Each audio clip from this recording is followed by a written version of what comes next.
aggregator, which is seeing great traction at an India level. And this traction is not just by one set of entities. We have brought in startups like a Baiju who partnered with us. We brought in organizations like Microsoft, or an organization like a Salesforce, or an organization like an Amazon, who have actually linked their platforms and learning to strengthen this STEM education. And we also have a great opportunity to scale with our training partners ecosystem. So if you look into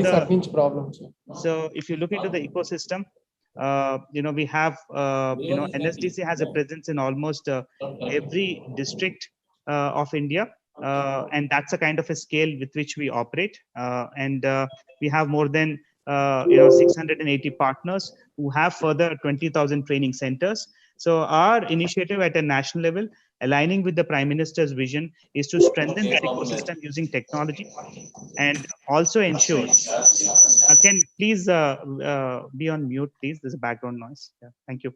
So we are also trying to ensure that technology is used in delivering, as well as technology is used as part of curriculum in both schools and colleges, and make this ecosystem much larger, much bigger. I would wish each and everyone. There's a background noise, please. Maybe they can be on mute.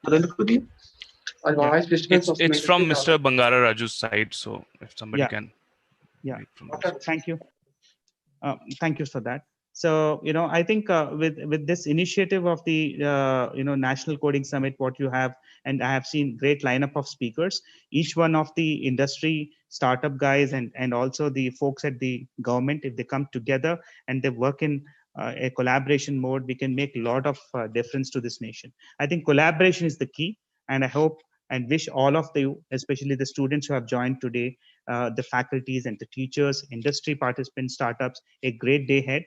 And hope we aspire students and we build a great India and training our talent for the future jobs. Thank you so much, Vivek. Back to you. Thank you, Venkatesh, sir.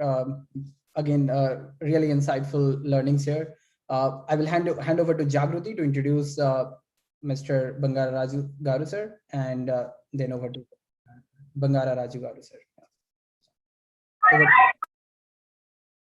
Sure. Thank you so much. So next on stage is Shri N. Bangara Raju, sir, who is the Managing Director and CEO of Andhra Pradesh State Skill Development Corporation. He has launched several educational initiatives and skill development programs for the Government of India. As the keynote speaker at Codingles National Summit 2021, Raju sir will share his insights from vast knowledge and experience in education sector and the pressing need to encourage coding and computer science education among school children in India and his state. We welcome you, sir.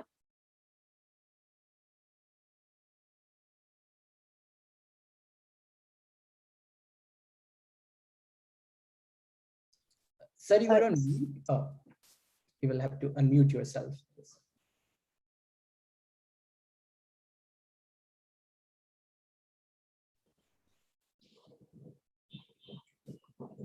Hello? Yes, sir, we can hear you. You can go ahead now. Yeah. From the. Sorry. Good morning to all the dignitaries, participants, members from the industry and youth of India.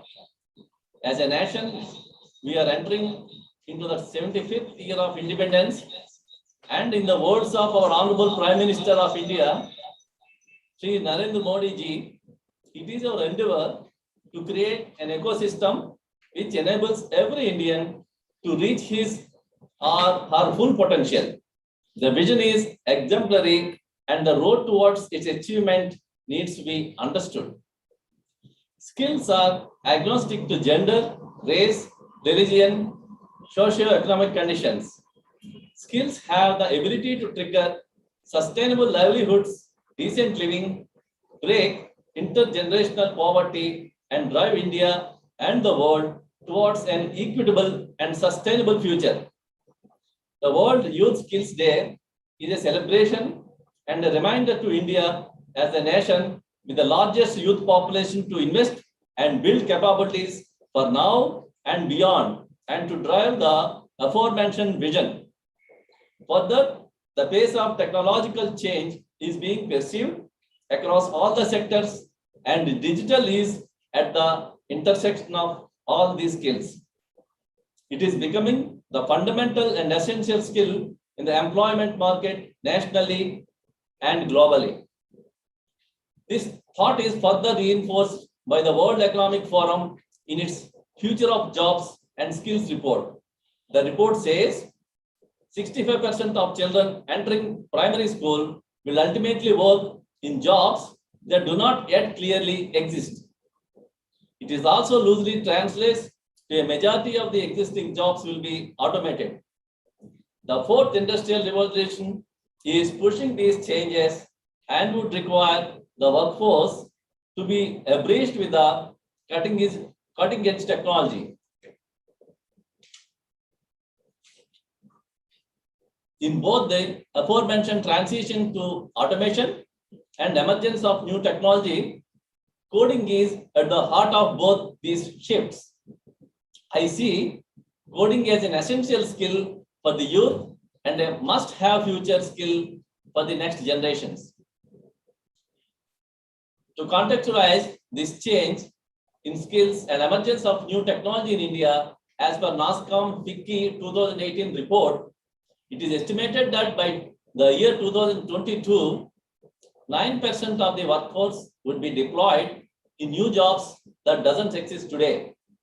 And 37% would be deployed in jobs that have radically changed skill sets, and rest 54% will fall under the unchanged job category. The flux is already in motion.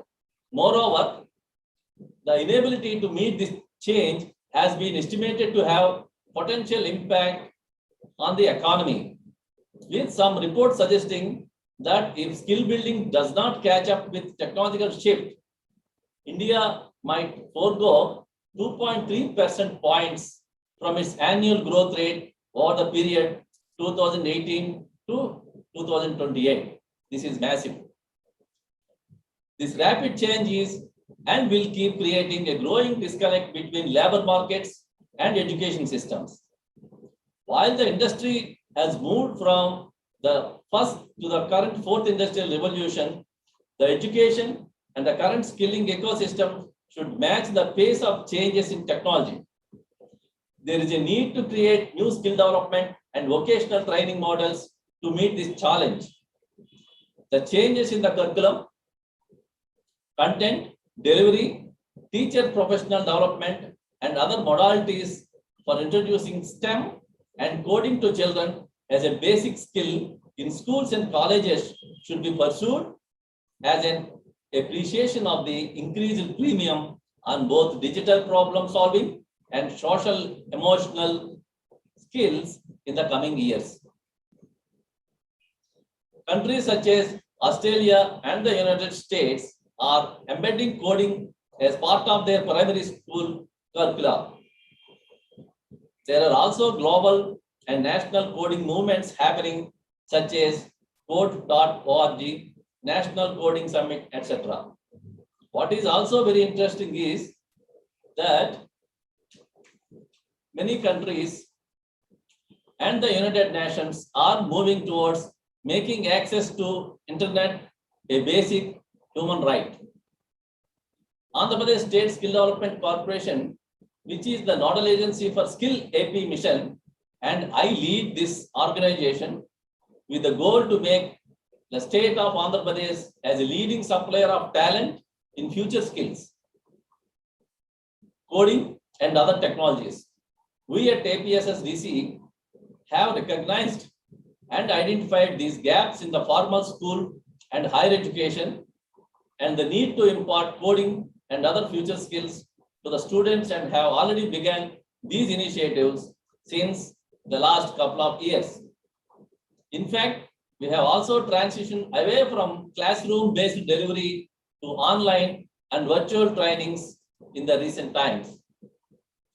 At APSSDC, we have specific initiatives that we have targeted at school and colleges in terms of coding and other technology as per industry need.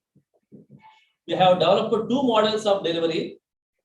A host of trainings are delivered through internal certified and trained resources, and another set of delivered through the technology firms. IBM, Microsoft, Oracle have offered the trainings in the latter model mentioned, apart from other smaller IT educators in the market. We have trained close to 1.5 lakh students in the year 2020-21 alone on the coding and technology skills.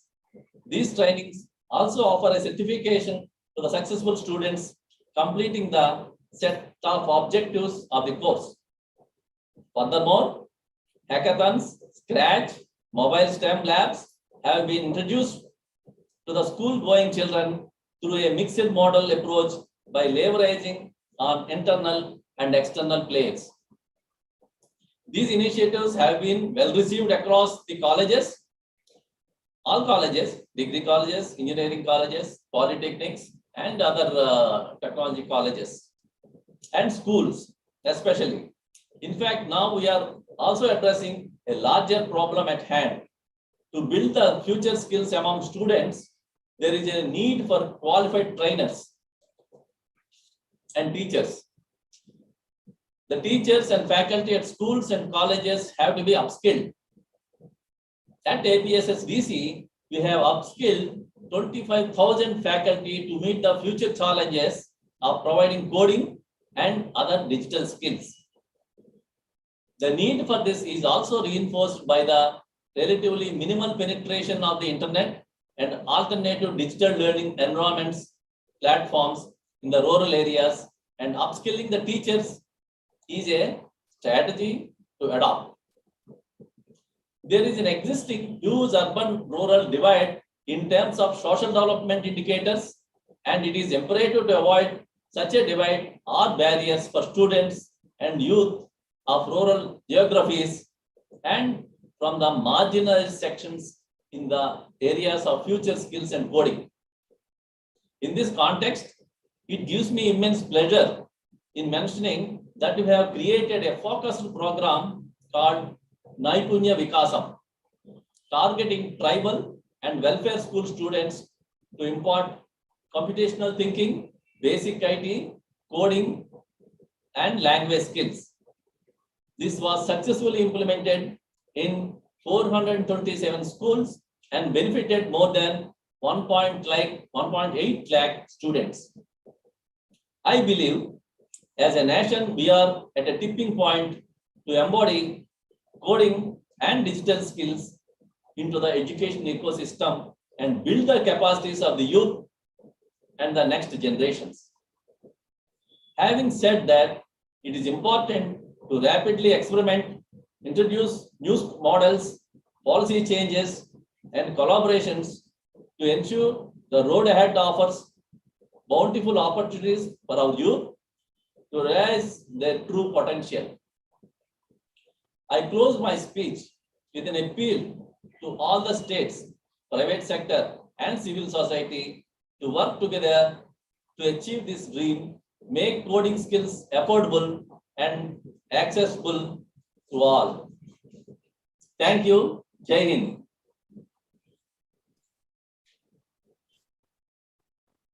Thank you so much, sir, for these wonderful words.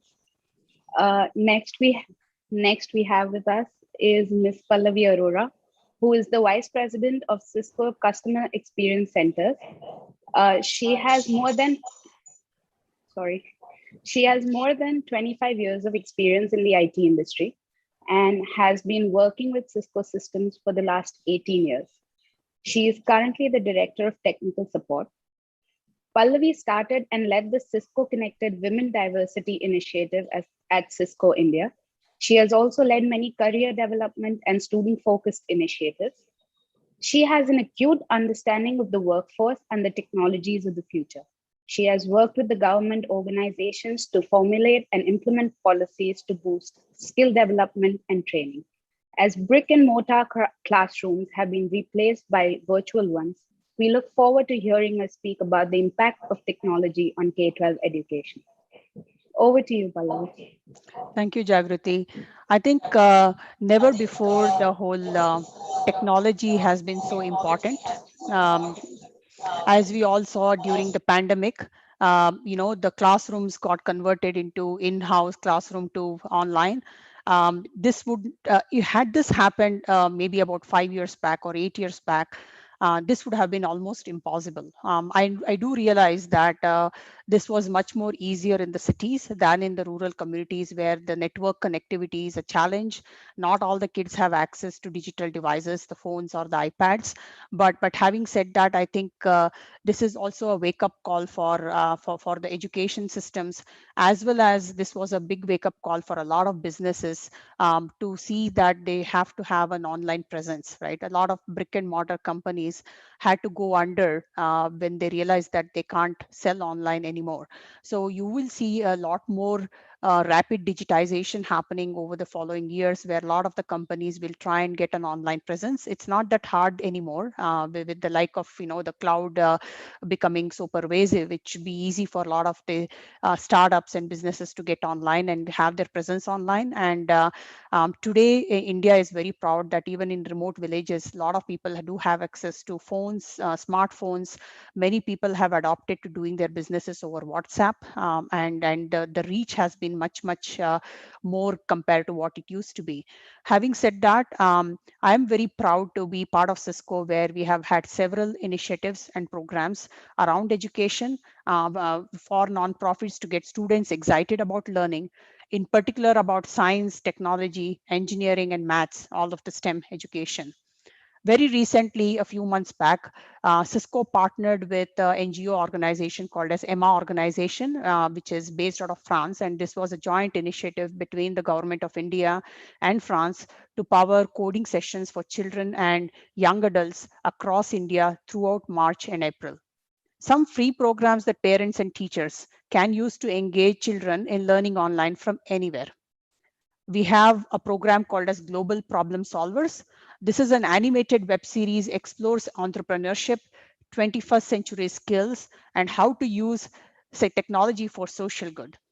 We also have a program called Science Buddies. This is for kids interested in science and can dive into over 1,200 projects in 32 different areas of science, from astronomy to zoology. We also have another program called as the technologycode.org, where learners can build their own game or app guided by computer science tutorials and videos that make it fun and engaging. I can tell you that there are so many more streams now when kids learn programming. My own son took a very different direction, where he's now a game developer for Sony PlayStation. And these are very new opportunities that are opening for kids. And it's fun for kids. They love gaming. We all know how much kids love online gaming. And if they could even make that as a career, where they are actually testing it and developing it day to day, it can be a very lucrative job opportunity for them. Cisco also promotes Networking Academy. We have been a source of academy for education for more than 20 years. We provide resources, training, and mentorship for over 10.9 million students in 180 countries. NetAcad is a community and collection of courses covering everything from networking, Internet of Things, security, and more.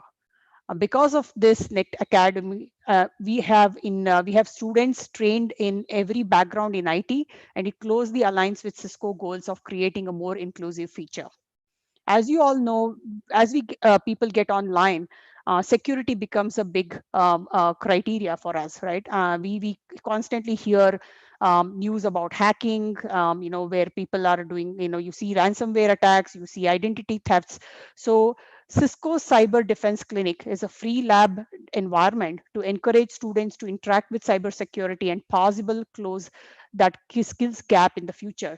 We have a huge gap in terms of availability of security skills today. So that's again a fantastic opportunity for a lot of students to develop skills in security. We also ran a recent program called as the Girl Power Tech. It opens up opportunities for girls and young women across the globe. In 2019, the company invited close to 6,000 students to 110 of the Cisco sites, where they heard from leaders and Cisco employees about education and careers in technology. So as you see, there's a huge opportunity when the kids start learning coding at a very young age.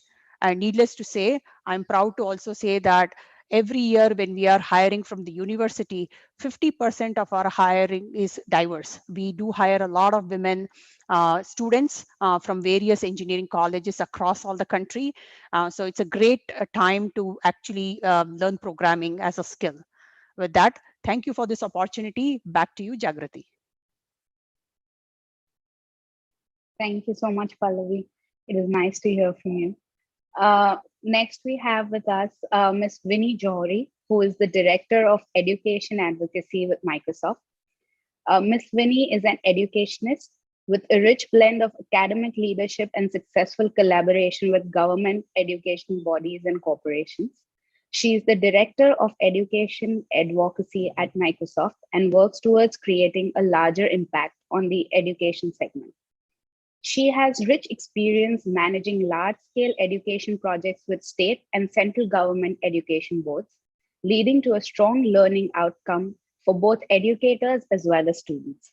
She has engaged with government bodies, including NITI Aayog, and worked on the Atal Tinkering Labs initiative, impacting nearly 5 lakh teachers. She has also worked with universities and the Central Board of Secondary Education on creating an artificial intelligence curriculum.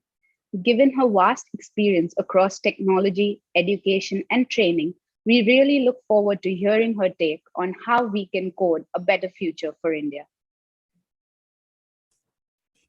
Thank you, Jagrati, for inviting me. And it's a pleasure to be here at this forum and be able to share my thoughts on how we can encourage coding for the young learners and make them future ready. I will present my thoughts through a deck that I will share just now with you. Just let me know if you can see it. Yes, we can see the deck. So, as you know, the new education policy lays a lot of importance on making students future ready and to be thinking on their feet. And skilling is a core mission. So even at the school level, the exposure to coding is being built from grade 6th onwards, and also exposure to new technologies that are powering the new jobs is a key priority. And if you look at the kind of jobs that will get created, there was this wonderful report that was put together by McKinsey that Microsoft had sponsored in the year 2030. The kind of jobs that will emanate will be very different from what exists today. The cloud technologies are being embraced by the manufacturing and the services segment. And new jobs like augmented reality, journey builder, transport controller, smart city analyst are several category of jobs that don't even exist today, but will be a reality in the coming years. And, learning is also undergoing a huge transformation, because if we want critical thinking skills, collaboration skills, team building skills to be instituted, we have to relook at our education and teaching practices. So basically, we need to foster an environment where students contribute to knowledge construction rather than passive consumers of knowledge. Collaboration, project-based learning, creativity will be all very important. Design thinking will be very important. And also to share with you, LinkedIn conducted the study where it talked about how different job roles are evolving. And related to cloud skills, there are thousands of job roles that are emanating across the world. And also, there needs to be a balance between not only the technical skills, but the social emotional skills as well. And research has shown that people with technical skills, but also a balanced social emotional approach would be able to perform way better than folks who are bereft of that. So we have to make sure that our students are ready for life, take on complex challenges and stay cool. And I'm also going to share some aspects around coding. Microsoft has done a lot of work in this area, especially for early learners and through the years as well. And I would like to share that Microsoft developed coding curriculum for grade 6 to grade 8 for CBSE, and also data sciences curriculum from grade 8 to 12, and also AI curriculum. And these handbooks for students and teachers are available on the CBSE website. It is a very applied approach to learning coding. It's about building design thinking. It's about getting exposure to learning science, maths, those concepts by way of coding. So right from drag and drop to different coding paradigms, the students get an excellent exposure. They're wonderful projects that you can do. And also I would like to share that AI handbooks are also available for the student community right from grade 8 to grade 12.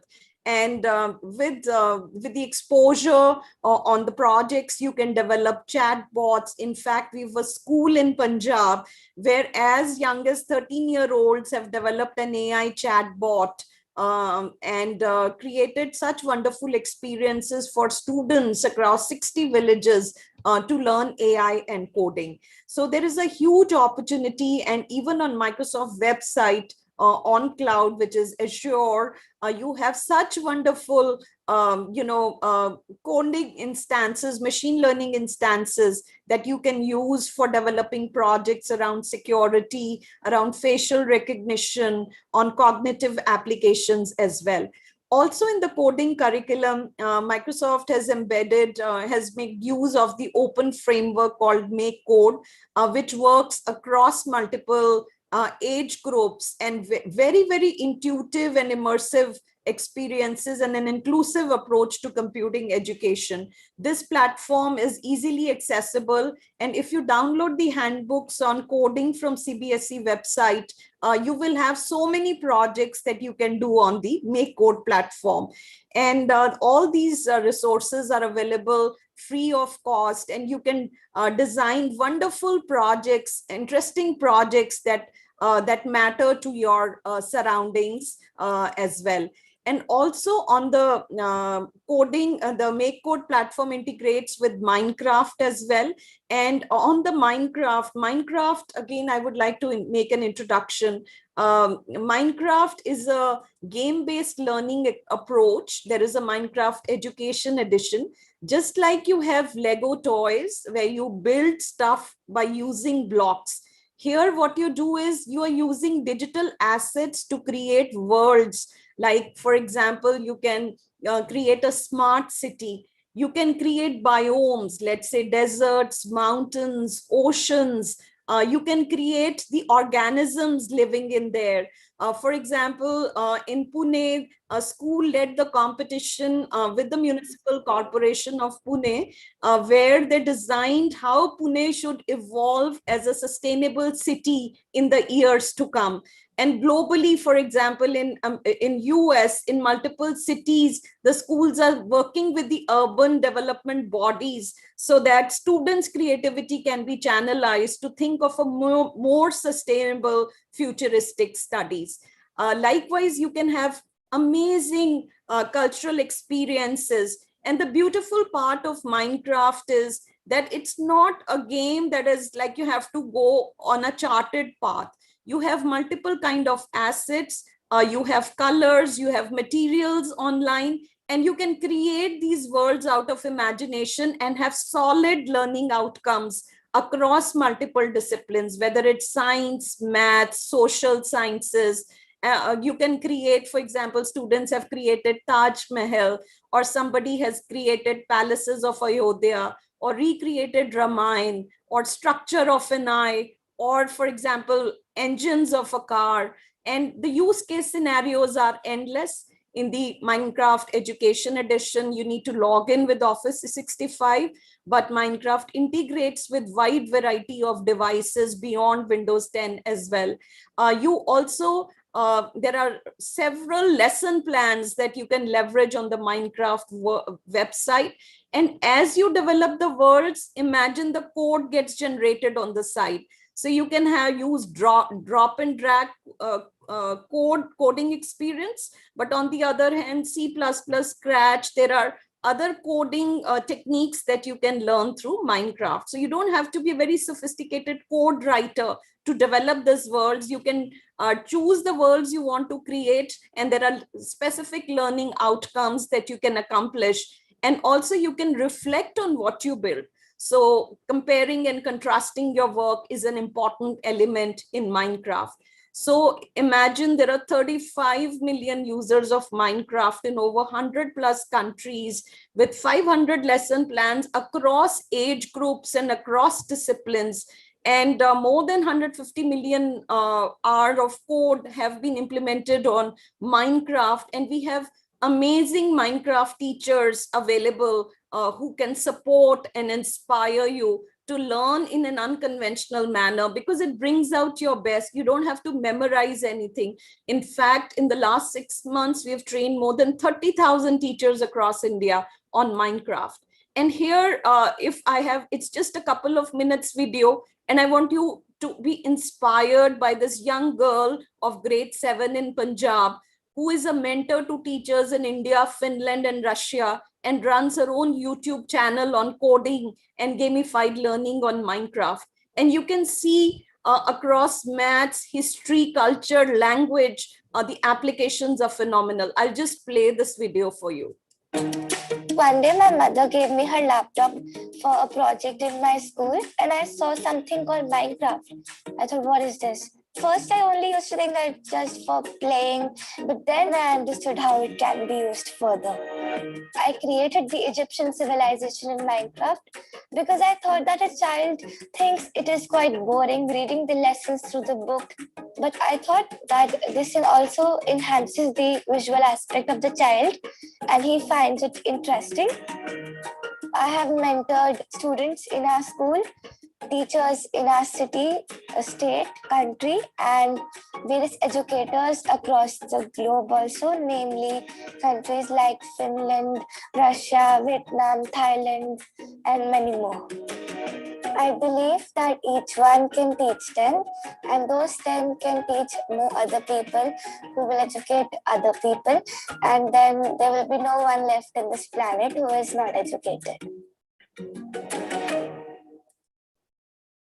So you can see how a little child has led the way, and she's an inspiration to millions of students. She received the award from the Prime Minister, and recently Diana Award as well, for her outstanding contribution to learning for the young age category. Also, I would like to reinforce that Microsoft offers certification paths on Microsoft Office Specialist, which are core competencies that multiple job roles require. Also, there are wonderful learning content that is available on coding, on Minecraft, on technopreneurship that one can leverage online. And also, there are such wonderful courses and certifications available on Microsoft Learn. So you can go through the fundamental certifications and pathways. Microsoft Learn is a place like docs.microsoft.com, where you can custom curate the learning pathways on cloud, AI, data sciences, security, and you have assets. Teachers have access to assets, and you can go in for secure certification as well. And Microsoft has created Imagine Cup Junior for 8-year-olds to 13 to 18-year-olds, and Microsoft Imagine Cup for the senior student category. And for the last couple of years, we've had winning teams amongst the top 10 winning teams from India. So India is leading the way on coding, and we'll be very happy that you get involved on learning coding, and please feel free to reach out to us. The content is all available in public realm. And if mentorship is required and support is required from our side, we'll be very happy to align the sessions. Also, you can have access to online webinars and sessions on Minecraft, on coding, and multiple other technical areas. And we truly are living our mission, which is to empower every student on the planet to achieve more. And with this, I just stop here and hand back the session. Thank you. Thank you so much, Vinny. Really, really amazing to see everything that you have been up to and that Microsoft has been up to. So, hi everyone. We heard 4 great keynotes. First one from Mr. Venkatesh Sarvasiddhi, who is the Senior Head of Digital Skills Innovation and CSR at National Skill Development Corporation.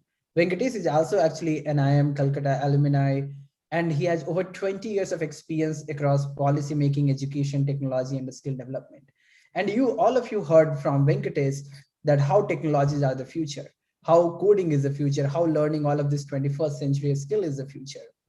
And then, a very sincere thanks to Venkatesh for giving us a great keynote and inspiring all of us to dive deeper into technology. Then we heard from Mr. N. Bangara Raju Garu, who is the Managing Director of Andhra Pradesh State Skill Development Corporation. And one of the key things that Bangara Raju Garu sir said is 65% of the jobs which will be there, let's say 15 years later, have not been even invented yet. They do not even exist today. What it basically means is the role of computing, the role of coding, the role of technology will be so pervasive in the future in everything that we do. It's incomprehensible to think of it today. And that is why learning coding becomes even important, so that this generation, specifically which is studying in school today, becomes prepared for the future tomorrow.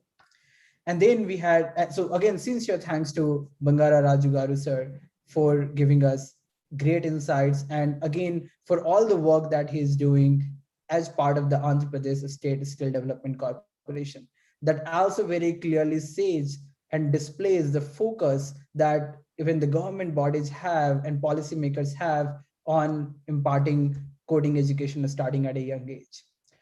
We heard Palvi Arora, who is the Vice President of Cisco Customer Experience Centers, who has been working with Cisco for over the last 18 years. And one of the key things she also mentioned is how even kids are becoming game developers today, and how the opportunities of entering into technology is opening up to kids even at a school level and at college level and beyond that. There has never been a better time to enter the field of technology. And the best thing is learning coding and doing everything with coding is as fun as it can get. We are, again, very sincere thanks to Pallavi for giving us tons of insights based on her experience. And Vinny Johari, who is the Director of Education Advocacy at Microsoft. We heard from Vinny that how Microsoft has been playing a very key role, specifically in a country like India, to spread the coding awareness, to prepare the education ecosystem in a better way, so that we are imparting the coding skills to the kids. Personally, there cannot be a better way probably than Minecraft to start learning coding for kids at a young age. It's just so fun. It's just so interesting. It's just so, there's an instant gratification because it doesn't feel like we are learning something. It feels like we are playing something and we are learning then, along the way. Microsoft has been doing amazing job, again, with the CBSE and in their own capacity through coding competitions like Imagine Cup Junior for the school students. And the credit for all of that goes to Vinny and the team, and who has been doing all the hard work. So thank you so much, Vinny, for taking out time for the keynote today and inspiring us today again. I would like to end here with a note that the learning coding is a 21st century skill. It's important for everyone today. And learning coding should be seen as probably learning anything else, like learning maths or learning biology, learning physics, learning chemistry in a school. We learn everything so that we get a better understanding of the universe and surrounding around us.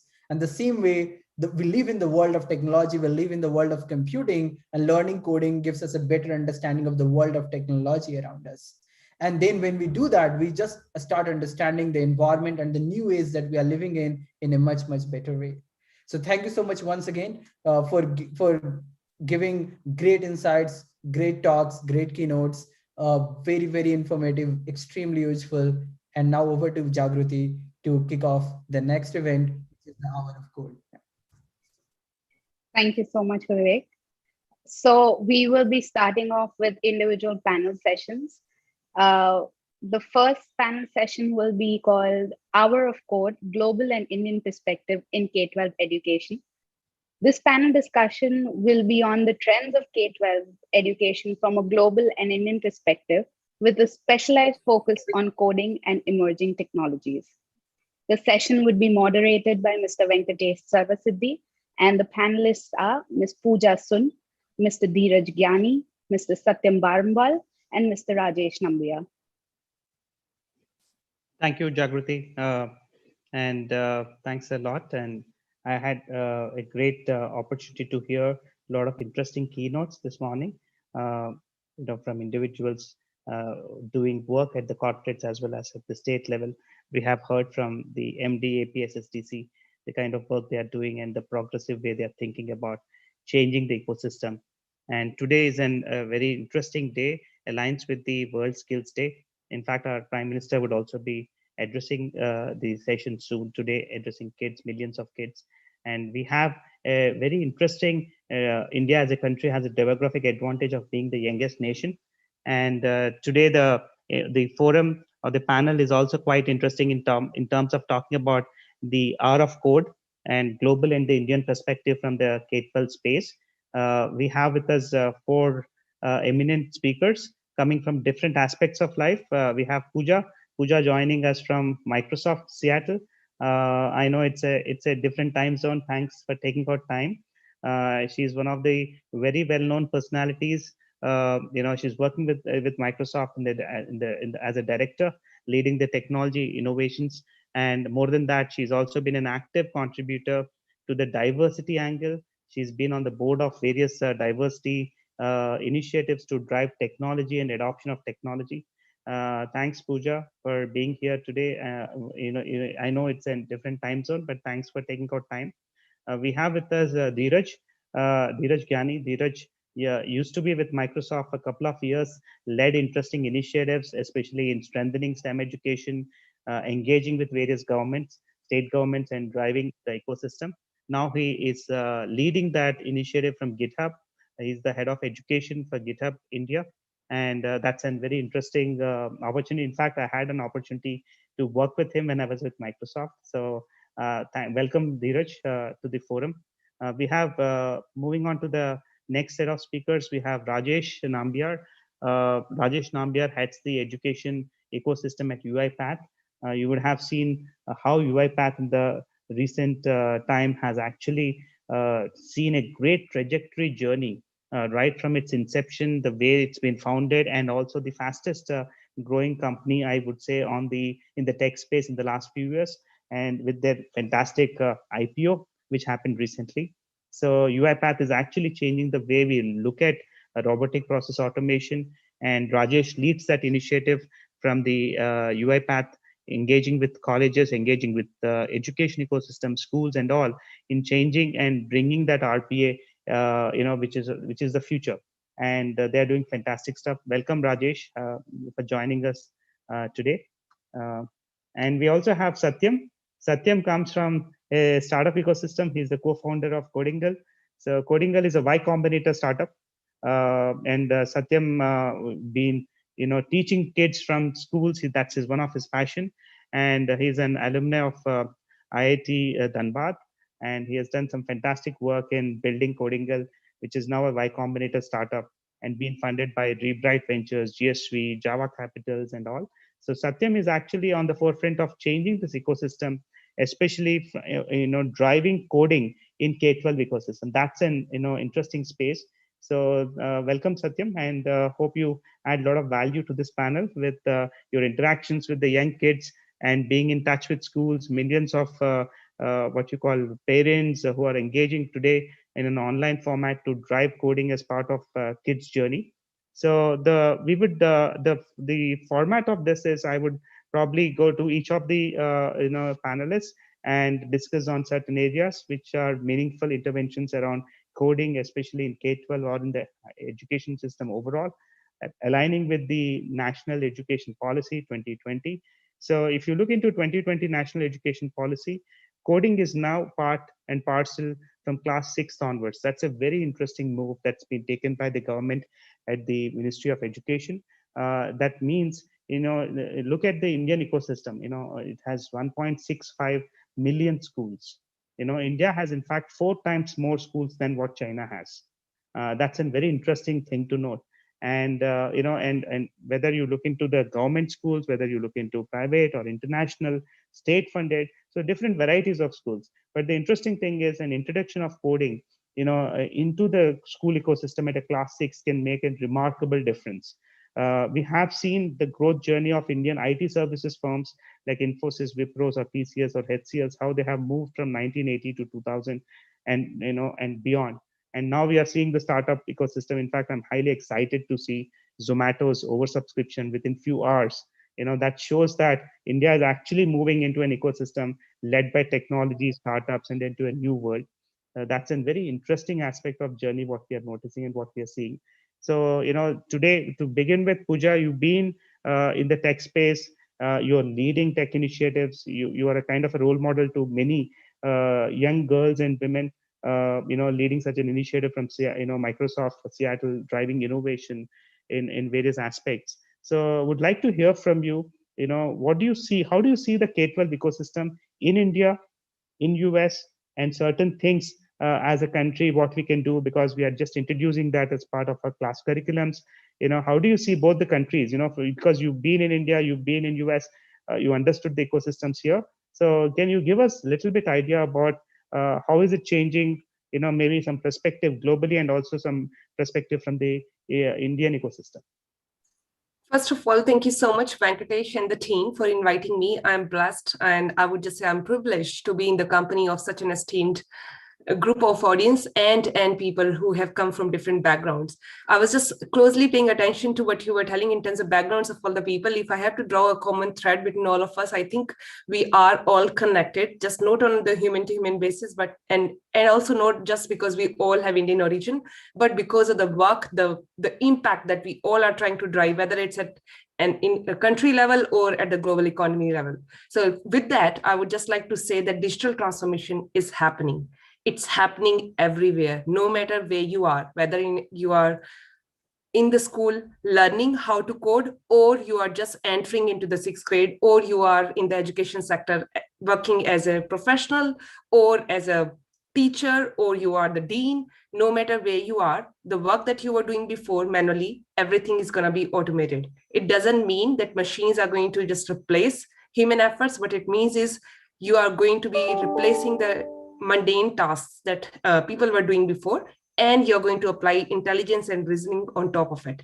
And just looking globally, how many people would think that on GitHub now we have 63 million developers who are posting their codes on a day-to-day basis. And if you actually look at the comparison between 2016 and 2020, just today, our CEO of Microsoft, Satya Nadella, had a conference which was called MS Inspire. And he was actually sharing those data points that from 2016 to 2020, number of people who have shared their codes on GitHub, can you guess who are they? Like their numbers have increased. It is actually students and teachers. 23% jump between 2016 to 2020. So that's why we all are here, because we started to have these conversations starting 2010. We moved slowly to 2016, and now we are here. What I think we all can contribute to is when we are going to reflect on after 10 years, we want this 23% number to be 83%. Why not it be 100%? Just take a look at the audience poll here and take a look at your esteemed guest or panelist. There is a women in tech. If I can be here, other people, other girls who are listening to this session, they all can be here. We all need to see what we see in the real world in our professional world. We need to see teachers who are teaching it. So Venkatesh, you asked me the question, how the curriculum has changed between India and I would say here. I actually did my MBA from India. And when I came here, I didn't know much about applying RPA solutions. I didn't know much about creating ML and AI. Maybe that was not my domain. But what I have learned by being over here is now we do not need to be technical people to learn RPA, robotics process automation solutions or software. You all can be citizen developers. Low code, no code can help teach anyone, no matter if they are in arts work stream or science or they have physics as their major. It doesn't matter. What matters is if you have the curiosity to learn, if you would like to see success in life, and if you would like to contribute to other success, you can start from somewhere. And definitely the perspective, the paradigm has changed. Now more and more professionals, engineers, doctors, and technology professionals are coming from India. And over here, I have two kids actually, both are in, actually one is going to be in 6th grade, second is going to be in 9th grade. So I can see the games that they are playing, the logical thinking that they are trying to learn by building the codes, and actually the video games that they are playing.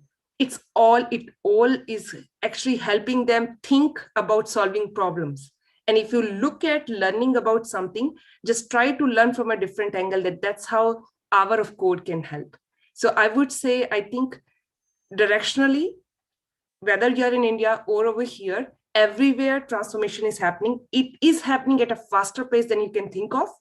Why? Because data is being generated at an enormous scale. Right now, what we see in the industrial market, it's like 30 years data is being generated in just 5 years. So my ask to all of you, if you are learning to code, keep up. Set your big goals, start making progress, and make sure you share it with others. If you have not done anything yet, take your first step and report it out. Share with others, grow each other, and that's how we are going to create global impact. So over to you, Venkatesh.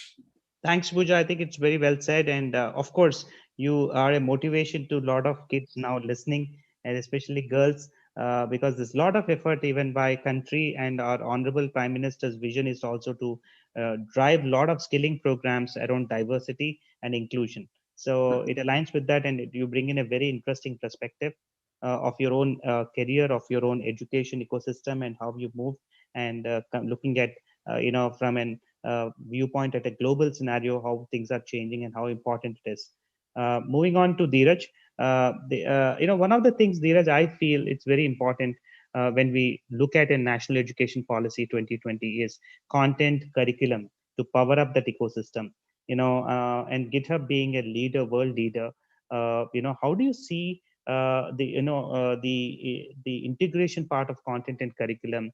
Where do you see the opportunity, and for a partnerships with various organizations like yours and many others who can come and collaborate with government, because there are a lot of government schools, government colleges in India. That's a large ecosystem, to come and collaborate not just with the international and private schools, but also with the government schools, where affordability is one of the key challenges. Are your views on certain areas of integration of content, curriculum, tools to ensure that the STEM education is strengthened at a school and a college level? And also would love to hear some of your initiatives, what GitHub is doing around this. Thanks, Venkatesh, and great question, I would say.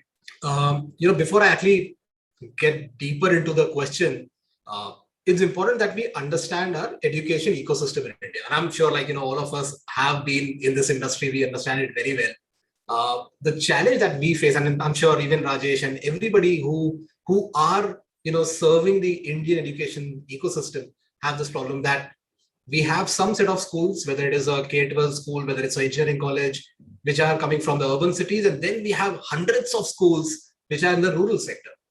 Now, the only difference is that the infrastructure and the offerings that we give the students is different. Otherwise, if you see, the talent and hunger of these students is same.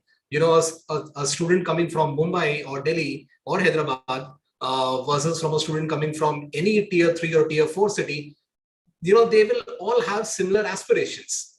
Now it's our responsibility that we give them equal opportunities. An opportunity that a student in Delhi or Mumbai has versus a student in, for example, Bhilai has. Now, the whole objective is that how do we students industry experience, and how do we make them industry ready? That's our motive. When GitHub started our education vertical, we decided that everything that we offer will be free of cost. We will not charge anything to the education ecosystem. And for us, the ecosystem is students, teachers, and institutes. So everything that we sell to an enterprise customer, the exact same product is offered free of cost to education. Now, as I said, our whole objective is to build that infrastructure. And for us, teachers are extremely critical. And I'm coming to your question about curriculum integration and how do we, ensure that we are educating or training the teachers that they train students on what's relevant and what's required in the industry today. So apart from a lot of things that we do for students and a lot of partnerships that we drive with institutes, teachers are a very important, stakeholder for us. So we are not only empowering teachers with tools and technology, but we are also training them.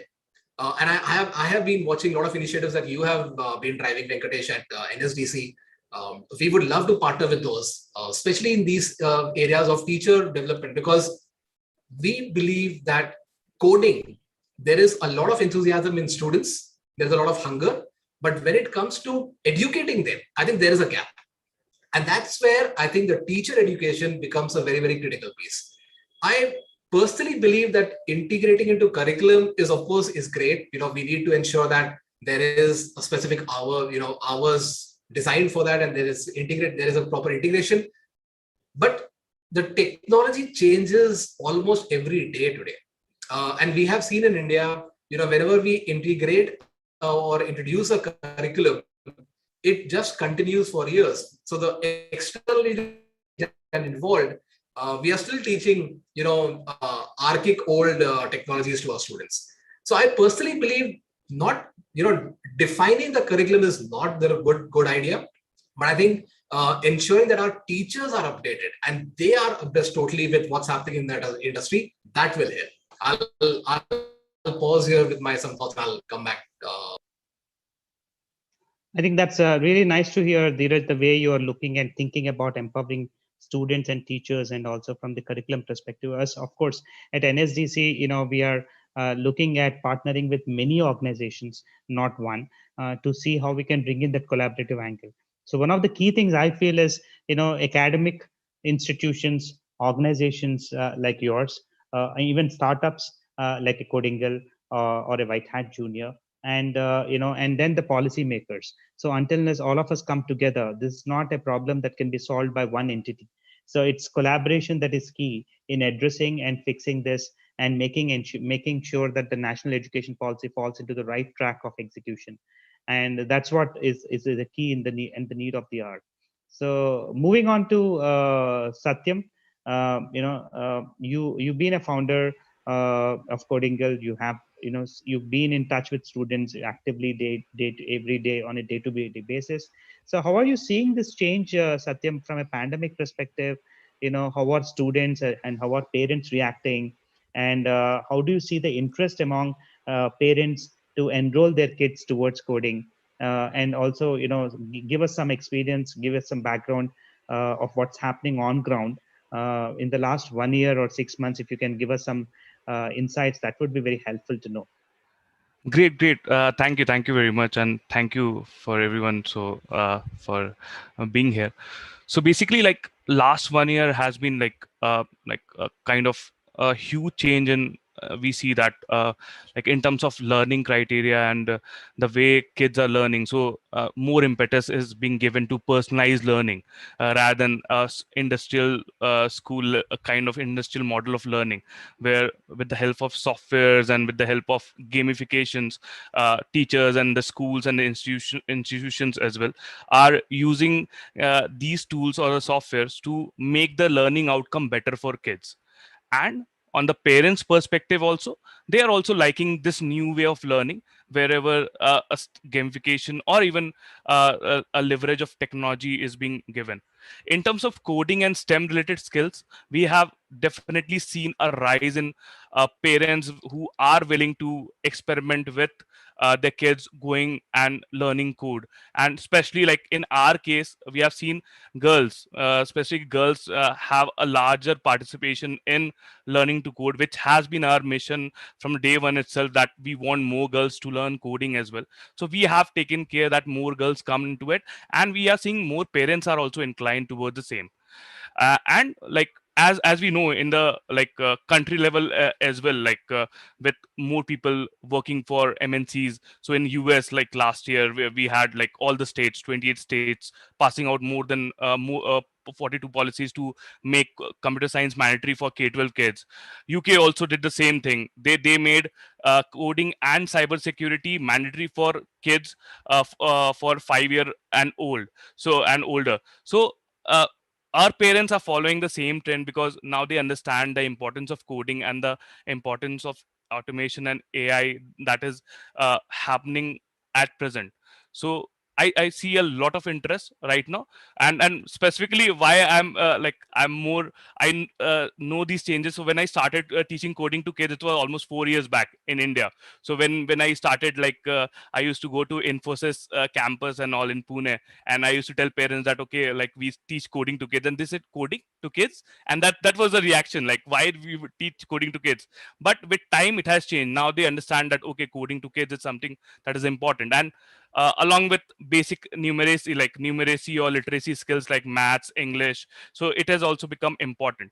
And giving it from the early age is much more important right now, because until unless you have foundations clear for any subject, you will not be able to grasp them at a later stage of life. So there are many kids, obviously, like they can learn maths also at a later stage, but if they are not learning 1 plus 1 2 at the early age, so it will not be like so feasible for them to learn integration or calculus at a later level. So for the coding also the same thing happens, and I think parents are also understanding the same thing at this point of time. I think to add on, there's a lot of dynamic shift which is happening in technology. India now has the cheapest data, broadband data available thanks to Geo. Bringing that kind of an scale and the kind of reduction in the price point, and the number of devices are increasing. You'll be surprised to know with a population of close to 7.5 billion, we have 50 billion devices, connected devices on the planet. That means it's not just everyone has a device, but everyone actually, most of them, not everyone has a device on the world from from that perspective, but most of them have multiple connected devices. So, and with this kind of an device ecosystem, as well as with the affordable pricing points of available bandwidth, and maybe Tesla is getting into a different innovation. So even in the broadband ecosystem is going to change very soon. You will see a lot of innovation in that space. It may be freely available at one point in time. So a lot of innovation happening with this. The interest in kids as well as the next generation is very high. For example, I have a niece who is 7-year-old. So when she calls me, she doesn't ask me for a toy. She says, "Can I get a Minecraft? Can I get this game? Can I get a coding? Correct. Related stuff?" And that excitement is very high. And it was not the same when we were kids. So the generation is moving really fast, and I think adoption becomes very key. And So organizations like yours, Satyam, which are startups, which are doing fantastic work in shaping up this ecosystem, especially teaching kids how to code and motivating them, makes very, very important aspect of the economy. Thank you so much, Satyam. Yeah, so And just to add to your point, so just to give that example, your niece that you given, na, so just in the morning, one of my kids, like who had been learning with me for the last 1 year, so he messaged me that he has created a project on Scratch and he shared the link with me. Though I have not been able to open it because of the session, but he shared with me, he said, "Good morning, sir. I have made this, and do look at it." So it is amazing to see, like he has been learning and he has been sharing with so much kind of happiness all these projects. Absolutely, absolutely. That's what we would see. And we would see this increasing trend because of the adoption at the pace at which technology is getting adopted in a country like India. So moving on to Rajesh. Rajesh, UiPath has done fantastic work across the world. We have seen trajectory growth, numbers wise, and also the kind of work you have done with various entities across the ecosystem. And one of the interesting things I was reading a few days back is the vision of UiPath is to make India the automation capital. That's the kind of vision with which you're running. I want to understand, from a UiPath, you have UiPath Academy, which engages a lot of kids, a lot of kids from various schools and colleges also can get into learning, and there are free certifications. You have partnered with GUVI recently to establish a deeper penetration of your learning and certification programs in India. Can you throw us some light in terms of what is that you're doing in the education system, and how are you empowering the ecosystem, both from an state-led, private, as well as the ecosystem of schools and colleges, covering both? Sure, Venkatesh. Thank you. Thank you so much. Thank you for the opportunity to be part of the panel as well.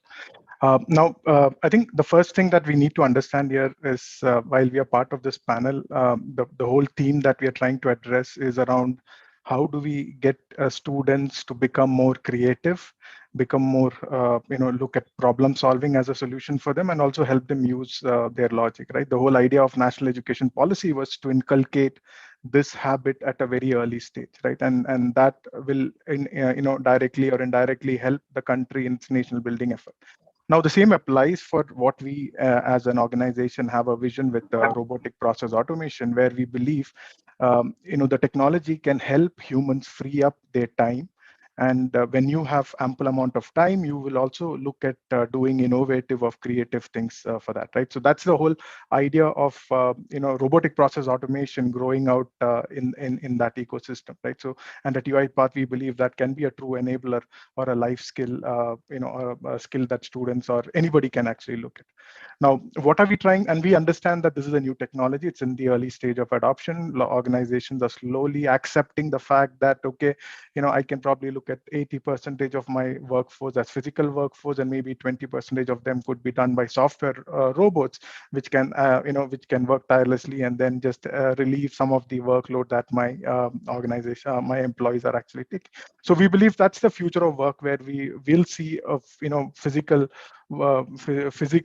individuals or physical employees, and then also virtual employees who will actually work hand in hand to make sure that they deliver better results and productivity for the organization.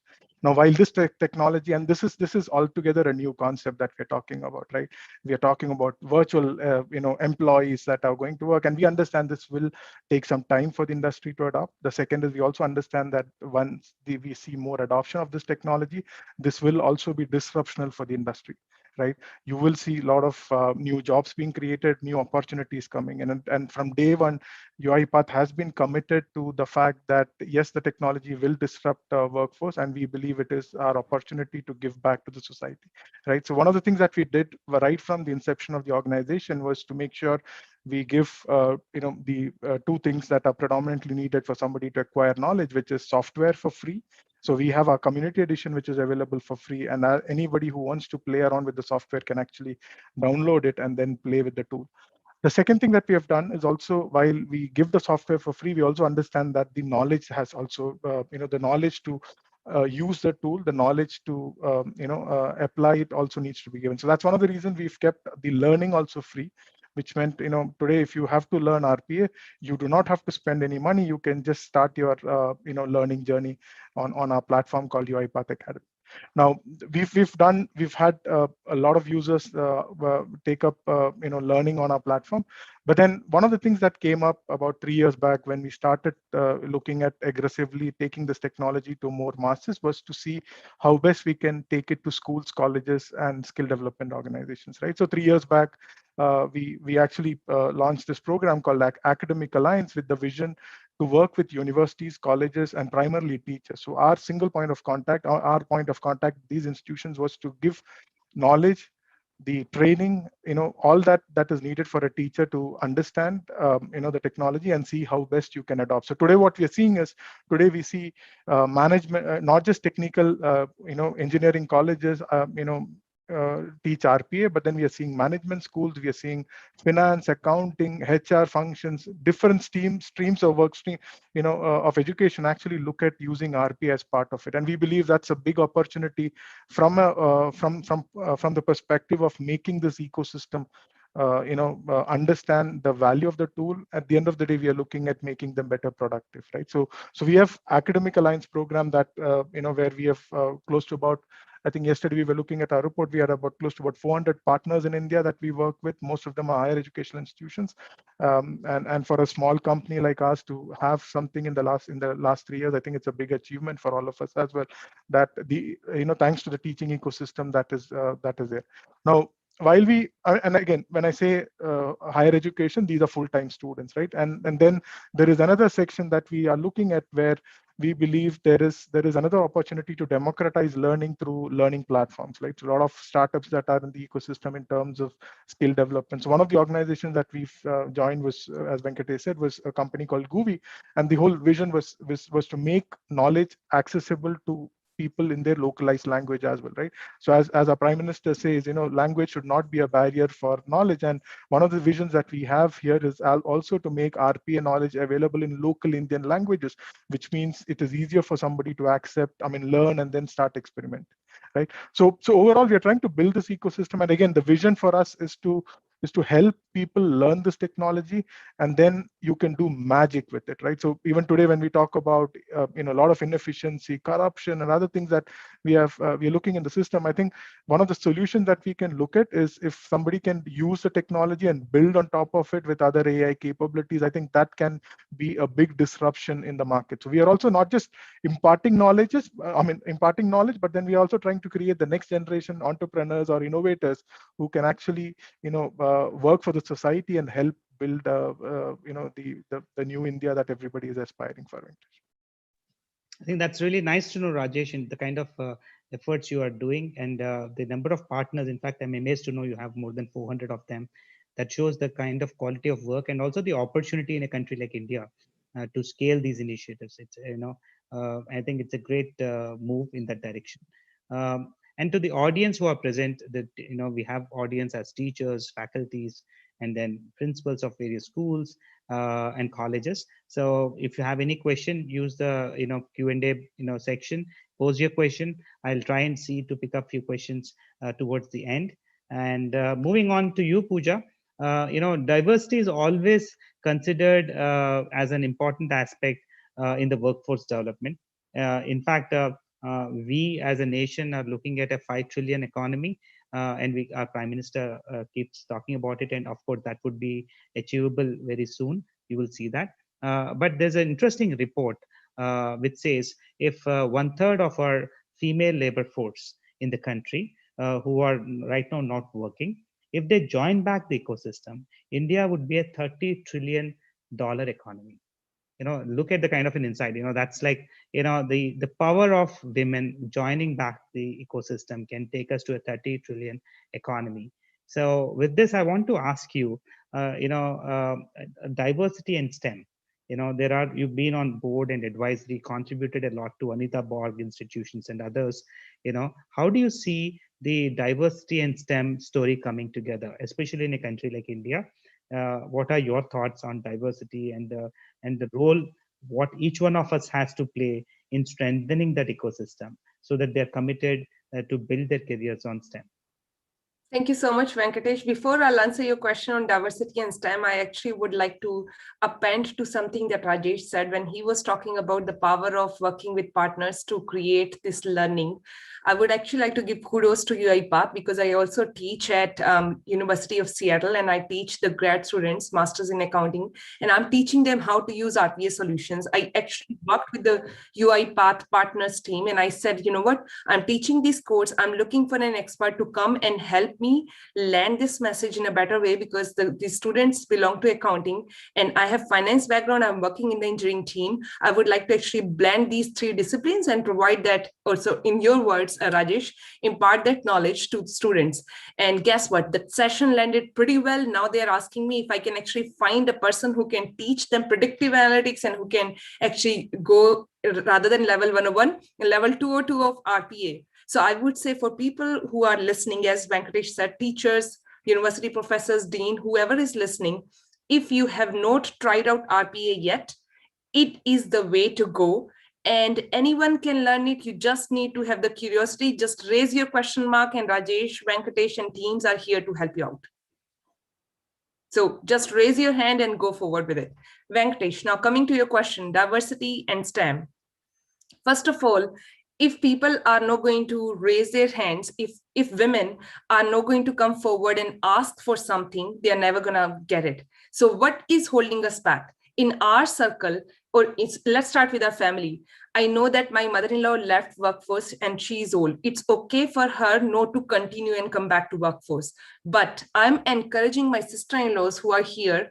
One of them is not working. I keep on encouraging her. What is holding you back? And nowadays, somebody would tell me that they are not able to find a job. I cannot take that as an answer. Why? Because look at the number of jobs that are open. Look at the learning sessions. Look at Coursera, edX, and Udemy sites. There are so many courses that are free. It does not matter if you have the background in a particular domain or not. You can actually start, pick it up from somewhere and start taking steps, and you'll get where you want to be. Actually, Venkatesh, when you were asking questions to the panelists, I was actually closely paying attention to the questions that people were asking. And some of them were asking the question, which language should we pick? Or what is the best way for us to go forward? Whether should we be a web developer, app developer, or data scientist? And my answer to them is, you can pick any language, R or Python, as long as you're picking up a language. You can be whoever you want to be. Make sure that you align your passion, align your life purpose with work. We do not want you to be a scientist if that's not what you want to be. Pick something that you're passionate about and sort of somehow find out a way to give it back to community, because that would give you the encouragement to do better in your professional life and in your personal life. And now specifically answering the question of diversity and STEM, if you mentioned, Venkatesh, $3 trillion economy. The thing is, all of us who are listening to this session, if we'll go back, if we'll talk to our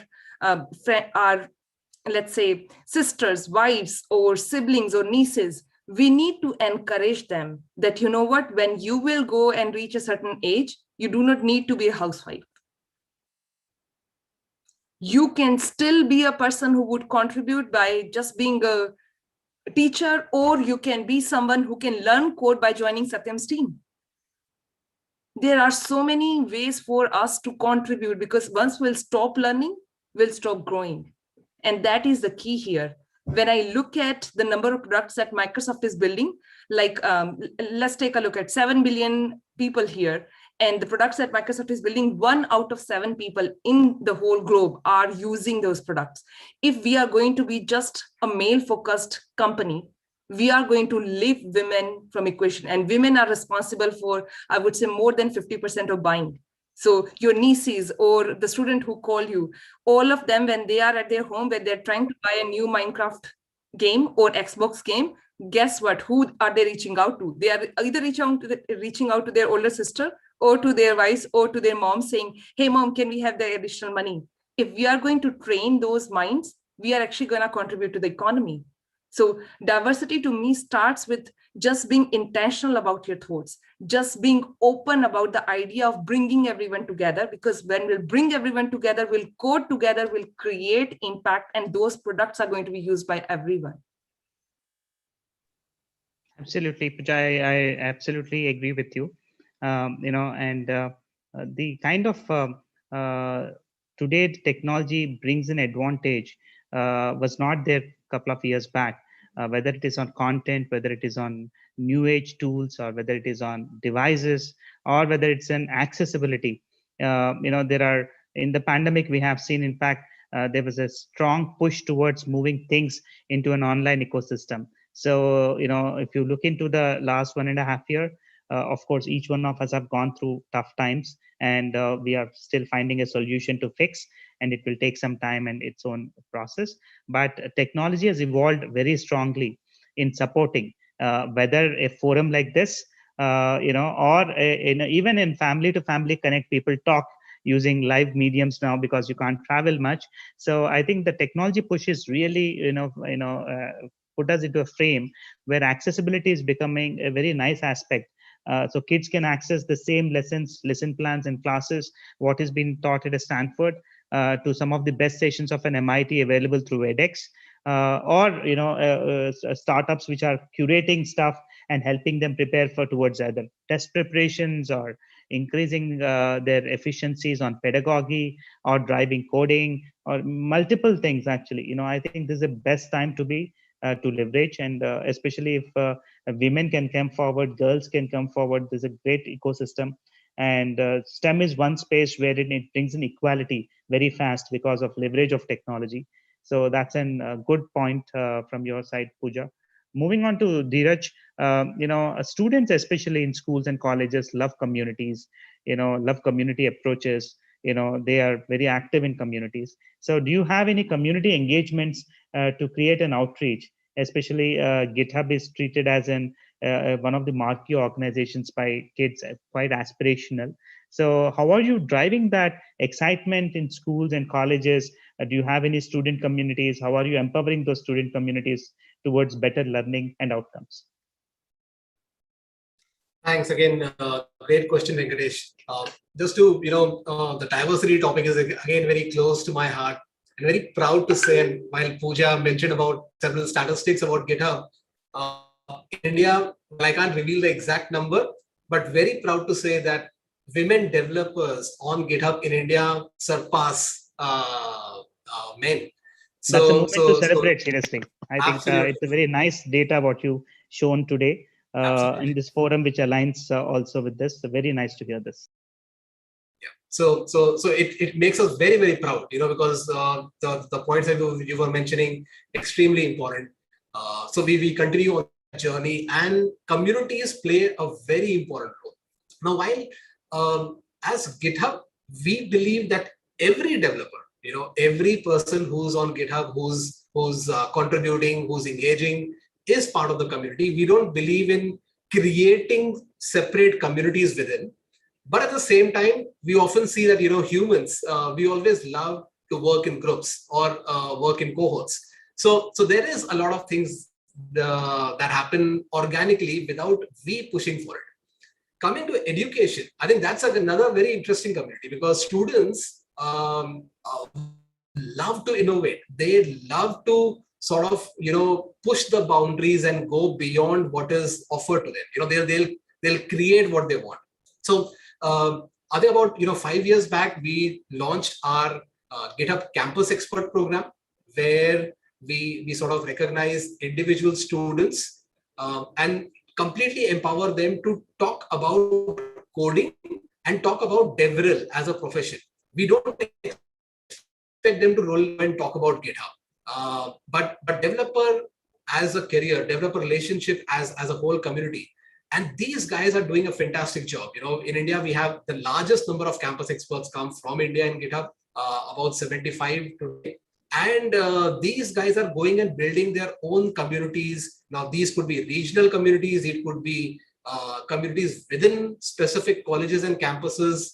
And then there are some communities which are specific to a profession. For example, I recently came across a community of students coming from architecture program. Now, they are building a community on architecture and coding, because they clearly see a lot of tech infusion in architecture and designing. So these are some of the new things which are happening.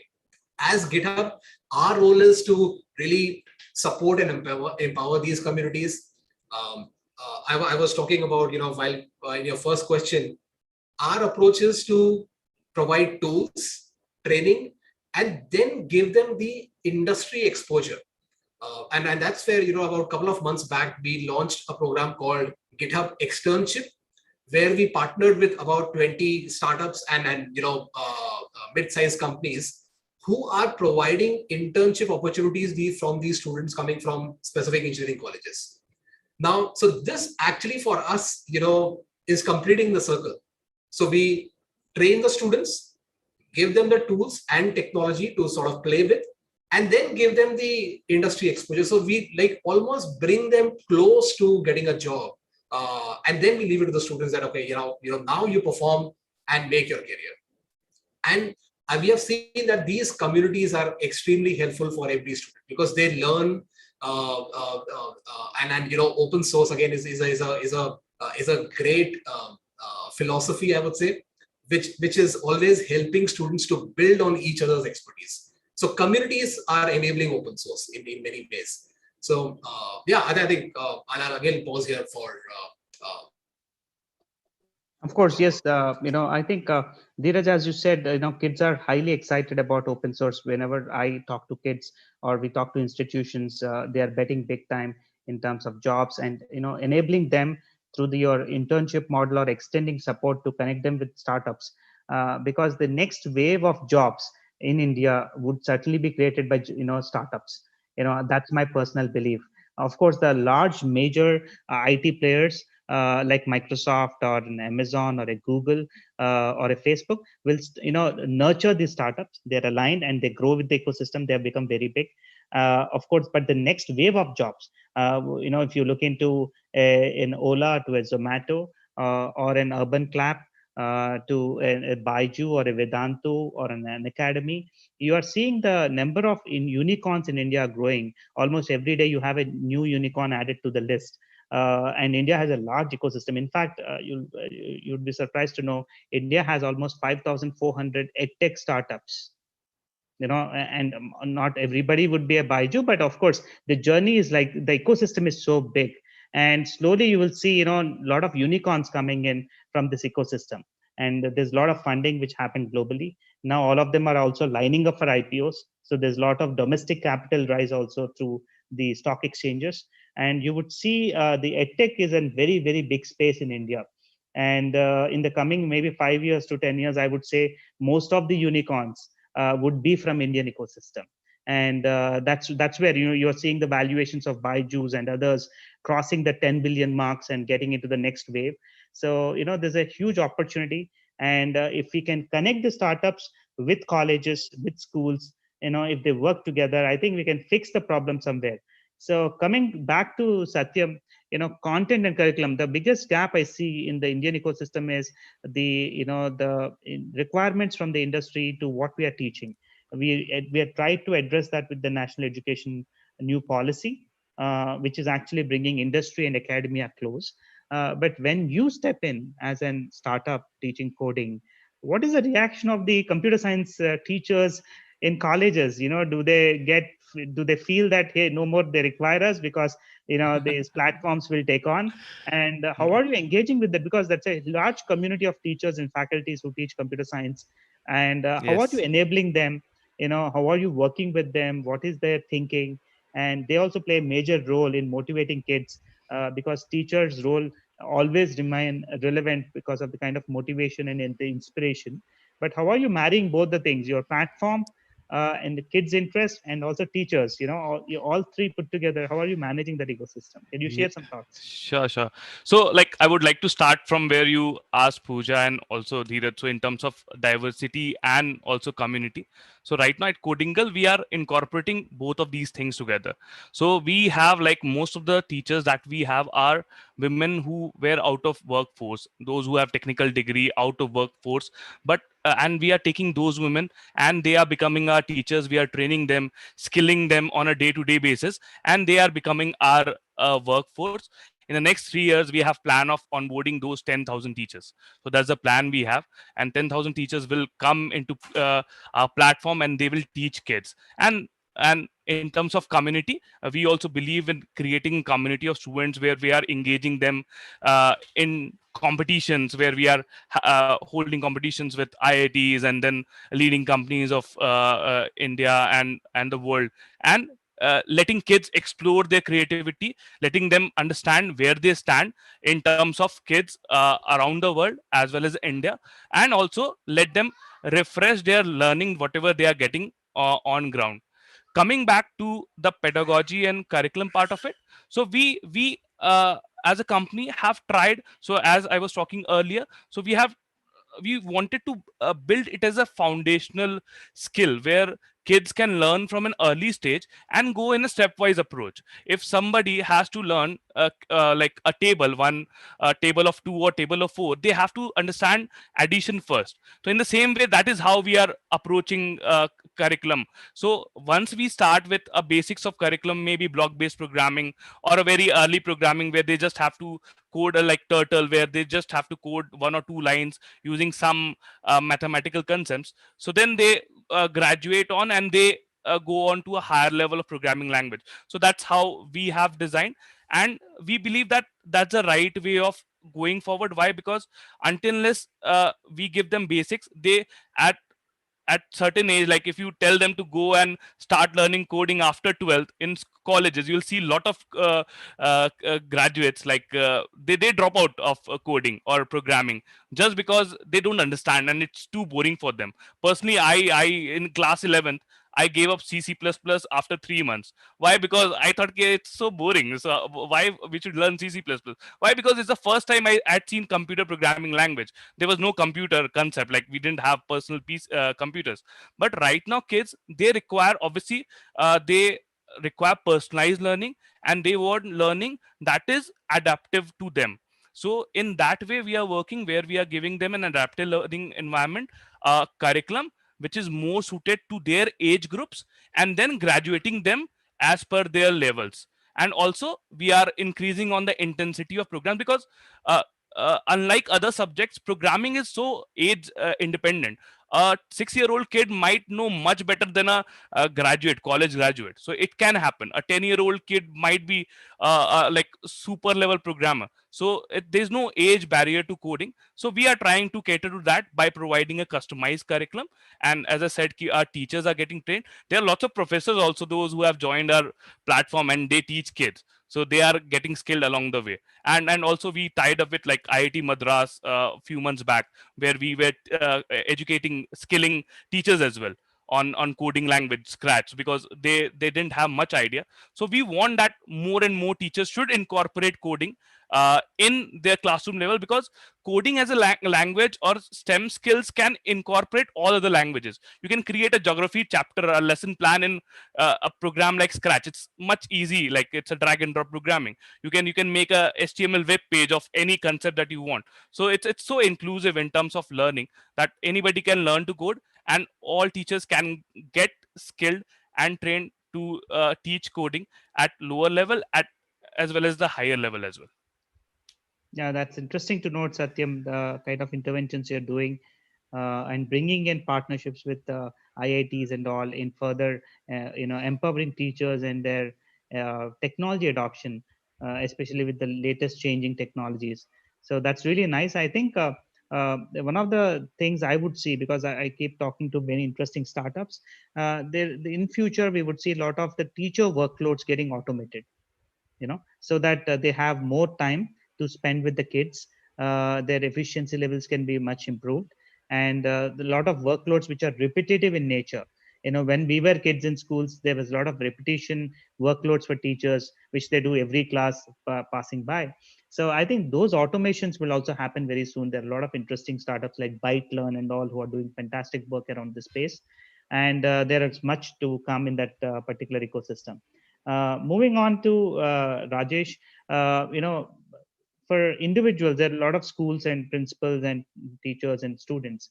If they want to engage with UiPath, you have learning academies, you have certifications, you have very interesting programs like Reboot Your Skills and certain student initiatives. What is the best way to initiate and whom to reach out, how do they select the programs, whether they are in schools or in STEM colleges, and what all are the various programs that exist currently, and how do they help either kids in schools or students in colleges to prepare better for the future jobs. Can you throw some light on the programs which are available and kind of certifications, and also if you can give us some idea how students or faculties or teachers or the principals who are there can reach out to you to integrate these programs.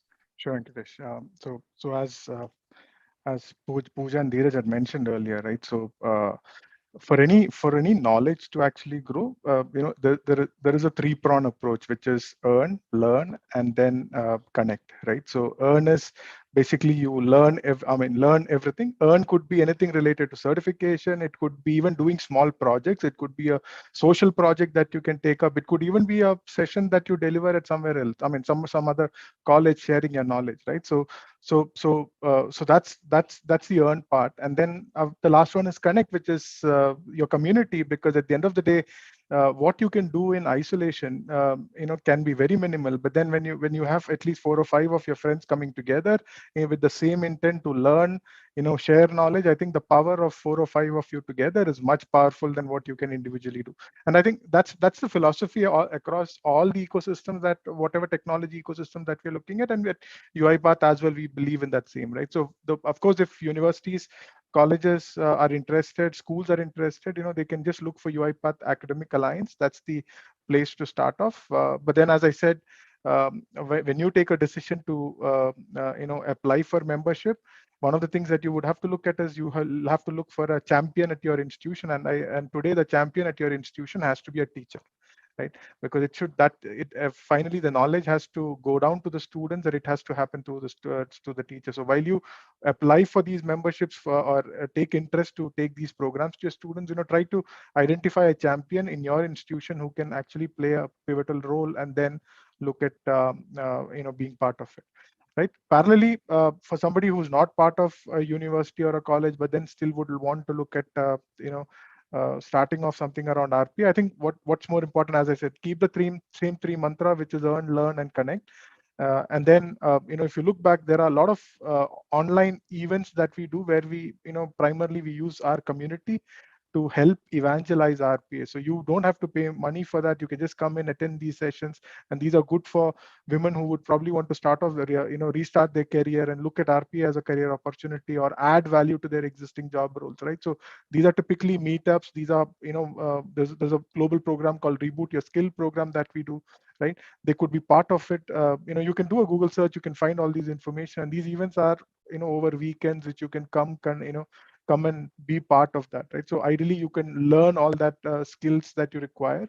Credentials, as I said, we have, we recently had RPA for Good competition. So once you've acquired your knowledge, you want to try something on how you want to apply your knowledge, certification is one option. Second is also use it as part of solving a local problem or something that you believe is a solution that you can apply this knowledge that you've gained, right? And that can also happen. And then connect, as I said, there are a lot of, as all the other organizations in the technology space, we have local meetup groups, there are MVPs, there are people who are committed to, empowering connect with them, because at the end of the day, you may not be able to get into a ecosystem or look at something unless you have a mentor or a guru with you, right? And I think the role of a guru or a teacher for you can actually be played by somebody who is working in that ecosystem. So try to connect with them, get that knowledge from them, and then that will help you move up the ladder. And that applies for all the technologies that are there, right? So if you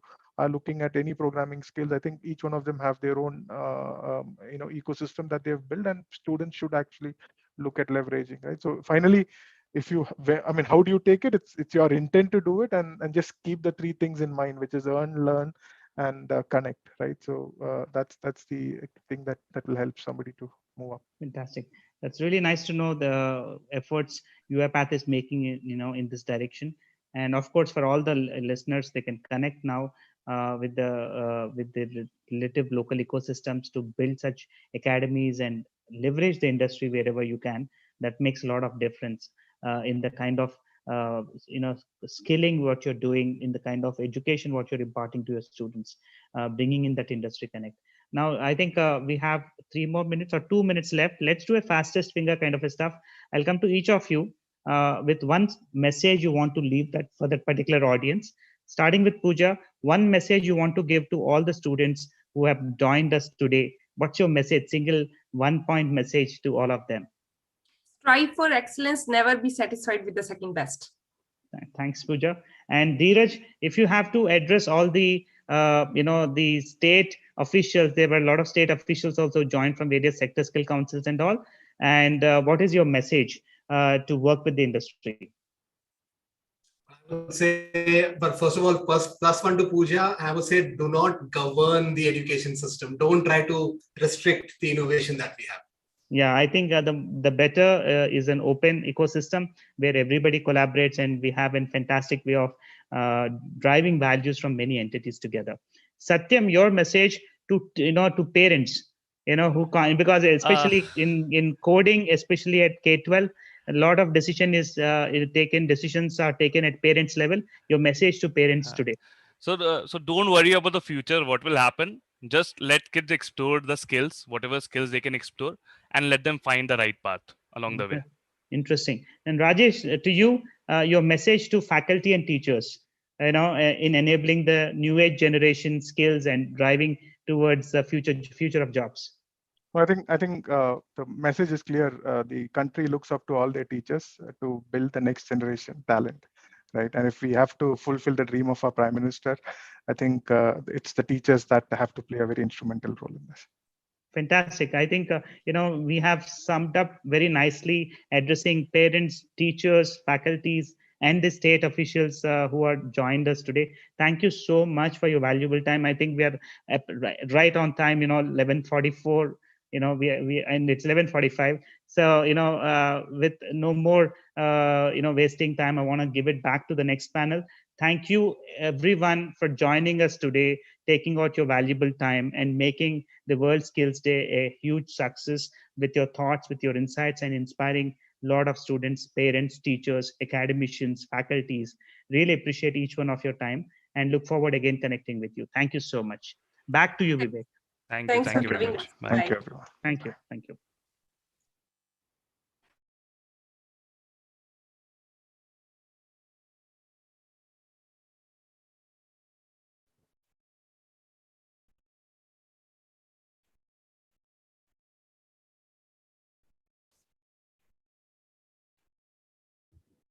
Thank you so much for the first panel.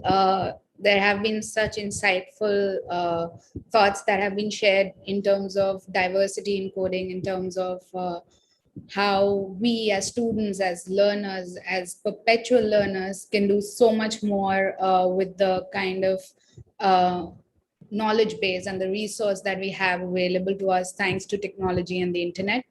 The next panel will be starting shortly at 12 noon. And yeah, we will get back to you then. Thank you so much.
Good afternoon to one and all. We will be starting with our second panel, which is on corporate social responsibility in K-12 and STEM learning. This discussion will be on the impact of integrating social and environmental goals in K-12 and STEM. We have with us the panel will be moderated by Mr. Shivakumar Murthy, who is a senior director at PwC, where he's leading the consulting and implementation of technology-enabled educational and capacity building transformational programs for the government and public sector. He has over 23 years of experience in technology and technology-enabled businesses and has worked with clients spanning from Japan, Southeast Asia, Middle East, Africa, Europe, and South America. Prior to PwC, he was with Siemens and Nokia.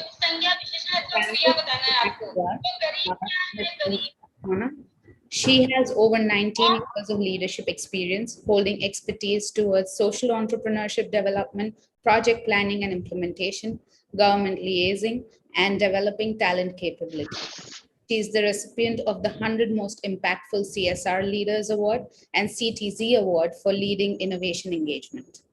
She engages in strategic initiatives towards guidance of financial grant management, corporate citizenship strategy, community affairs, social compliances, and NGO work. Welcome, ma'am.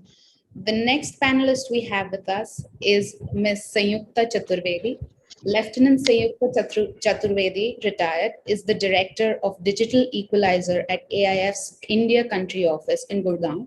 She holds a BE and PG diploma in business management. Prior to joining AIF in 2017, she has over the last 2.5 decades worked with Centum Learning, IL and FS Skills, IL and FS Education and Technology Services, and the Indian Navy. Welcome, ma'am. We also have with us Mr. Abhishek Dubey.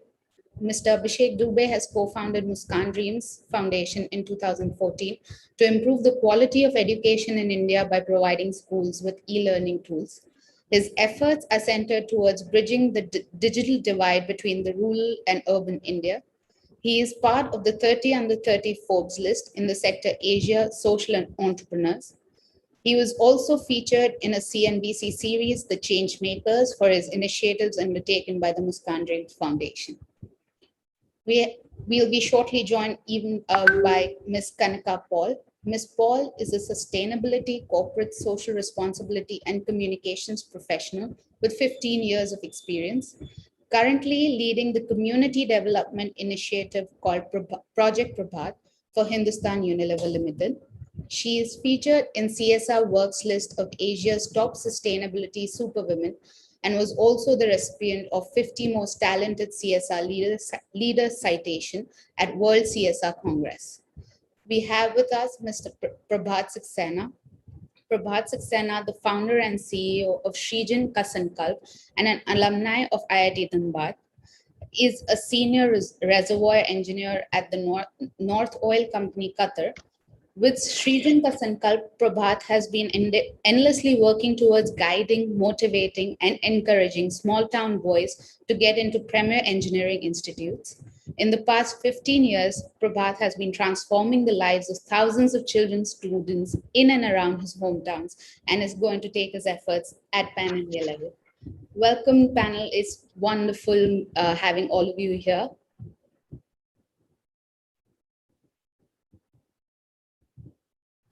Thank you, Jagrati.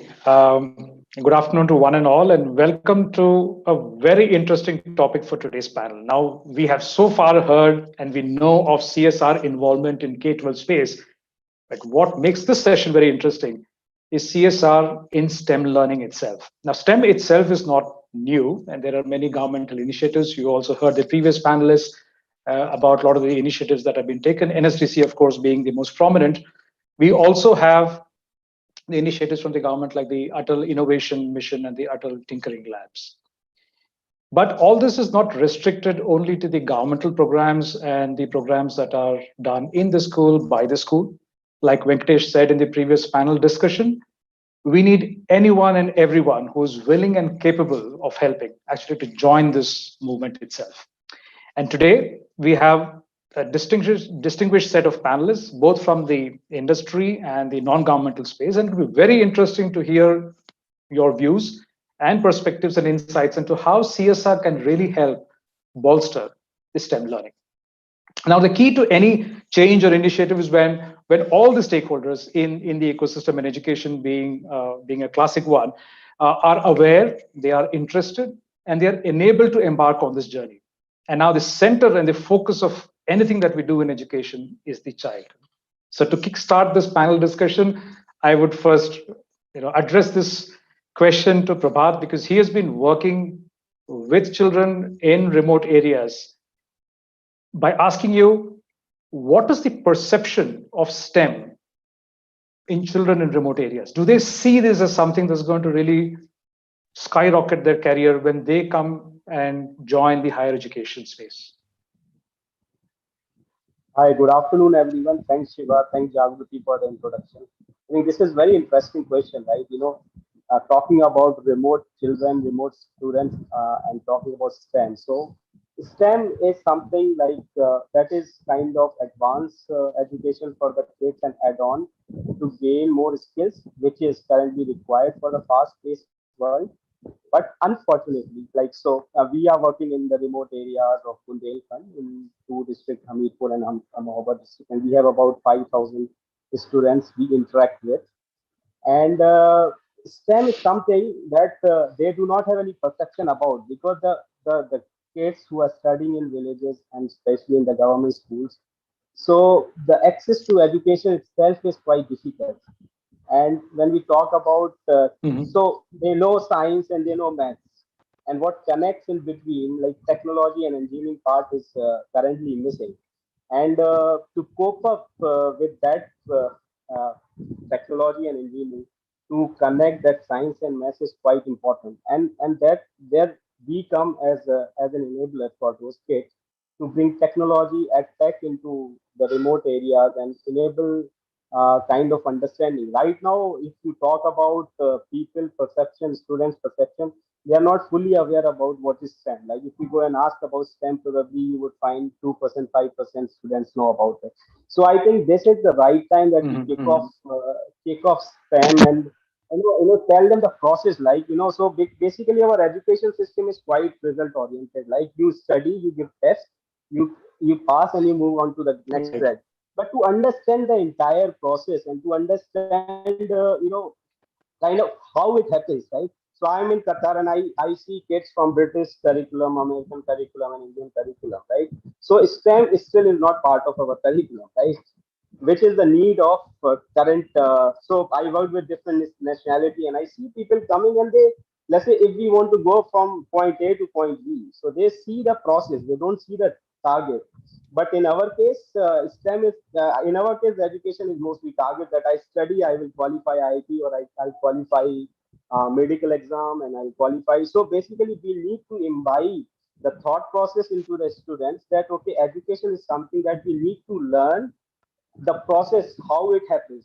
And when that comes, and probably kind of technology and engineering, if we bring that with science and maths to the village kids and we imbibe that into them, right? Okay, they plan their target, they can probably earn more from STEM, from the kind of technology, from the process they have to go through. So right now it is my take on STEM is not quite spread out into the remote area, and probably we need to put a lot of efforts among students to make them aware what they can achieve through it.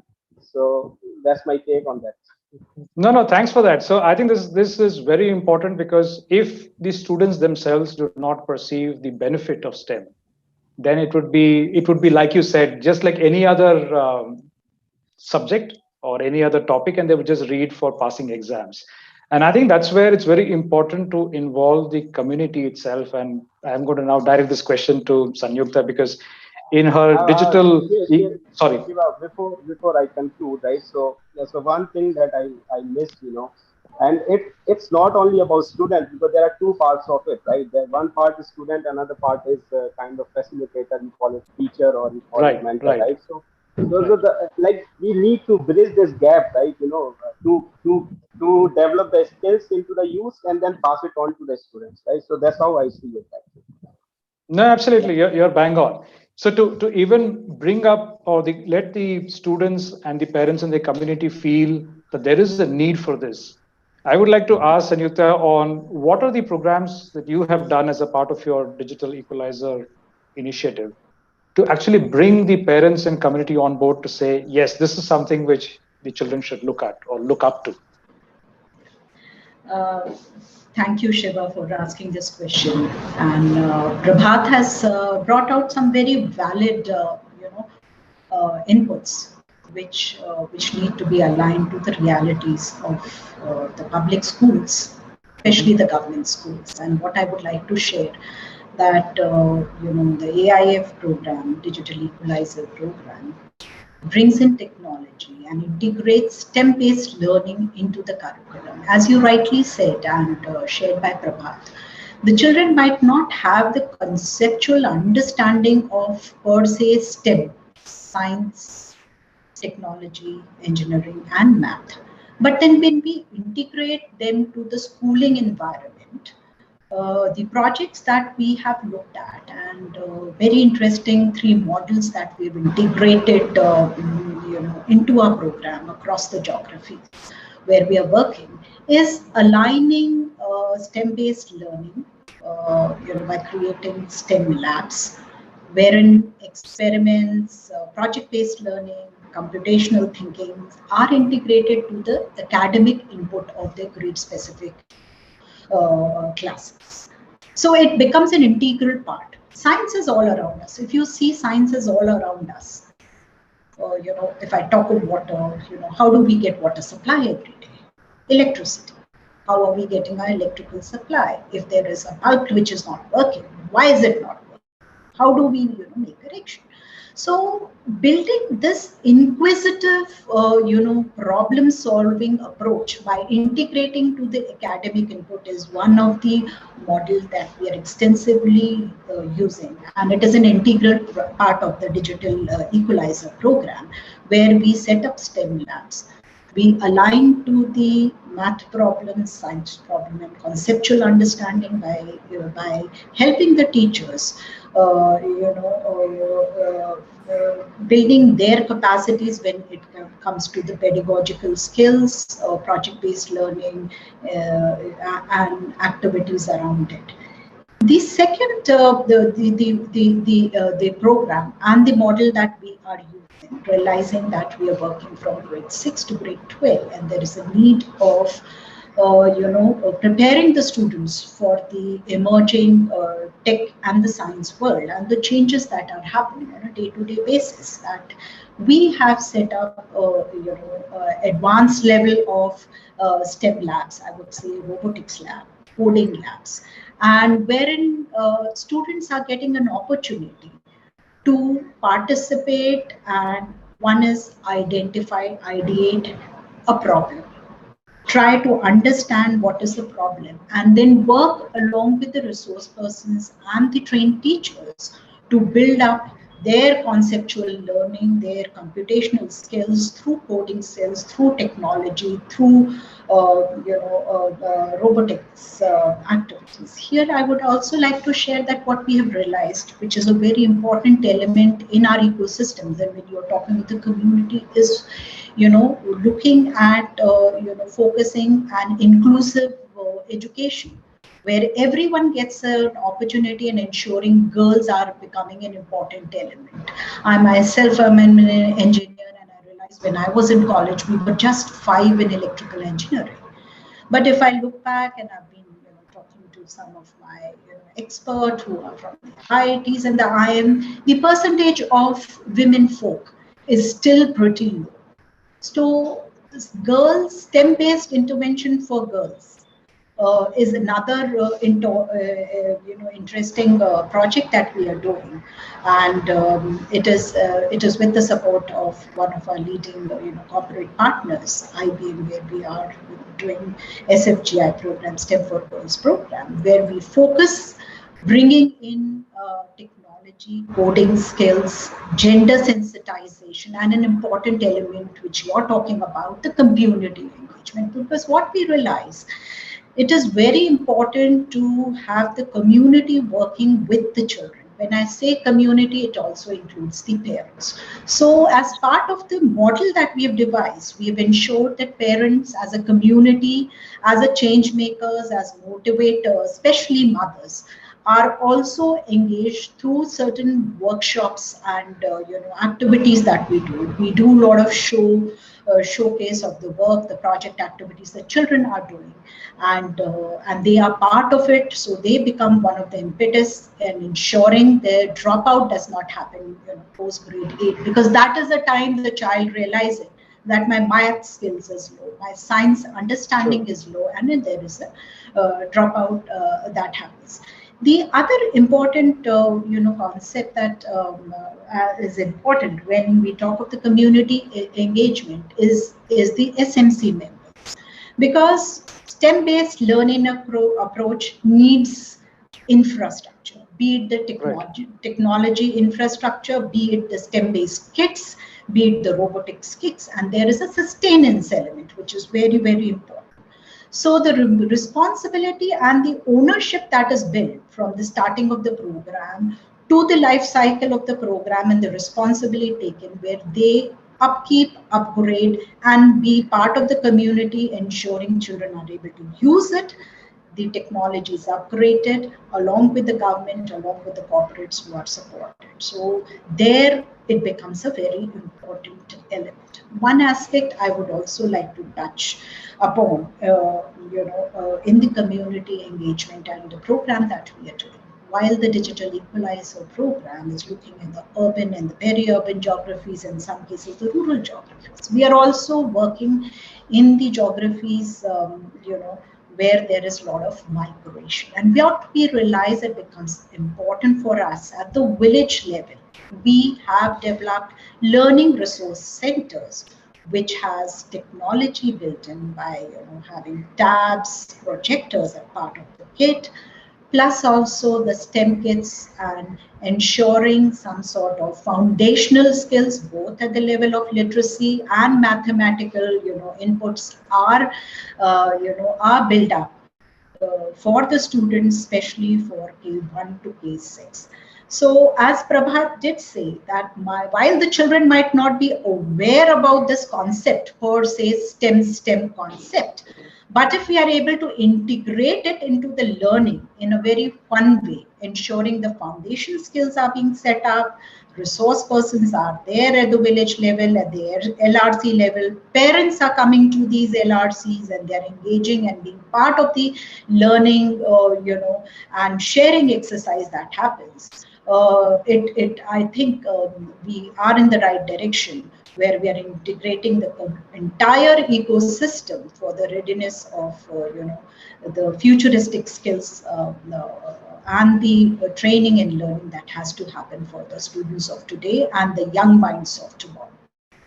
No, thanks a lot. I think it helps. And I remember when I used to visit these schools here in the outskirts of Hosur, a small school that was actually, the community came together to bring all the equipment, right from TVs, printers, computers, just because the teachers said they can teach, but they did not get the sufficient support, but the community did. So I'm pretty sure if the community is motivated, they can do wonders to the schools there. Absolutely. Now, like Prabhat said, the key and important aspect of any kind of education, especially in STEM, would be teachers. And without they being enabled and without they being motivated as well to focus on STEM, even if you don't call STEM as STEM, how do we do that? So I request Abhishek, he has been working with schools and government schools and running programs with teachers. How do you get the teachers to get motivated and start focusing on STEM and slightly away from the typical rote learning that they are used to? Thank you, Shubha. Hello, everyone.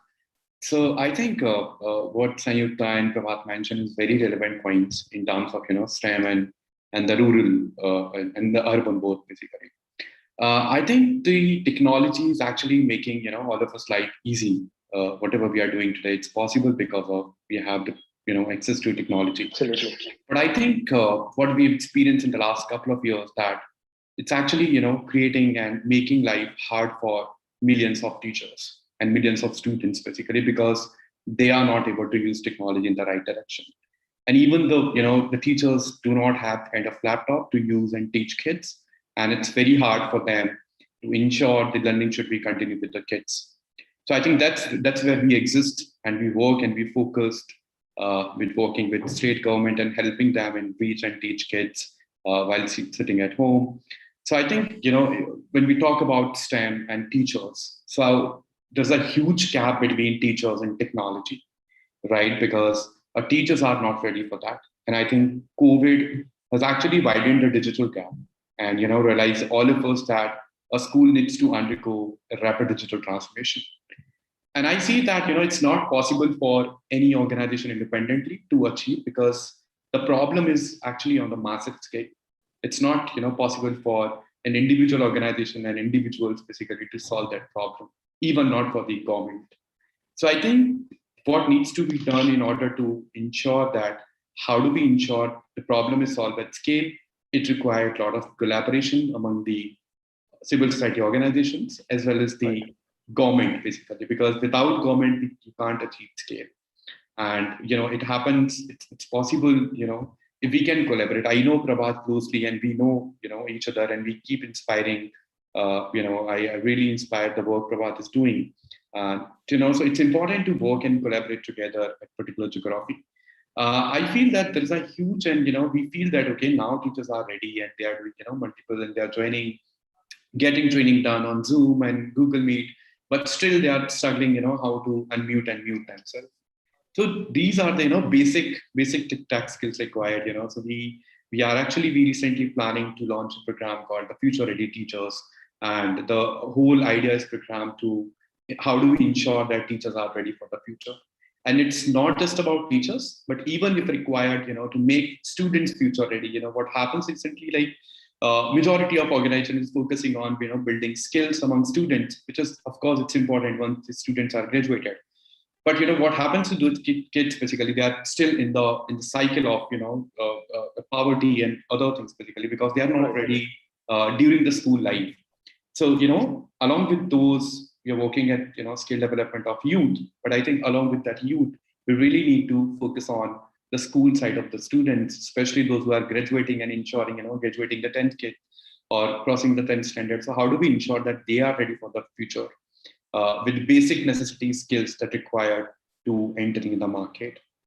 So yeah, I think these are some of the few points which I thanks for that. And I think that also brings a very important point when you say come to 10th. And one of the thoughts that was always running in my mind when you look at the statistics that comes from the government of India is also that students tend to drop out. And this is also combining what you said, what Sanyukta said regarding a girl child. The tendency to drop out is higher for girls. And we can also see a very, let's say, consistent trend that as the grades for maths and science start reducing, the probability that they will drop out really increases. And therefore, it's contra to the entire STEM concept itself, because we are saying STEM is the focus, but the moment children are becoming weak in science and maths, which is two parts of STEM, they tend to drop out. So my question to Manju would be, of course, as Microsoft, I think you've done a lot of work, even with the states, to find out and predict when children would drop out. So what have been the findings from that study, and what kind of interventions do you really think are effective to prevent dropout as we see the gradual decline in science and maths grades? Thank you, Shiva. I first have to say that this is a very esteemed panelist. You were right in saying that, and I do feel very out of place being here, because I think a lot of work that is around education is driven by our education lead, who couldn't be here today. So in a way, I'm filling in for her. My focus is much more CSR and more about underserved young children. So in a way, the question totally aligns to that. So there's one part that we are helping state governments like Telangana and even in Northeast about how do we bring, let's say, AI to be able to predict, even at a school level, that which are the children who are likely to drop out for the next semester, right? So we are absolutely, that's one part of it, but normally that data is the the education system uses to really kind of see how we can work around or create strategies. We as Microsoft are not involved with that. We're really about enabling them to be able to predict it. But within our CSR work also, this is a reality, right? And I think it's not just about STEM, it's about education itself, right? So STEM definitely, you very rightly said, itself becomes a blocker, right? In our program, Right. when we started working, a lot of our CSR focus is also about not just STEM computational thinking, because it's 21st century skills, but also actually taking them to the end journey of helping them to get into a career of technology, right? That's the ultimate aid. How more young women, especially, can take a career in technology. And I can give you my example of where I kind of, when I started 10 years back, the focus was mostly on looking at 9, 10th, 11, 12 students. And what we realize is that we are losing them at 9th already, because a lot of young girls haven't even chosen to go for sciences. So we said, okay, Yes. we need to start much earlier for us to be actually able to take them on a path to a career in technology. But to your question on dropout, I think it's not been easy. I think, as Microsoft, we don't implement the programs directly. So for Yes. us, the choosing of the nonprofit is really, really critical. So when you're looking at a nonprofit, you really need to understand, where are they focusing on? Are they coming at it as a service provider? And then you are not going to be able to look at it systemically and holistically. But if you were working and partnering with a nonprofit, let's say like an Aga Khan, which looks at it holistically and says, okay, how do we ensure that young girls not only get enrolled, and young students don't get enrolled, that they stay retained in the education system? That is really where we found the maximum success. Strategies differ, right? So what strategy will work in Telangana, which we found has been better at dropout rates and managing dropout rates, is very different from, let's say, Uttar Pradesh, right? Because the socioeconomic context is very, very different. So that varies. But for us, what we found is working very closely with nonprofit really helps. Also, helping the nonprofit to use technology to be able to predict some of these. Like state governments is one, but then we all know that they're a behemoth. They may not be able to work at the education at the school level. Yes. So building the capacity of nonprofits to be able to use technology to even identify factors that's leading to these dropouts has supremely helped. And some of these are only at a district level. So the strategy is according to the block and the district. So I would say that we don't have like a cookie cutter approach. Largely, we're dependent on our nonprofit to guide us. We bring our technology to help our nonprofits to use that, and then build strategies at a block and district level to address this over a period of, I would say, no success unless you invested for 3 to 4 years. And, typically corporates tend to do that. Let's do it for 1 year. Next year, let's go somewhere else, right? Yes. So you need to be invested for 3 to 4 years. Absolutely. There are some ways that I think we found have been useful for us to at least try to impact this. I can't even say that we've been 100% successful, but this is how we're trying to impact. No, absolutely. I agree. In fact, education has one of the longest return on investments, if you want to see, and also to see impact, it does take quite a bit of time. So good to know that you are focusing on nonprofits who are willing to stay there, continue and be committed, and also do all the upgrades that are required in the period of 3 to 5 years that is required to see any positive impact. The next part, of course, is again, while we're talking about 10th and 12th, and that's where STEM really comes up. One part is very important, and that's skilling. So I would request Kanika, who's also working on the skilling side and livelihood. How does technology itself help you in making this program a success in wherever you are invested in? Sure. Thanks, Shiva, for that question. And a very good afternoon to all the panelists and people who've joined in this conversation. Just before I speak of skilling and livelihood in the role of technology, Shiva, I think one thing that we often, when we get caught up in terminologies, and STEM itself is such a heavy terminology, we forget the very ethos of what it means. And honestly speaking, at the end of the day, this is all about inspiring our children in our villages. be it STEM or be it just looking at, the stars under the moonlight and gazing while trying to sleep at night, which is also what the journey of Dr. Kalam really was. I think how is it our children are being inspired to have a better future for themselves and then think big. And that's exactly what in the life journey of an individual, from the time that he or she is a child to the time that he or she finishes the education or drops out or takes a means of livelihood just to support himself, herself, the family. What is the inspiration for that child? And that mood question to me is something that we try to inject in our programs, to be very honest. Okay. I think somewhere, and this is, I'm going to take some of the key points that, Sanyukta spoke about, Prabhat spoke about, Manju spoke about, Abhishek spoke about. At the end of the day, technology in itself is not enough. The people who are driving technology play a very important role. How is technology becoming an enabler is a very, very important role. So for example, if the girl child has to go and fetch water because there is no water in the village, can we have a role model from the village who uses STEM to create ponds of water, which can then lead to water availability in the village, which then leads to availability of time for the woman of the house and the girl child to then not drop out from the school. This is all interlinked.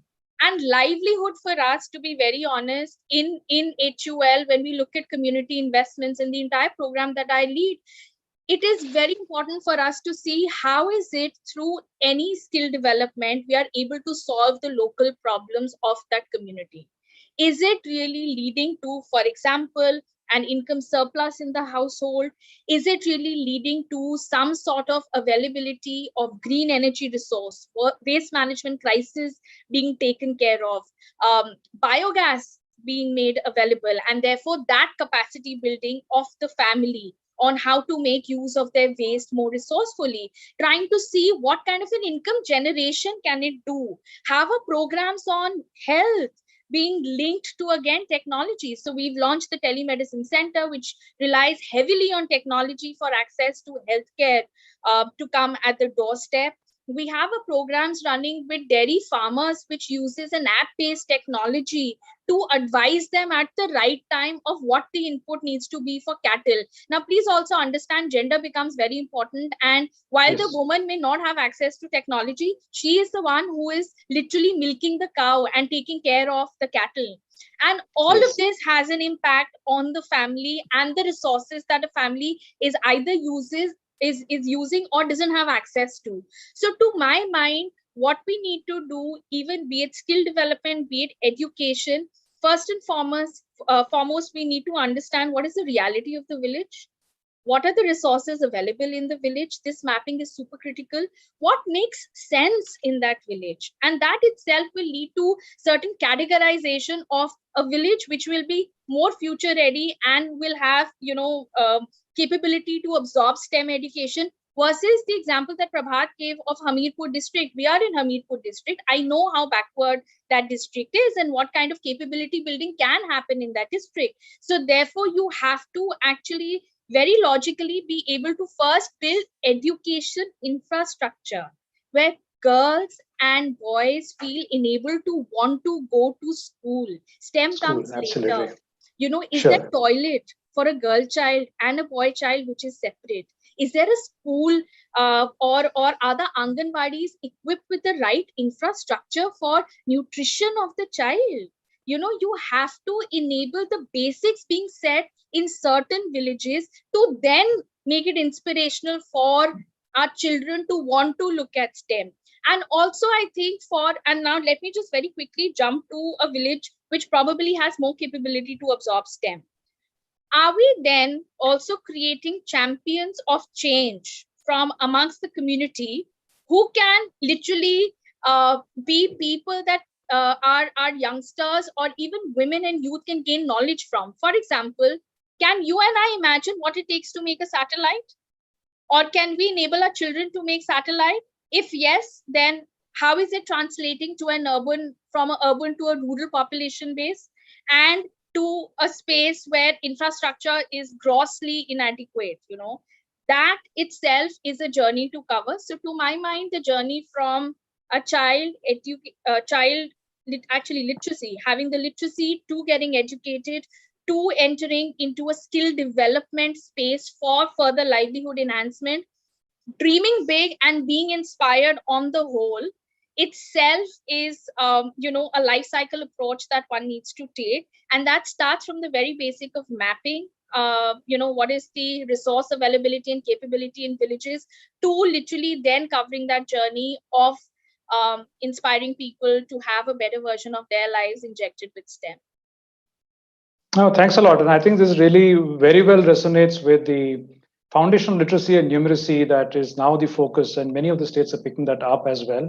When you mentioned about Anganwadis, it's very critical that we get the Anganwadis also to help both with nutrition and also with preschool basic literacy and numeracy. And I think this is some very encouraging signs, at least from some of the states where they have taken this initiative, because Anganwadis come from a different department, education is different. So how to bring them together so that they work as one when they keep the child in mind. So I think very, very interesting point. This actually shoots two different questions. One is to Abhishek, to know how are the schools now ready for the digital intervention, mostly thanks to the pandemic. So what's the government school readiness for that? And the second question, Kanika, what you said, I'm going to shoot that to Sanyukta, but I would like to first hear Abhishek on the school readiness from the infrastructure point of view. Yeah, thank you, Shubha. So I think, I think this pandemic has, realized all of us that how important the readiness of schools, in terms of technology, in terms of teacher readiness, or system readiness, I would say, right? So there are 2-3 important things I would say. That one is, of course, that we all are aware of infrastructure gap, right? That is already there inside the classrooms, but even outside the classrooms. I don't think the government is able to bridge that gap in terms of, reaching every house of the children. I think it's not possible right now. But I think moving forward, what government can do and what other actors can actually do is basically ensure that that school should be ready for the futuristic world, right? So I think that's one part. And the second, part is basically a mindset readiness, basically. So technology shift is not just about skill set, but I think it's more around the mindset shift, right? Now, the teachers are actually adapting the system. People are sitting in the system on block level or a cluster level. They are actually adapting and using Google Form to collect the data from the teachers. Even it's a small part that they are doing, but still it's actually improving their system and process and strengthening their existing system. So I think that's the second part, that how each official and the systemic people can actually are able to adapt the technological changes and the readiness of the future. And the third one is, of course, because teachers are the core drivers of the program that whatever the government is implementing.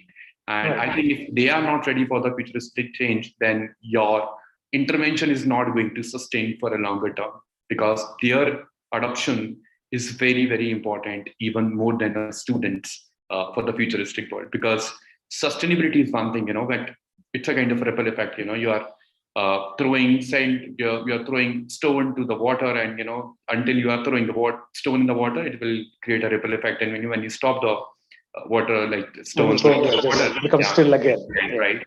So how do we ensure that how do we work closely with government? Doesn't matter you're working at state or you're working in block. I think what the important is basically alignment with the government.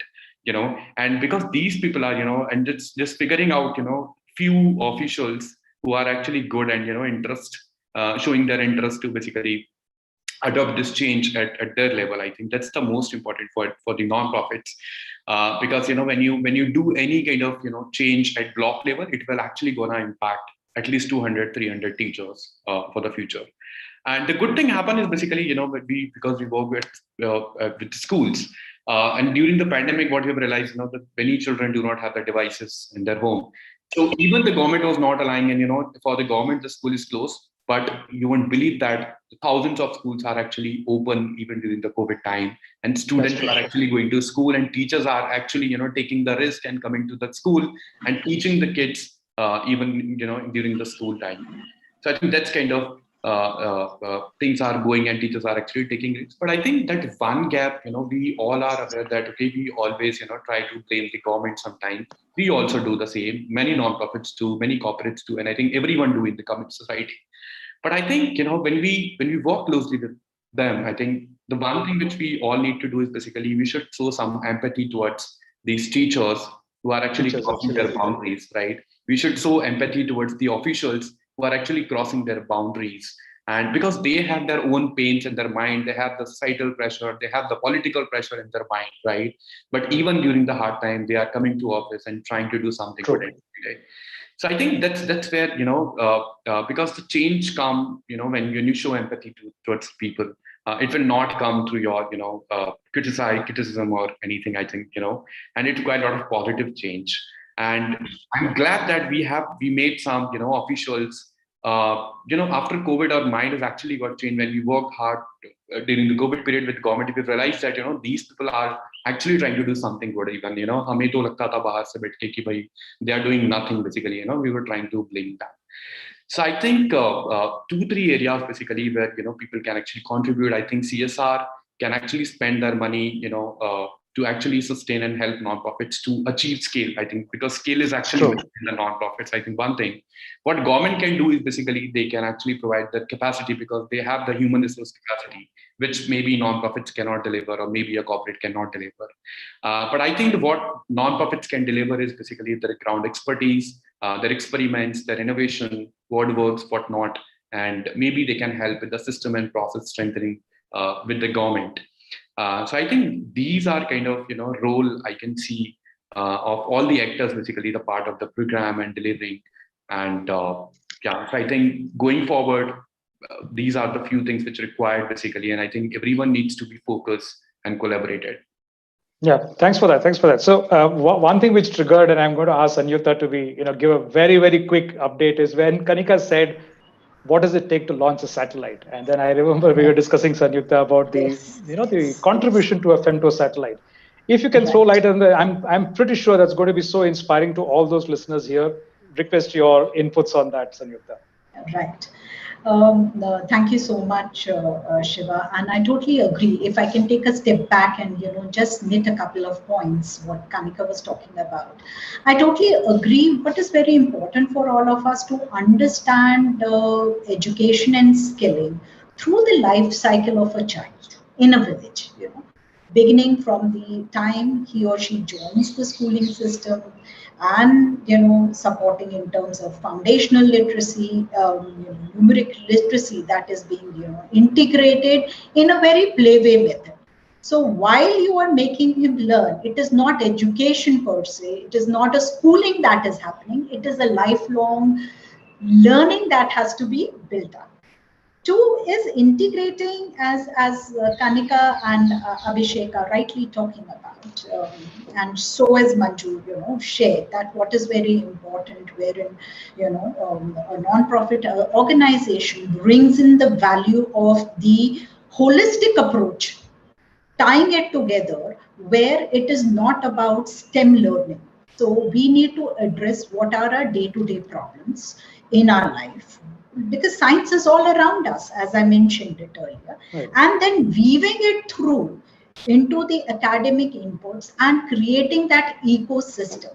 Now here, when we talk of the STEM ecosystem, and I'm very happy to share our experience that we were able to do and get the students to be part of the large-scale satellite launch that was planned out by Dr. APJ Abdul Kalam Space Research Payload Center in Rameshwaram, and this happened during the pandemic time. So what is very exciting, the entire ecosystem, us as a non-profit organization, the teachers as a support system, the students, their readiness to learn and understand came together, where quick STEM-based learning pathways were created. They were taught about, about what are satellites, how do we create a microsatellite, what are the important elements of it, what is the science behind it, as well as how do we go about doing those basic coding skills. So, and last, but I would also like to mention that is, as all of us have been discussing about it, there has been an emotional challenge, well-being challenge, which is all of us are going through it, and especially for these children and their families and their parents, where many of them have lost their livelihood or are struggling to sustain in whatever small bit they are doing to provide those smartphone for the children, so that the child is part of this sort of an initiative that an organization like us with the entity like Abdul Kalam Space Research Centers, integrating the government and private schools together to create this platform for all of them together, came together.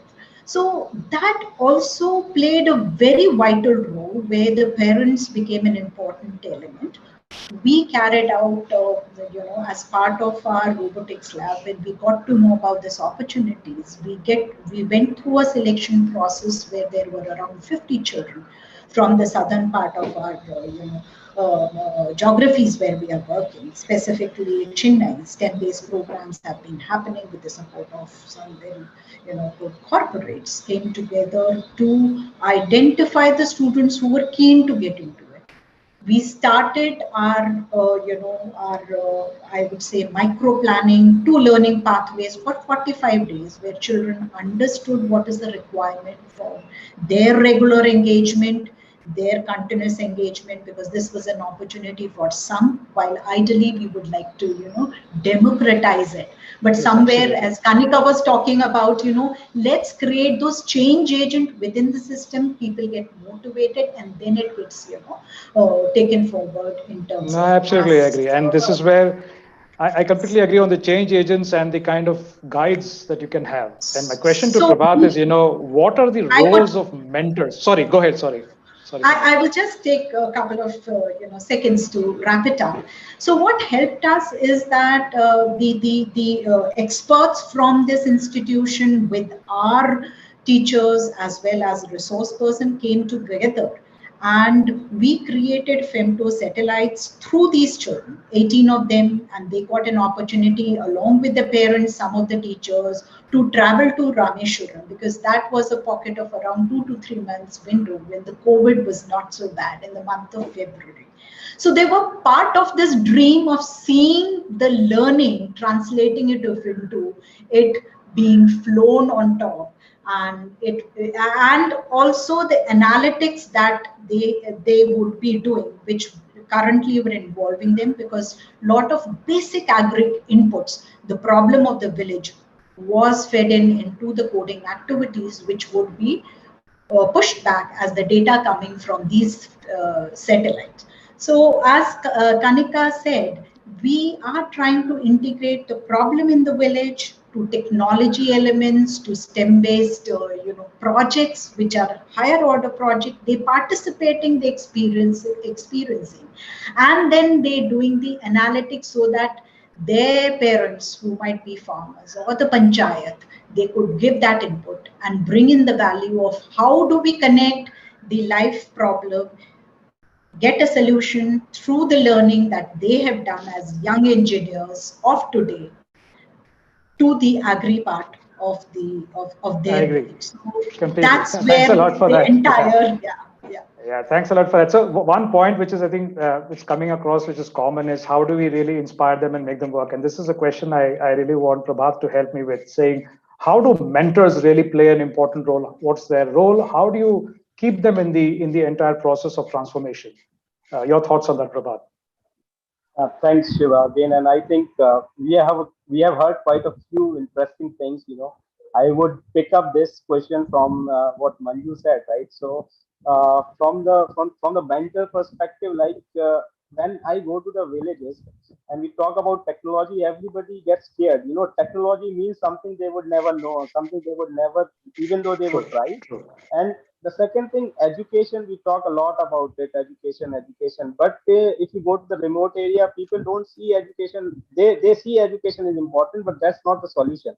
Why? Because the education doesn't translate into livelihood eventually, right? Because, you know, one out of maybe 1,000 or 100,000 you see going out and probably earning their livelihood, but the dropout rates, everything come into the effect, right? So our education journey, right? So I'm this space for last 15 years helping the kids in the remote areas, and what I have seen, like every year was changing. And what Manju said, like the ecosystem that probably works for Hamirpur district might not work for the Northeast district, because there is no fixed solution of the problem, right?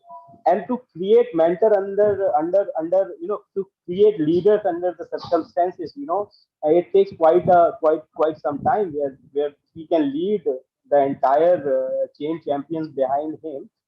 So one thing that some of the non-profits don't have is the time to create those leaders. And if they have time, it takes time, right? So to run that program for that long, for 3 to 5 years, it requires a lot of effort. So our education model, what we have seen, initially we have decided, okay, we will create an online portal with the content and we will show it to the kids.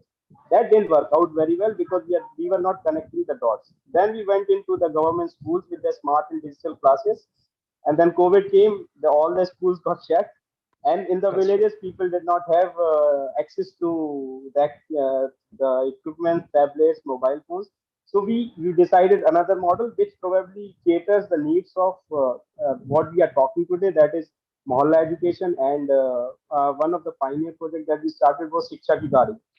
So what we did in Mohalla education, we are trying to bring up kids from the local area and giving them mentorship from like so.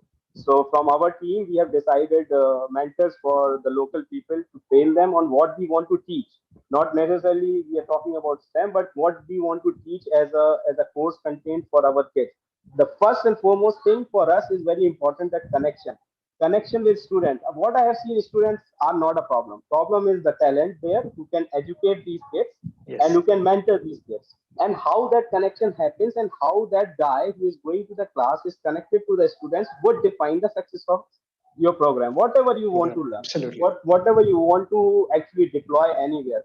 So what we have seen, another thing, you know, when they see bigger organizations coming to help, they expect, you know, kind of, you know, how I should put it in terms of, you know, so basically first of all they get scared of technology, then you have to motivate them to get into it, and then they have to motivate the students. So it's a threefold process, and in that process we also have to ensure the stability, right? So non-profit going into the villages, the perception in the villages are not good. Like NGOs come and they work for 6 months, 8 months, and they go from there. So sustainability, and to ensure the villagers, okay, we are going to be here for some time, and these guys from your villages would be teaching you and will be making the villages Atmanirbhar. So this whole process, the mentorship process is quite important, in which आप थोड़े दिन खुद काम कर सकते हो, but you will have to bring the local talent into perspective, and that local talent has to take it forward for completely any agree. education. Completely agree. And that's one part of it. And the second part of mentorship is always like the guy who is mentoring also needs a connection with the guy who is with the mentee, right? Yeah. So basically, it's a circle, right, where you connect with people and somebody is connecting to. So that cycle require a lot of engagement and probably lot of resources from different technology pools available around the globe. No, and thanks a lot. I think one example I would like to give to conclude my talk. So recently we opened one telemedicine center in one of the villages. So we brought up a technology called VC from US, where the doctors, it's like Practo, where the doctors would directly be connected to the villagers and they would get the initial treatment in the village itself. And we had to train people for about 3 months only for clicking on the link to connect with the patient and connect with the doctor. So we need to be really patient for any program that we want to implement, because when we talk about the corporates, everybody wants to know the impact. In education, impact is very slow and it would come with time. So I think corporates also need to give some space to non-profits to deploy things and to come up with what they promise, right? So. No, I think that answers quite a few questions with respect to the corporate CSR and the NPO interaction.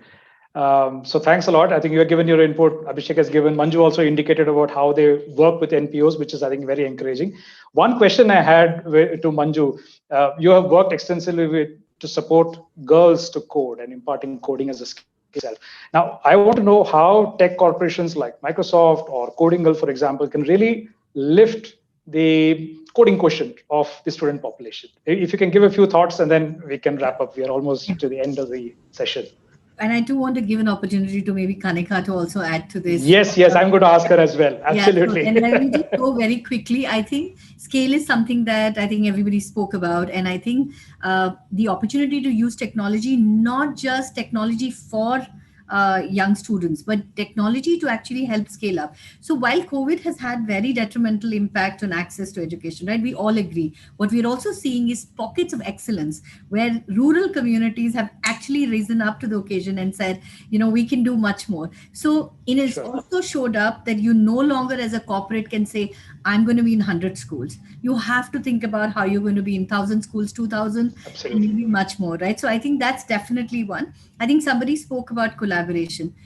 Development is a team sport. CSR is definitely a team sport, right? So if you're not going to work together, but work together in a way that you bring complementarity of the skill is the second piece. And I think the third one I would say is that mentorship is something that you asked, Prabhat. I would say role models, creating role models for young girls and women, because coding, so what, right? So in development sector, we always ask, so what, you have 100 schools, what is the impact? So what? True. So what are they going to do with this? Give them the role model so they understand how does that really apply to your life. But I think at the end of the day, I would say that it's just the ability, corporates have an ability to bring more than just funds. I think even nonprofits look at us for funds, but there's a huge talent pool we have, which is eager to make an impact. And I think if we can really bring that into this whole piece, that'll really help. So I've tried to be brief, Shiva. I hope it helped. Thank you so much. Thank you so much. I'm just conscious of the time. This is such an interesting conversation. I'm going to connect with you all offline and see how we can really make an impact. But then keeping time in mind, Kanika, my request to you, now you're working in this skilling and livelihood space. How do you see CSR really helping, both from NPO side and of course other organizations like HUL contributing to this space? I think, Shiva, at the end of the day, any corporate has to be very true to its core. And whatever the corporate is best in, if you're using that to impart further skill set in your community, that actually leads to long-term sustainability. So yes, it should be, somebody like a Microsoft that teaches coding. HUL teaching coding would be like, where's the connection and where would it lead to? So to my mind, it is very, very important that what we have been doing, for example, when our beneficiaries are creating products, how do they market it? Where do they market it? Can it lead to income generation in a rolling way, and not that even with COVID, with the lockdowns, how do you ensure sustainability of the produce reaching the last mile consumer? Every corporate needs to understand what is the material issue for them, what is the material issue for the communities, what makes sense at the end of the day for the CSR program and the sustainability ambition of both the community as well as the corporate, and with that also marrying it with the appetite. I think the appetite is very important. So even while we're creating role models, you can say that, hey, listen, look at this champion of coding, a woman. But if in the village there is no appetite for that and it makes no sense to them, you cannot miss a step. You just cannot do that. So I think it's very important to have a combination of capability, appetite, and then on-ground execution, which leads to long-term impact over a period of time, and maybe then have very clear-cut short-term goals and long-term, imagination going. Thank you so much. I think you have sort of already summed up what we have been discussing so far, right from motivating the people, having the right role models, having a short-term and a long-term, and education is a long-term result sector. So obviously, everybody should have the wherewithal and commitment to make this happen. Thank you all for this wonderful insights and the work that you're doing. Really, credit goes to all of you for the dedication and commitment. I really hope to see more and more CSR initiatives coming forward, more MPOs coming together to form a very healthy ecosystem to see how education itself can be improved in the country. Thank you so much, and back to you, Jagrati. Thank you, Shiva, but Thank you. for Thank a you. very lively moderation. Yeah. Thanks, Thank you so Shiva. much. Yeah, thanks Thank you, everyone. Shiva. Yeah. Thank you. Thanks, Thank you. It was a everybody. pleasure. Yeah. Thank you, everybody. It was a lovely panel. I think, yes, we as corporates, as big players in the game, as non-government organizations, we are playing a big role because we've been exposed to a lot of information, and we know where we can create that change, where we can spark the local leaders and role models that everybody is looking for when it comes to urban and rural India. So thank you so much for all the lovely insights, and we will now be breaking for lunch. So the next session and the next panel will begin at 1:45 p.m. And I hope everybody is having a lovely day so far. Thank you so much. Thank you so much. Thanks.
Good afternoon, everyone. Welcome back after the lunch session. We will be beginning with our second half of the National Coding Summit.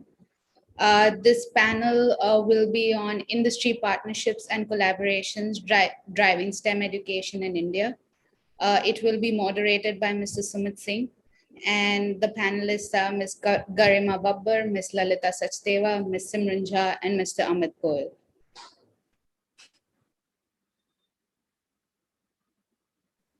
You are on mute, Sumit. Hi guys, good to meet you. Hi Amit, hi Simran, hi Lalita. Yes, thank you Jagrati.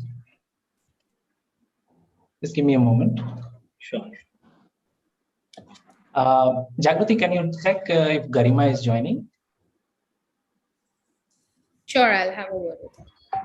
Sure, thank you. So good afternoon, everyone. I hope you all had a good lunch and all set to join the post-lunch session of the National Coding Summit 2021. So in this session, we are discussing the role of industry in driving STEM education in India. We have with us 4 speakers to discuss this important subject. To start with Lalita Sachdeva, she's the partnership lead at UNICEF. She's been working with UNICEF for over a decade now.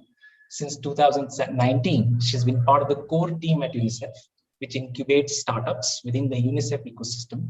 It is called UA. Now, UA brings together government, private sector, civil society, and most important, young people to find solutions to opportunities for learning and skilling.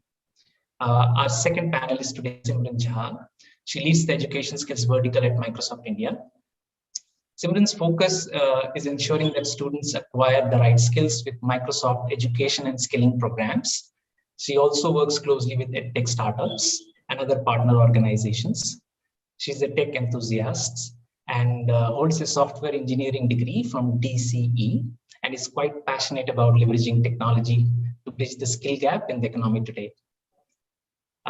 Moving on, we have our third panelist, Amit Goel. Is the business head Southeast Asia for edX. Now, edX, as you all know, is world's largest e-learning platform, founded by MIT and Harvard University. Amit has done some phenomenal work in making India the world's largest learner base for edX. Amit, by the way, is also the man behind launching the world's cheapest PC tablet called Akash. I hope all of us have heard of it, and has worked closely with Government of India for this initiative, One Laptop Per Child. He holds a bachelor's degree in IT and a master's in business from Oxford Brookes University. Amit also chairs the IoT India Congress and advises Indian government and startups. Our fourth panelist today is Garima Babbar. Good afternoon, Garima. Garima heads skills and education initiatives for India and South Asia at Adobe. She has over 20 years of experience working closely with K-12 sector, higher education and government. She leads the India flagship initiatives like Adobe Digital Disha and Adobe Creative Educator. She's passionate about education and works extensively on implementation of NAP to develop new skills for students.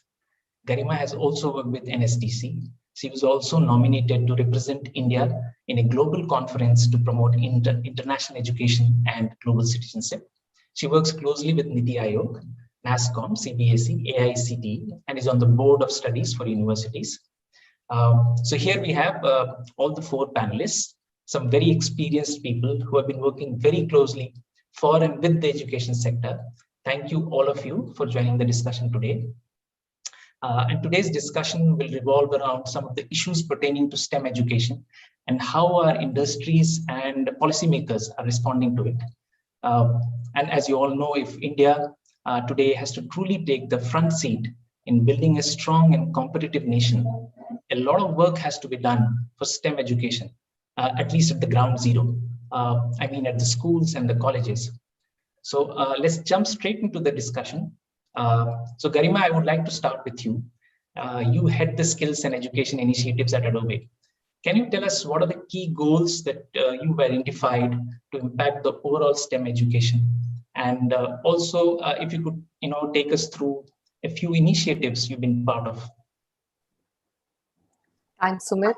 A very good afternoon, everyone, all the fellow panelists and the audience who's watching us live. Thank you for asking that question. From an Adobe standpoint, one of the things that we strongly believe, and I'm sure all of us agree to that one of the fundamental skills that is required for every student or every teacher to progress is about creativity and digital literacy. So our initiatives, our programs, whatever that we do, globally, it actually hinges on three essential pillars, which is more about how do we build creativity skills, empower students with digital literacy, and most importantly, when we talk about online education or remote education today, how do we modernize the entire education system so that we are able to transform the teaching learning practices, which is all the more crucial today in this pandemic where students are learning from home. Teachers have to create content, and it has to be meaningful content so that students continue their journey of education while being at home. So we have our India flagship program, Adobe Digital Disha, that you just talked about in my generous introduction. As a part of that, we enable teachers and students with our products. And at a very programmatic level, we drive the intervention very closely with the school leaders as Adobe education leaders and ensure that the teachers are trained on pedagogical enhancement. How do we include technology as a part of their teaching, learning, and assessments? And most importantly, when they have to create content, how do they engage with students with the right content so that the students understand the context very well, they're able to adapt to it, and also submit their projects I would say in a very enriching format, which would be in the form of web pages, graphics, or videos, whichever format, so that they are able to communicate effectively to the teachers and also in this online environment. So these are some of the initiatives that we've been driving. And something that I'm absolutely passionate about is our Adobe Creative Educator program, because that is what gives us a complete sense of fulfillment, that we are able to build capacity of our teachers today in this digital environment to use digital tools and make a difference to the lives of the students. Thanks, Garima. Thanks for bringing this up. I'll come on the same question again and discuss in depth about how has things changed about the pandemic and how is Adobe trying to help the ecosystem out there. But moving on, I'll come to Simran now. Simran, you're part of the education skills vertical at Microsoft. Would you like to highlight some of the key initiatives Microsoft is driving to boost the STEM education? And also, I understand there are a lot of initiatives happening at Microsoft for introducing Minecraft and other important block-based coding programs for school kids. Could you share some light on them as well? Sure, thanks, Sumit, and good afternoon, everyone. Thank you for joining this panel and giving us this opportunity to connect with you. So Sumit, as you know, Microsoft has been always heavily invested in education, and our mission to empower every student on the planet to achieve more is a commitment to do more to support students and educators from K to career, to be ready to innovate and create in an increasingly digital world. And as a part of that, we offer end-to-end products. We work with partners, we offer content and curriculum that help the educators ignite their students' interest and make them ready for the future. One of our offerings is Microsoft Learn, which is our learning aggregator platform. It hosts over 1,800 plus course modules across technology areas and levels. So these are basically self-paced digital learning resources that can be used by students to prepare for their technology careers, reskill themselves, upskill themselves. And these are basically very bite-sized step-by-step modules, especially because of the pandemic. I think we've understood how difficult it is to be focused, not get distracted. So these are very engaging modules that are available to support these students online. And especially, I think, taking into consideration the pandemic, we literally made a conscious effort to make our platforms separate for students and educators. So we've now a dedicated page, one for educators, one for students, and they can access these Microsoft technology specific skill resources These have interactive labs, sample codes, and free product test drivers that the students and faculties can go ahead and leverage to enhance their educational journey. Over and above that, we've also collaborated with universities abroad like CMU and Oxford to ensure that the students are also getting an perspective about what is happening globally. And I'm sure we all know students are very eager to engage and change the world and solve the biggest challenges. So this is the start of their learning journey, and we feel it is very important to ensure that they are inspired, engaged, and feel connected to what they're learning. So as part of that, we conduct an annual a competition called Imagine Cup Junior for K-12 students.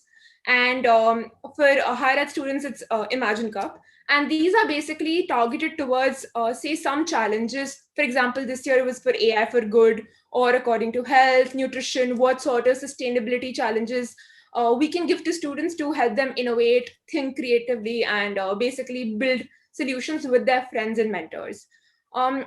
You mentioned Minecraft. I think that is something that we have literally given a lot of thought and process towards acquiring. And through our Minecraft Education Edition, we are basically ensuring that students start learning about the building blocks of their, say, careers from a very young age. So this is a very collaborative game-based learning platform that engages K-12 learners in STEM and computer science.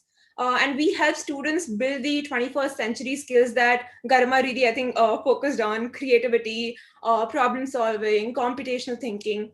And with features like Immersive Reader, we also ensure that Microsoft is providing enough support and technology for students to engage despite their challenges, despite their disabilities. And this is also something that we've incorporated into our partnership. We recently partnered with CBSE and NCERT to incorporate Minecraft coding, AI, and data science into K-12 curriculum. So that is a step towards, I think, NEP's policy as well, that we want to ensure we're incorporating vocational studies and education into a skill-based format into K-12 learning.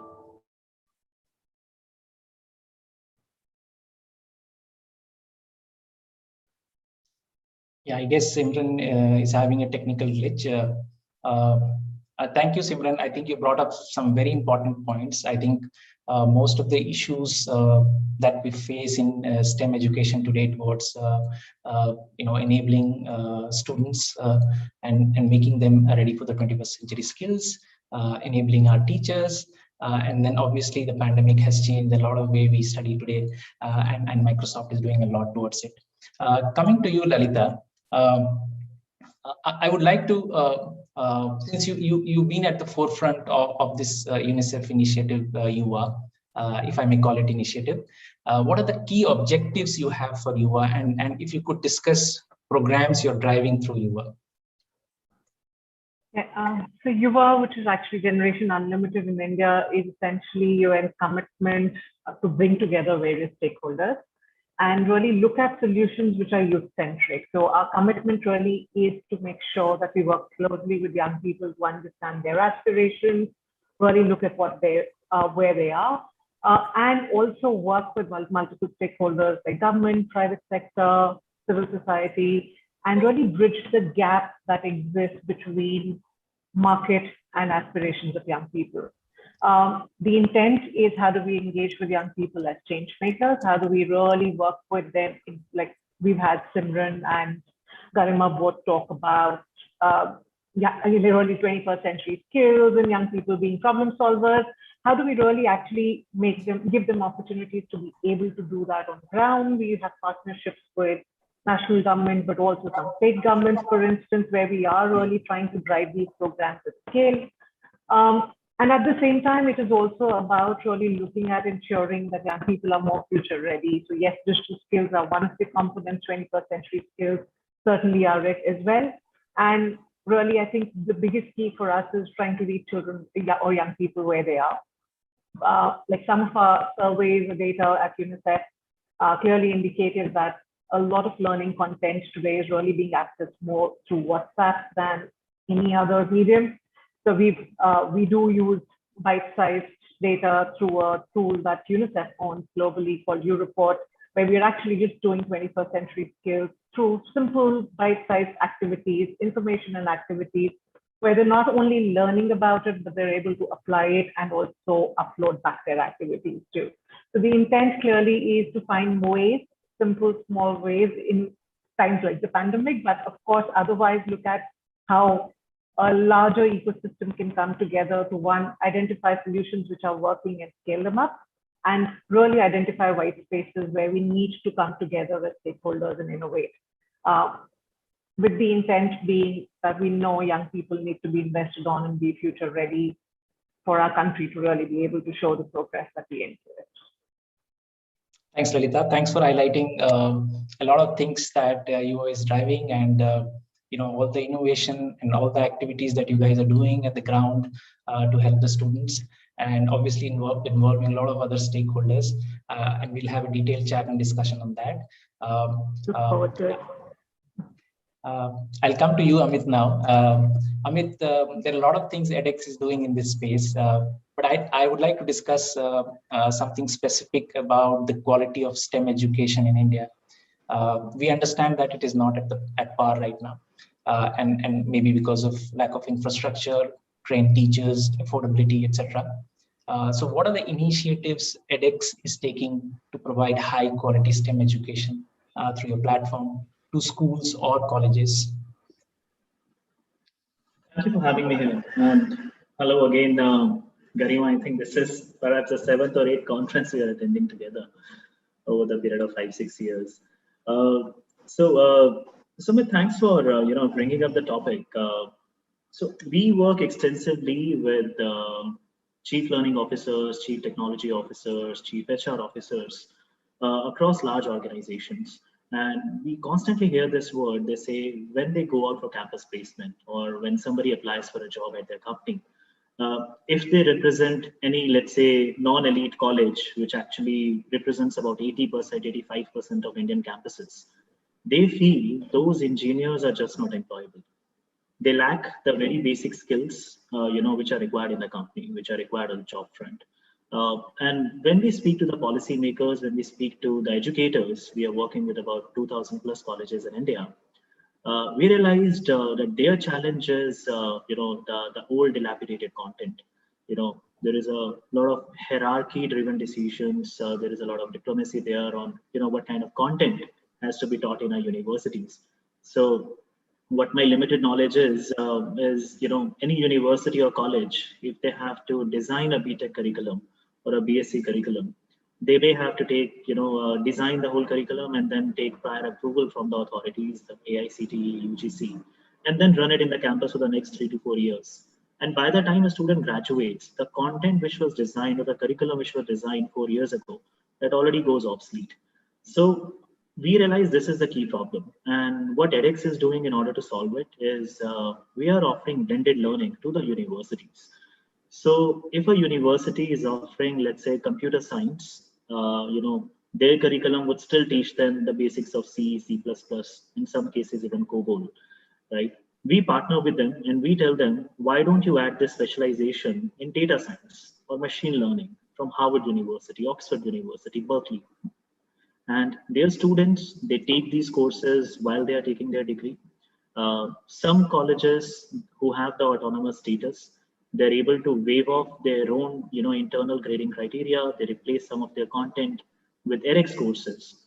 And the students, not only do they get high quality education from these professors who teach at MIT, IIT, Harvard, Oxford, but they also get a certificate of completion with these brands. And what we have found is that makes a stark difference. 74% of our learners, they report career progression after these services. Now, edX has been a non-profit organization, and although we monetize our certificates, we charge a fee for the certificates. But what we have been doing ever since the whole pandemic started is we launched the Online Campus Essentials program. We basically issue about at least 5,000 licenses to every college, every degree granting institute in India. They could distribute these licenses to their students, and each license allows the students to take unlimited certifications across in-demand skills and technology with a focus on STEM education.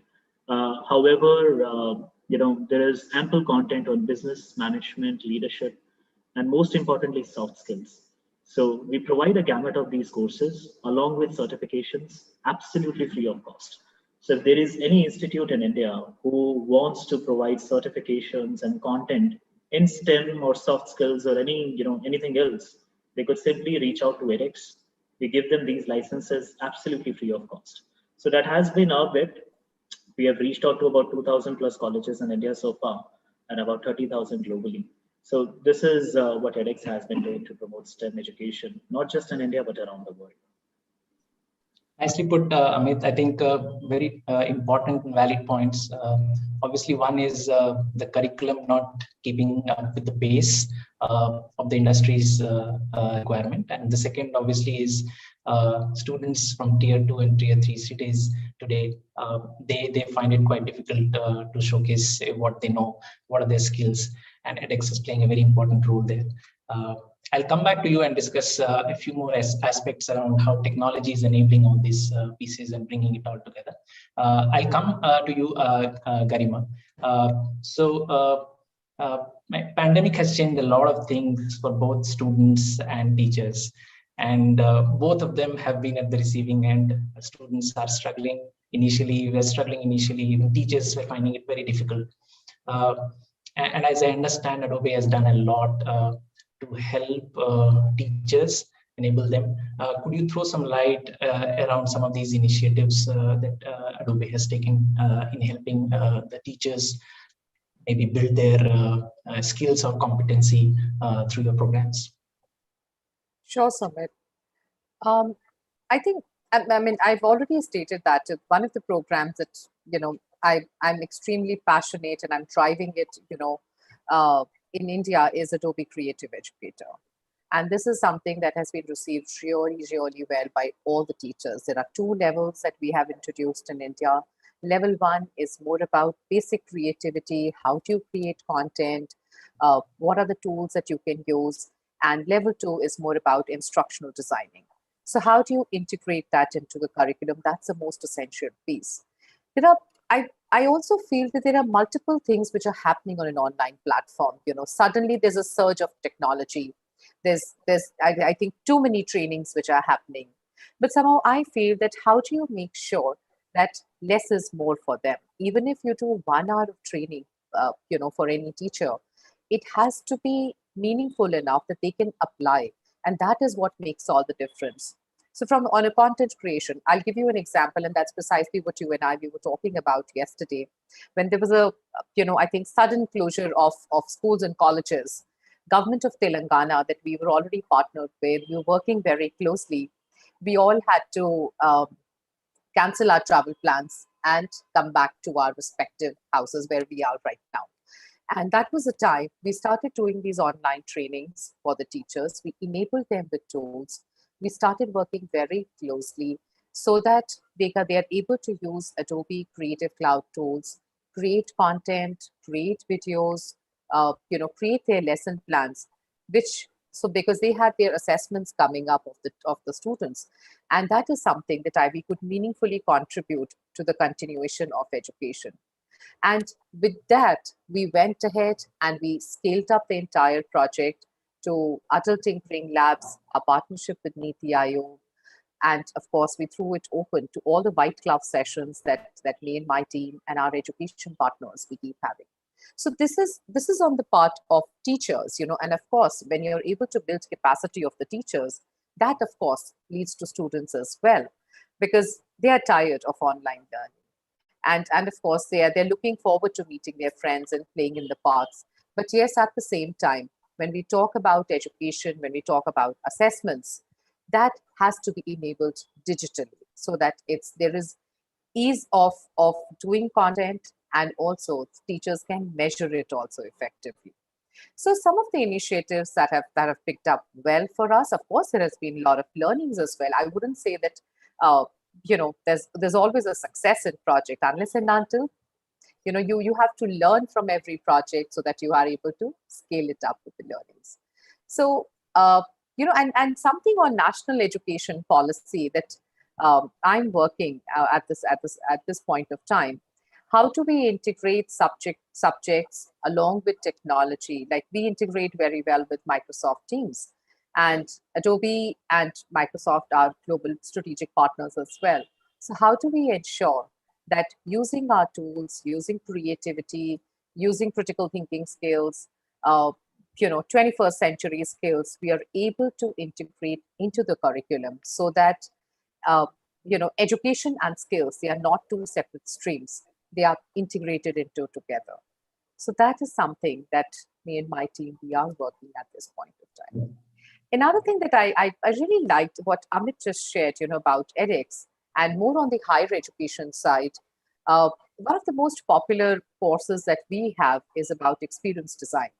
And we partnered very recently with NASCOM Future Skills, where again, there's a huge demand of designers, of I would say digital experts, experienced designers across all SI partners like TCS, Cognizant. And that is where, we thought, why don't we bridge the entire gap of industry and academia? And this course has been picked up very well by students. And it is powered by one of our tools, which is Adobe XD, endorsed by the industry. So these are some of the initiatives that we are trying to drive to build the skill gap and also integrate into the curriculum itself. Thanks, Garima. Thanks for bringing this up. I think a really valuable point towards how Adobe is bringing creativity, problem solving, and obviously helping in bringing quality out there with whatever teachers and students are driving. And obviously, yes, pandemic has brought up a lot of challenges, and it has led to all these partners have started thinking together and integrating the solutions. And that's so beautiful to see that all of us are thinking in the same line, trying to innovate, trying to see that there are solutions for the problems that our education sector is facing. And I would like to come back to Simran. Simran, you was talking about your partnership with CBSE and how it connects the dots with NEP. So would you like to discuss what is the whole role Microsoft is playing in this entire piece there, and what are the key programs and how soon are we going to see the impact happening there? Sure, Sumit, and I'm so sorry, that was a power cut at my place, so I had to kind of rejoin. But yeah, I think the partnership with CBSE has been going, the evolution of the partnership has been going on for a while now. But now we've finally signed up this MOU with CBSE and NCERT to introduce coding as a subject for students from class 6 to 8, and data science curriculum for students from class 8 to 12. So these will be introduced as new skilling subjects in the 2021-22 academic calendar. So we're hoping it's going to get implemented as soon as possible. And this is completely in line with the NEP. It had proposed that they want to integrate vocational education into middle and secondary schools. And classes on coding should be initiated for students from class 6 onwards. And that is what the partnership aims to address as the first step. Coding and data science curriculum, I think, are focused on building these critical things, critical thinking skills, problem solving skills, creativity and hands-on exposure. And through Microsoft, our Azure platform, our AI modules, data science modules, technologies like Minecraft, MakeCode, we're trying to ensure that these subjects are integrated into a K-12 curriculum and expose students to the levels of advanced technology that will prepare them to adapt to future. I think what we've gone ahead and done is we have designed supplementary textbooks. So these are handbooks that will be given to faculties to skill up themselves. Training guides will be made available to both students and faculties in both data science and coding. These are completely aligned with NCERT pattern and structures.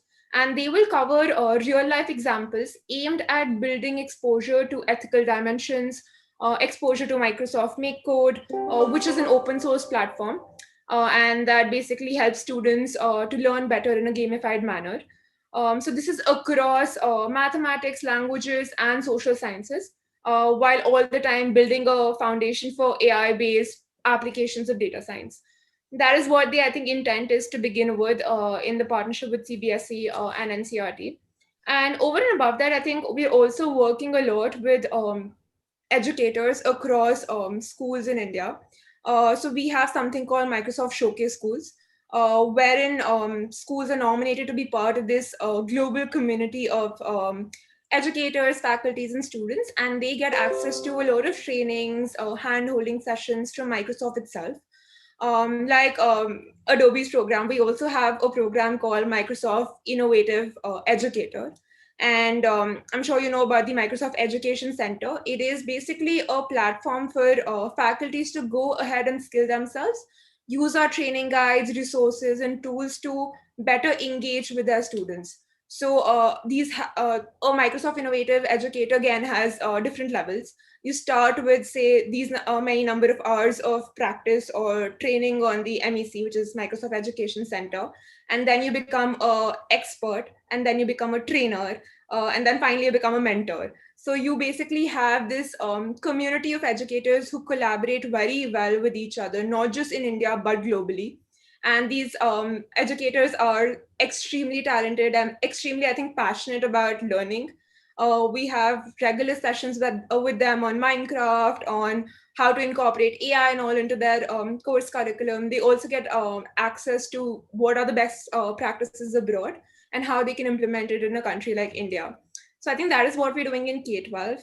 And when it comes to higher ed, again, I think we're doing a lot of partnerships with organizations like KICT, NASSCOM, NSDC, and we recently launched the NASSCOM AI classroom series last year with the ambitious aim, I think, of upskilling 1 million students in AI. We're halfway there and kind of continuing it into this year. But again, the objective is to upskill students on technologies like AI, data science, IoT, these emerging technologies, which we know are in demand in the future, in the present actually, and they are the new currency, right? So ensure that these students are skilled and certified in these particular technologies to ensure that they gain proper opportunities in a, say, future-ready career. Yeah. Thanks, Simran. I think it's really overwhelming to see what kind of work Microsoft is doing to help this entire ecosystem. Some fabulous, effort touching across schools, helping teachers, students, imparting, training, and following the guidelines of NEP, trying to help India build the 21st century skills. Some fabulous work. Thank you, Simran. And for this now, the next question, I will have to come to you, Lalita. You interact with, almost all the stakeholders, policymakers, industry, academia, and young students. Can you share how is you are becoming a very strong bridge between all these stakeholders? What kind of impact are you able to see and bring forward with these initiatives, bringing all these stakeholders together?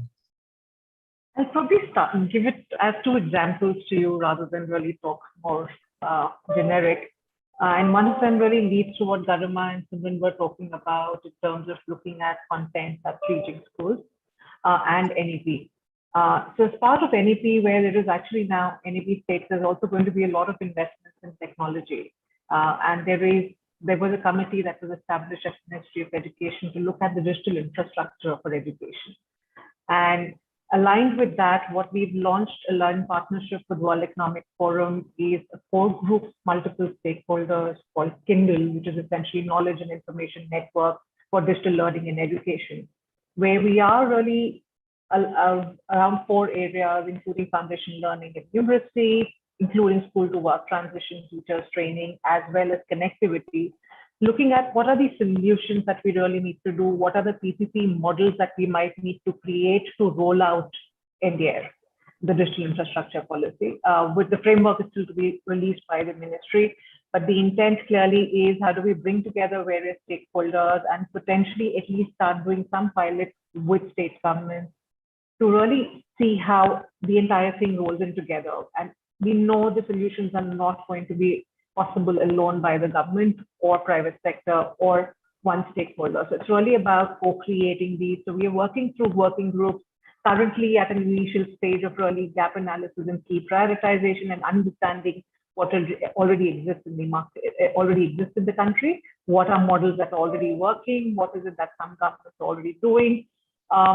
And very soon in the next 4 to 6 months, we really want to come up with models of pilots that we want to start testing. And in fact, with some of our partners, the pressure, I mean, they're actually raring to go to start doing at least some of the pilots or designs that are already coming out too. So that's one component of work that we're already doing. And that's really more at the ecosystem level, where Ministry of Education is part of it. We have Ministry of Skills, which is part of it. And we have a large private sector partners, but also a lot of content and active civil society partners who work on education. So it's really an ecosystem coming together, including some state governments.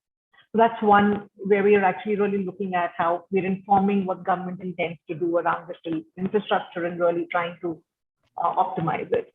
And the second area I would just sort of give is really about how we are also trying to use various tools to engage young people, because one of the things we've seen in the pandemic, and the largest, while digital education and really use of digital medium for learning became very paramount, it also meant we created another deprivation. We had now the digital haves and have-nots as well, especially in students. And there's a huge majority of children in our country who do not have access to learning and the same kind of content that you and our kids might have, just because they do not have the devices or access to devices. Even if there's a smartphone in the family, that may not be accessible to the child during the time when he or she needs to do the class, may not be accessible to a girl. Anybody with disabilities will probably create another accessibility issue. So it's also created a huge amount of disparity. So we were actually, when the second wave hit and we were speaking with young people that we engaged with and the anxiety levels being high, we started working with them to create a small movement, which is really just around COVID appropriate behavior and just simple tools that young people could use to change behaviors around themselves. I mean, just in their network. And we now have this, we have in the last 6 weeks, about 2.75 million young people take actions. And just about 6 weeks, and Ministry of Youth Affairs is leading it. They've been getting other ministries on board, CBSE, AICTE, UGC, you name it, and a lot of private sector partners. We just have had all of them on board the last 2 months. And the idea for us clearly was it cannot be only something that's accessible on smartphones. So while there is chatbots and while we're doing youth innovation challenges, we're doing national quizzes to people who are connected, we also have a large initiative we're rolling out through community radio programs, because that reaches more rural India. We're also using IVR as well for people who have basic handset, and really trying to see how we can, at least with the basics of what is very relevant today on COVID appropriate behavior, vaccine hesitancy, try testing some of these tools on being able to create a learning path and not just a one-off information that's being given, but really create it as a learning path. On chatbots and some of the mediums, it's been very easy for us to create certification. Like with CBSE yesterday, we even launched a 5-classroom session where they would actually use art to express themselves around these COVID appropriate behaviors as well.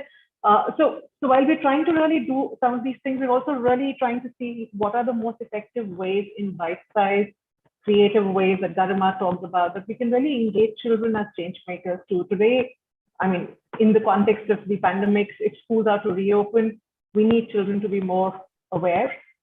We need children to be more aware in their communities as well, because we really don't want a repeat of the second wave. So that really has been our take, and now we're really trying to also see how that learning can be applied to bite-sized learning as well. We've tried that on chatbots earlier, simple things like work on your household budget, for instance, with your parents.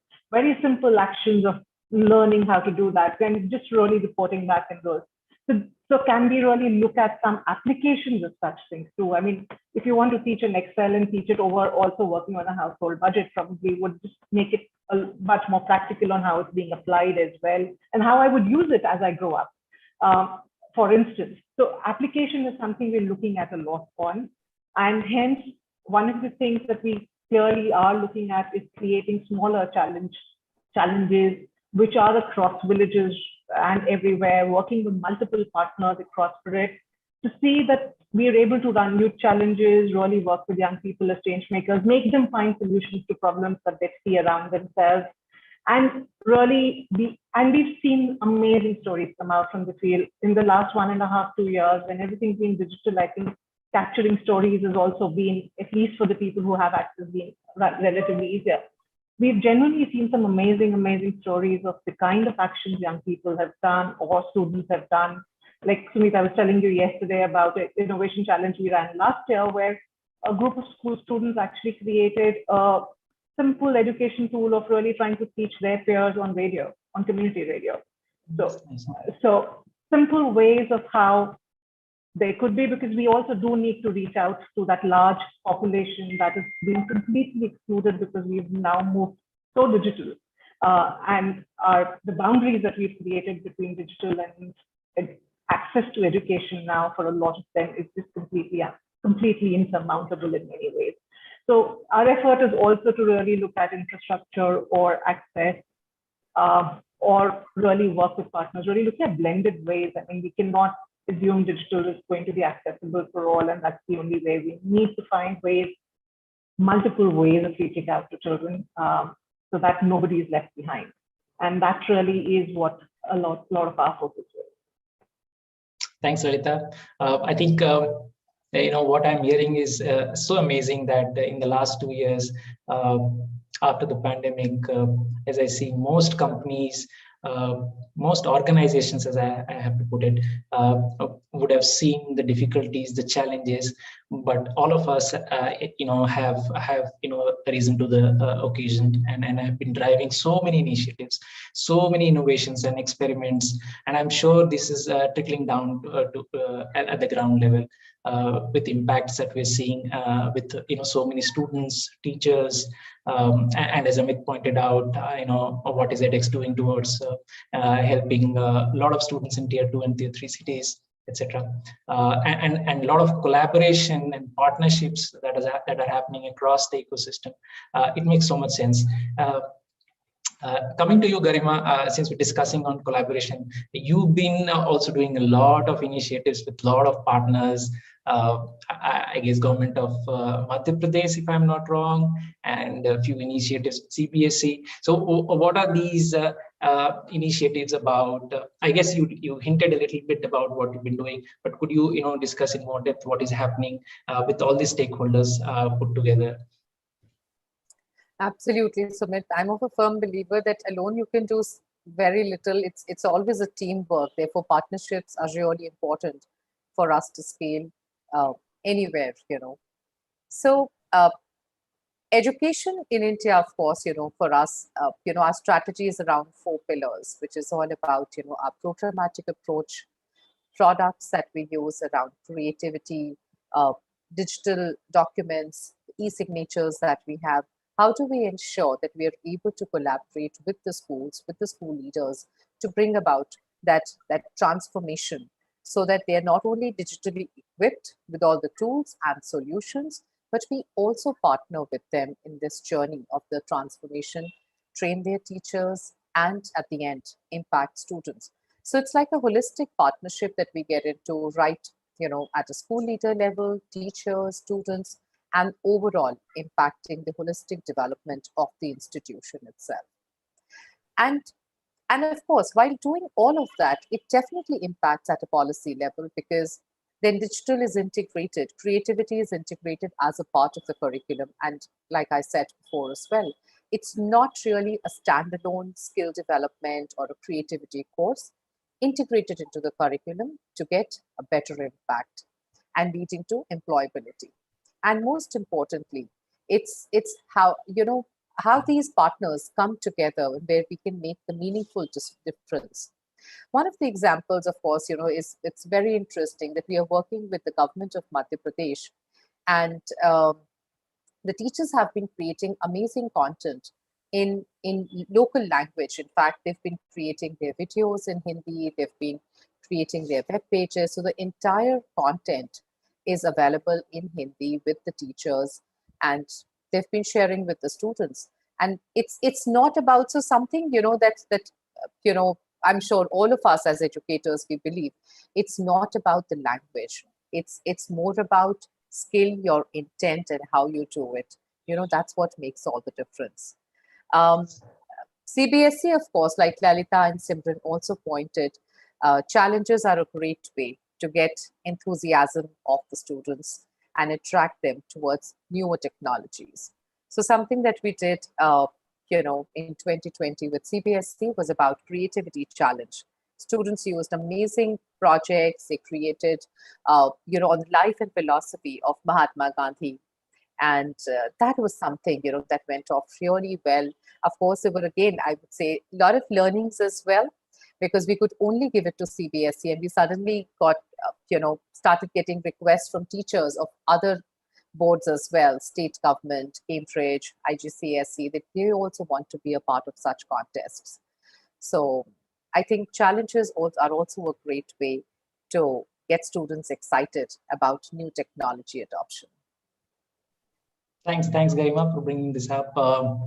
It's really amazing to understand what are the initiatives that Adobe is driving, and the focus on creativity, and the quality that Adobe is doling out there for a lot of students and teachers.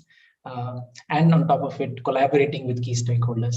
We have a lot of students and teachers and institutions and schools part of the audience here, and they will be listening to this conversation over YouTube as well.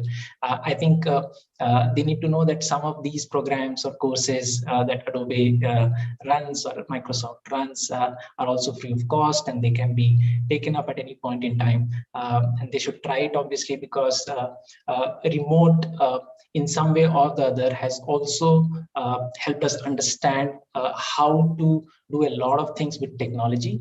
I think companies have been able to bring forward those interesting solutions, and they're already innovating on top of it.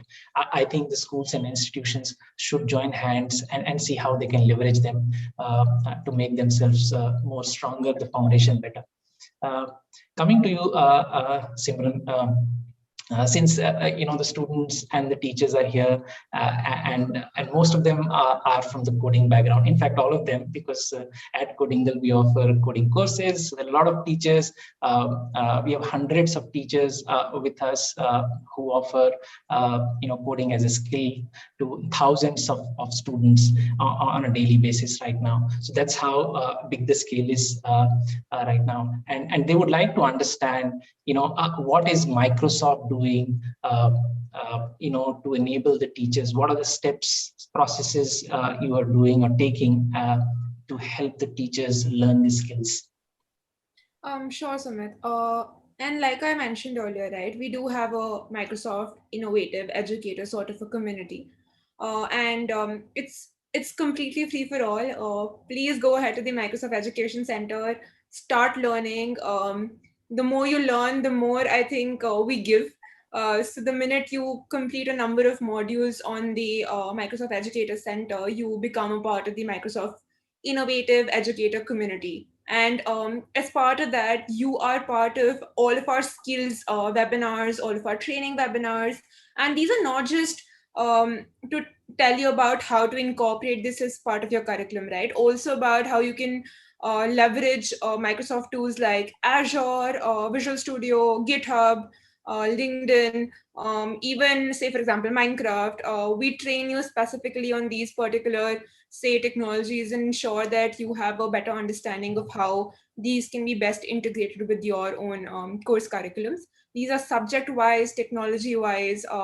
We ensure that nobody's left behind. It's not just for the IT or CS faculties, right? It is also for history or agriculture or mathematics.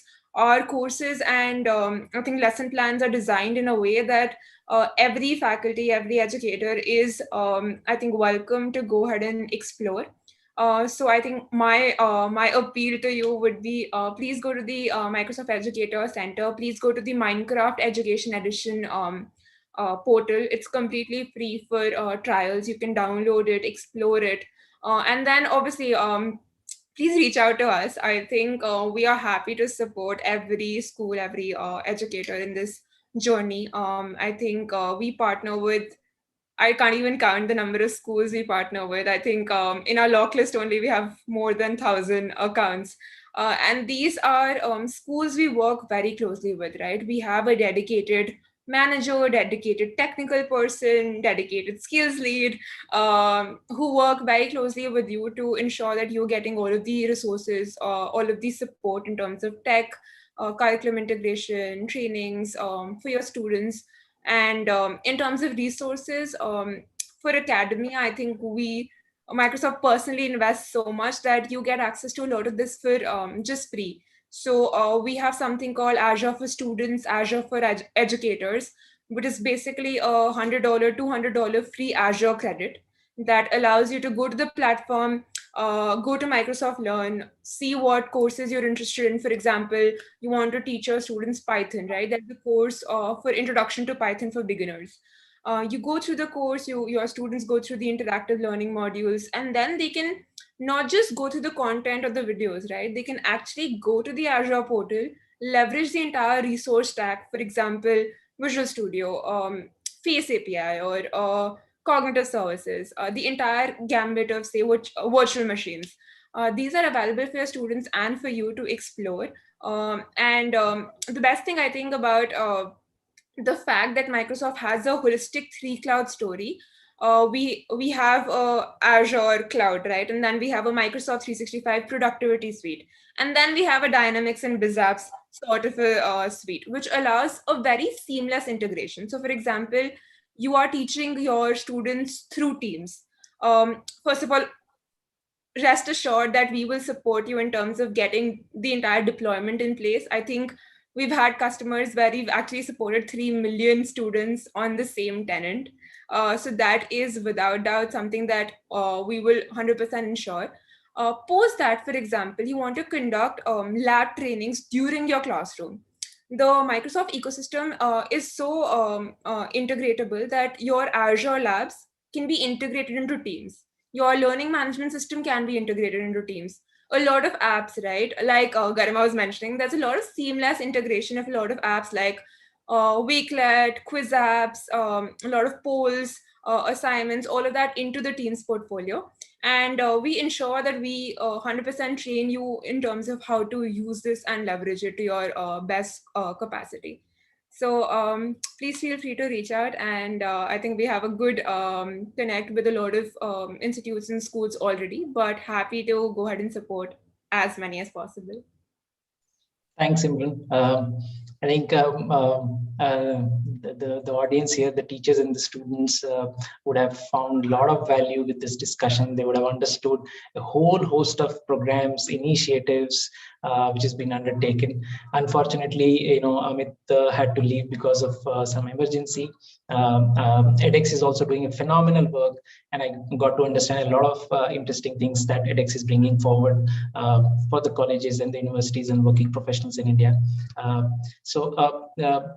Even Codingle, I would like to add, because we are a small partner of some of these initiatives, and we're trying to give our best however little we can.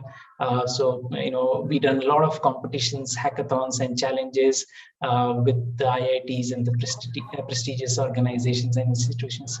Most of these competitions, almost all of them are free of cost. They're inclusive in nature, where the students get to learn programming while they create something. We run free workshops with them so that they understand how to build an app, how to build a website. Yes, it is a long drawn process, but we need to start somewhere. We need to start helping them, introduce to this world, as all of you are, doing in your own abilities, in your own space.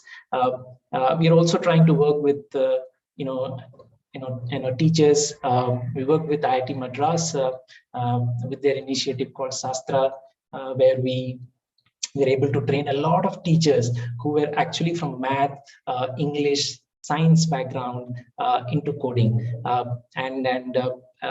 we had long training sessions with them, and for the purpose of teachers, we put out all those sessions on YouTube, and it goes in depth of how one can pick up Scratch programming, which is one of the most basic programming languages for teachers and students, and it's available absolutely free of cost. So as I see, most of the stakeholders are coming with very strong intent to build or bridge the gaps that we see, the skill gaps, the gaps that we see towards training our teachers, enabling them with the right skills to help the students.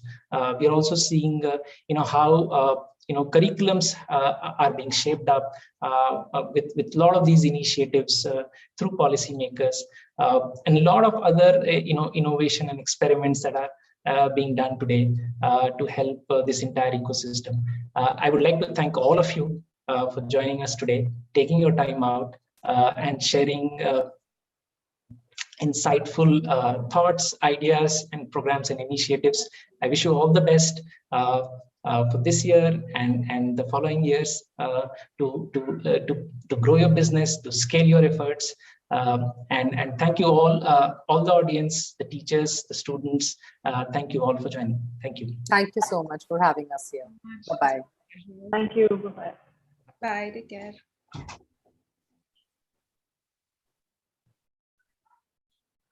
Thank you so much, Sumit. Thank you so much, esteemed panelists.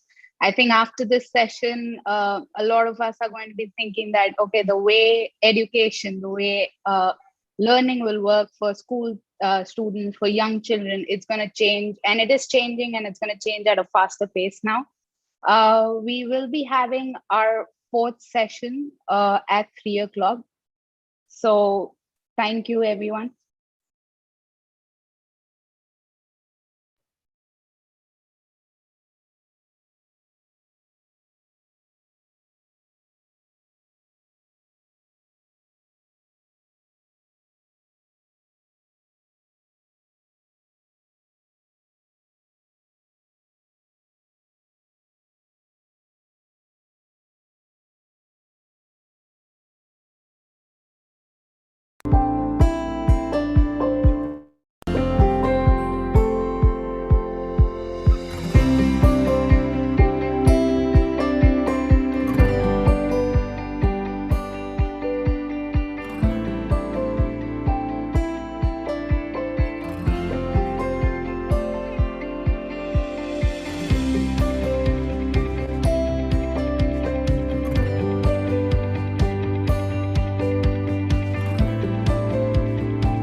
Good afternoon, everyone. We are moving on to the penultimate session of the event today. The panel is on innovations in K-12 education for a better output.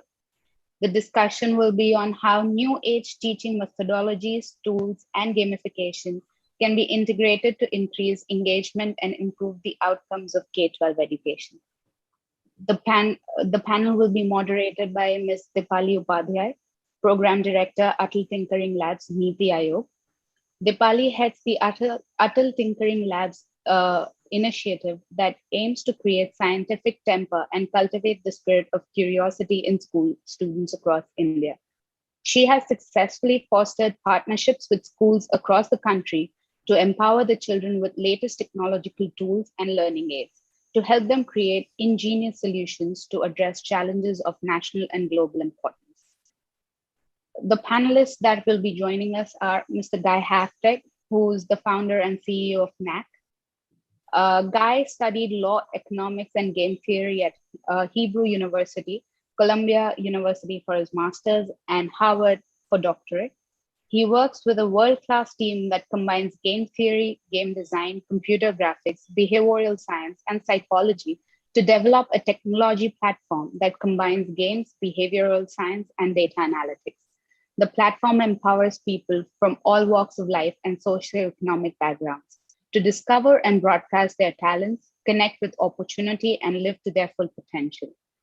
We also have with us Mr. Tia Mugilan, the co-founder of Skylark Drones.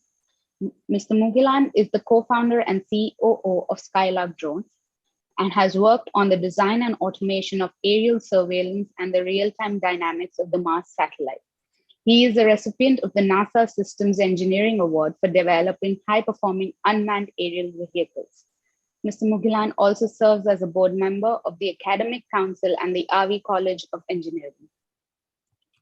We will be joined by Ms. Rajpal, who is Director of Robotex India. Ms. Rajpal is a futurist and an entrepreneur. She has years of experience in integrating businesses, strategic management, IT, innovation, skill development, startups, and social ventures. She launched Robotex, a nonprofit organization that teaches robotics, AI, ML, and STEAM to rural and government school students across India. She believes that every child in India should have the opportunity to learn the skills of the future. We also have with us Mr. Shravan Kumar, who is the CEO of Navars. Mr. Shravan Kumar is the CEO of Navars EduTech, which focuses on astronomy and science education for children. Mr. Shravan and his team are passionate about teaching astronomy to excite, amaze, and inspire children to learn about the wonders of science. Mr. Shravan has successfully launched a platform for students who want to learn more about astronomy and science and be part of a community. Well, I welcome all of you all, and I'll hand it over to Ms. Dipali, who will be moderating the event. Thank you, Jagrati, and good afternoon to everyone. A very warm welcome to this panel here today. What a wonderful panel with us today that is making a significant impact to the education and skilling sector. And happy to be here for this discussion and excited about this discussion. It is indeed a very pertinent one. The world is grappling with this issue. I would say it's not just us in India, but I think it's a global issue that we look at right now when we talk about education and what really needs to significantly or disruptively change in the education sector. And now let me put forward a context before we start our discussion, and would invite you all to share your thoughts and views. Let me put forward a bit of context here that what really makes it so important now and more than ever before. Why do we need to relook at and really rethink of how we're educating? And for that, I'm going to quote John Dewey, the American philosopher and educationist. In his words, he said that if we teach today as we taught yesterday, then we're robbing our children of their tomorrow. What perfect words, and this is so true now more than ever before. Our education system, and this is not just India, but across the globe, I would say, is currently tuned to the first industrial revolution and hasn't changed over the years. We're right now in the fourth industrial revolution. And we still see so many things that really need to significantly change. With this fourth industrial revolution, a significant change that has happened is the merging of the boundaries between physical, digital, and biological worlds. And we see that even more with the pandemic. And I think more than ever before, that need has come now, where the worlds really are merging together. New technologies every day are testing our education system in terms of our readiness, our ability to churn out, to produce future innovators with our education system. Now, NEP is a very good starting point with the National Education Policy, really realigning our goals towards a more comprehensive experiential learning has really brought that about. What it really means now is how do we really ensure it's adopted? How do we really cascade it? And what it really means, right now it's a policy, but what does it really mean? And who needs to come together in terms of various players of this education ecosystem, be it the technological players, be it the industry, be it the public sector, organizations which are in the education institutional setup, all need to come together towards this. And this is what we'll be discussing today in terms of, what are some of those unique things and initiatives that really need to be done for us to be ready for the future, and for the future that requires our children to be more creative, that requires them to be ready for the jobs that haven't been innovated yet. Students, now that's one interesting thing that I want to put forward before we start the discussion, is that the children, in themselves and with each generation, they come with more and more abilities towards problem solving, which comes with their exposure to technology. It comes with, the kind of knowledge that they see around them and receive. But the gap here is that, the solutions that are needed to really implement their problem solving mindset, the technologies that would aid that, those are not completely taught in our current education system. Coding being one such, great example of that while there is a lot of efforts and, initiatives across India and across the globe, but it still lacks that sort of adoption that it would be required, especially in the rural sector. And public-private partnerships would play a very important and key role in that. And to mention one such initiative, Atal Innovation Mission, I'm not saying that with a bias because I represent Atal Innovation Mission and the Atal Tinkering Labs concept, but it is indeed an initiative where, the idea was to combine these players and, have a public-private partnership in place to set up these maker spaces, which give exposure to the 21st century skills and technology to students across the country. With over 8,000 labs that have been set up by the government, these labs actually enable students to think beyond, inculcate problem-solving skills in them with the use of these maker spaces where they actually tinker and come up with solutions to these innovative, to these current issues and community challenges that are there. There are various success stories and examples, but there's a long way to go. These are some initial steps that have been taken, but there's a long way to go. We have Ms. Payal with us now. Welcome, Ms. Payal. I was just starting off with a context for our discussion, and great timing. I now invite all of you to share your views and inputs on what do you think are those initiatives or interventions that are needed to be able to really bring out the best outcomes from K-12 education and be ready for the future, and have our children as the future innovators and entrepreneurs of the world. Open for everyone to discuss.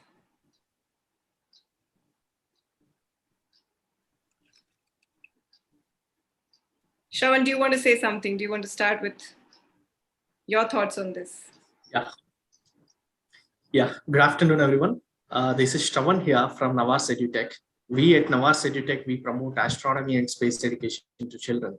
So astronomy and space education, we always consider as ignored subject. So even though children are very, I hope everybody can hear me, right? Yes, yes. Yeah, okay. So yeah, so we are working on a mission to promote astronomy and space education to children. So for that, we have 5 pillars of education, how we are promoting astronomy and space to schools. So we have 5 products. So we have portable planetariums to schools, And we also do astronomy labs and astronomy clubs at schools. And we also run an astronomy assessment platform called as NASO, where we have partnered with almost 800 plus schools all over India. And we do also have presence in 13 countries. And we do also have a product called as Thinkabox, which are into DIY kits where hands-on learning is possible to the children. And we also have online astronomy courses for children, which now we are minimizing geographies and boundaries. So we have kids from all around the world after pandemic joining our classes and enjoying our astronomy sessions. Okay, let us come back to our topic. So yes, after this pandemic, there is a lot of rapid change happened into our education, especially into K-12 education.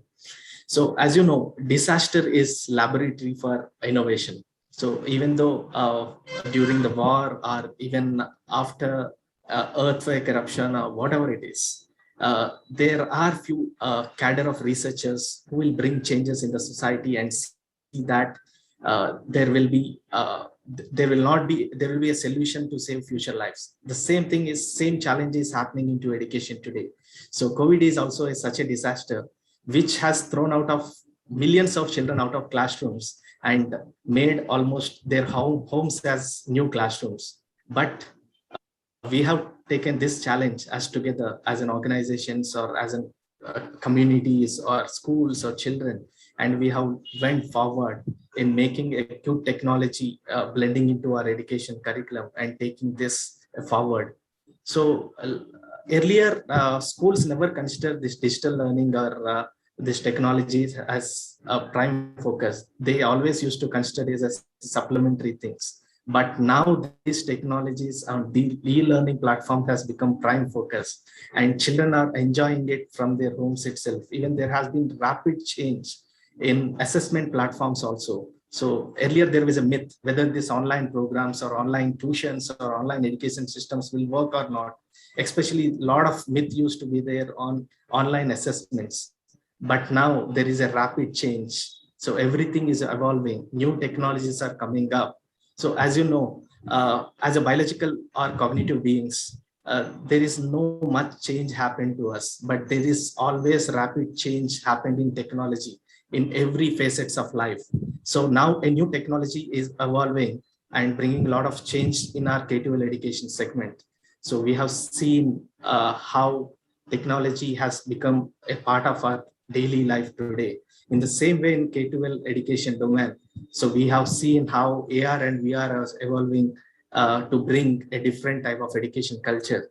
And we have seen how new assessment platforms are bringing up to educate children. And we have also seen how these online classes are emerging and trending today to fill the gaps what is happening today. So I see it as a positive because we are now eradicating the boundaries of British Raj. So our education system, which was 150 years old, now washed away with this pandemic, and new learning technologies and new pedagogies are emerging in.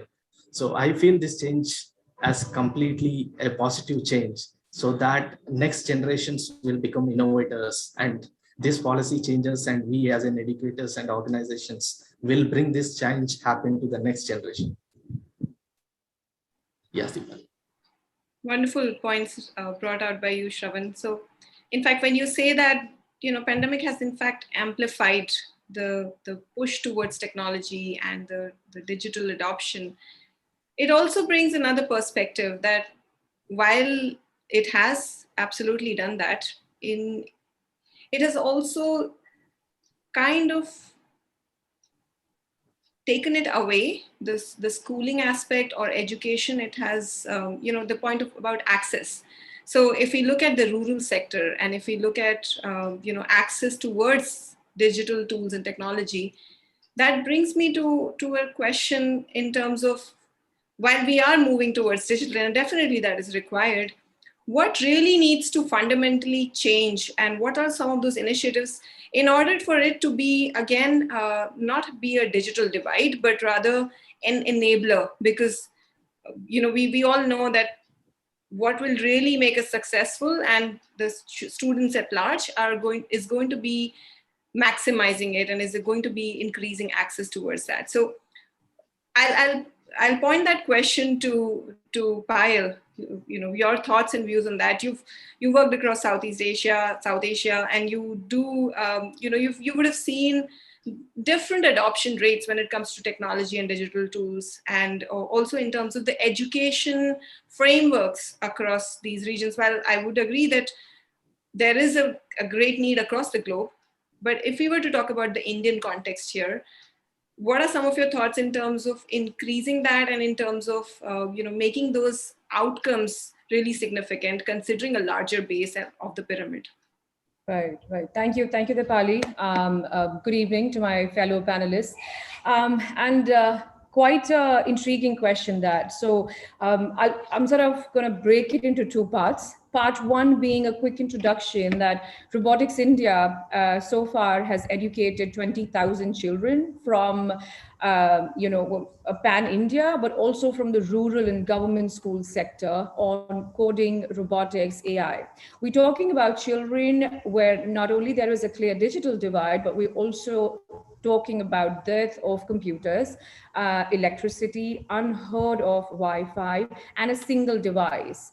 Now, this gave us hope that if it can be implemented in the deep dive geographic pockets of a country as large as ours, it gave us far more hope that there can be a blanket implementation of technology, future skills in early education. When we talk about, Southeast Asia, a quick, fun example here is, so Robotics India, winners of Robotics India Championship participate in Robotics Asia, which takes place in Shanghai. And then the winners ultimately go to Robotics International. So a part of what we do is giving the children a platform to showcase their innovative talents, not only in India, but, globally, and giving them industry and academia collaboration.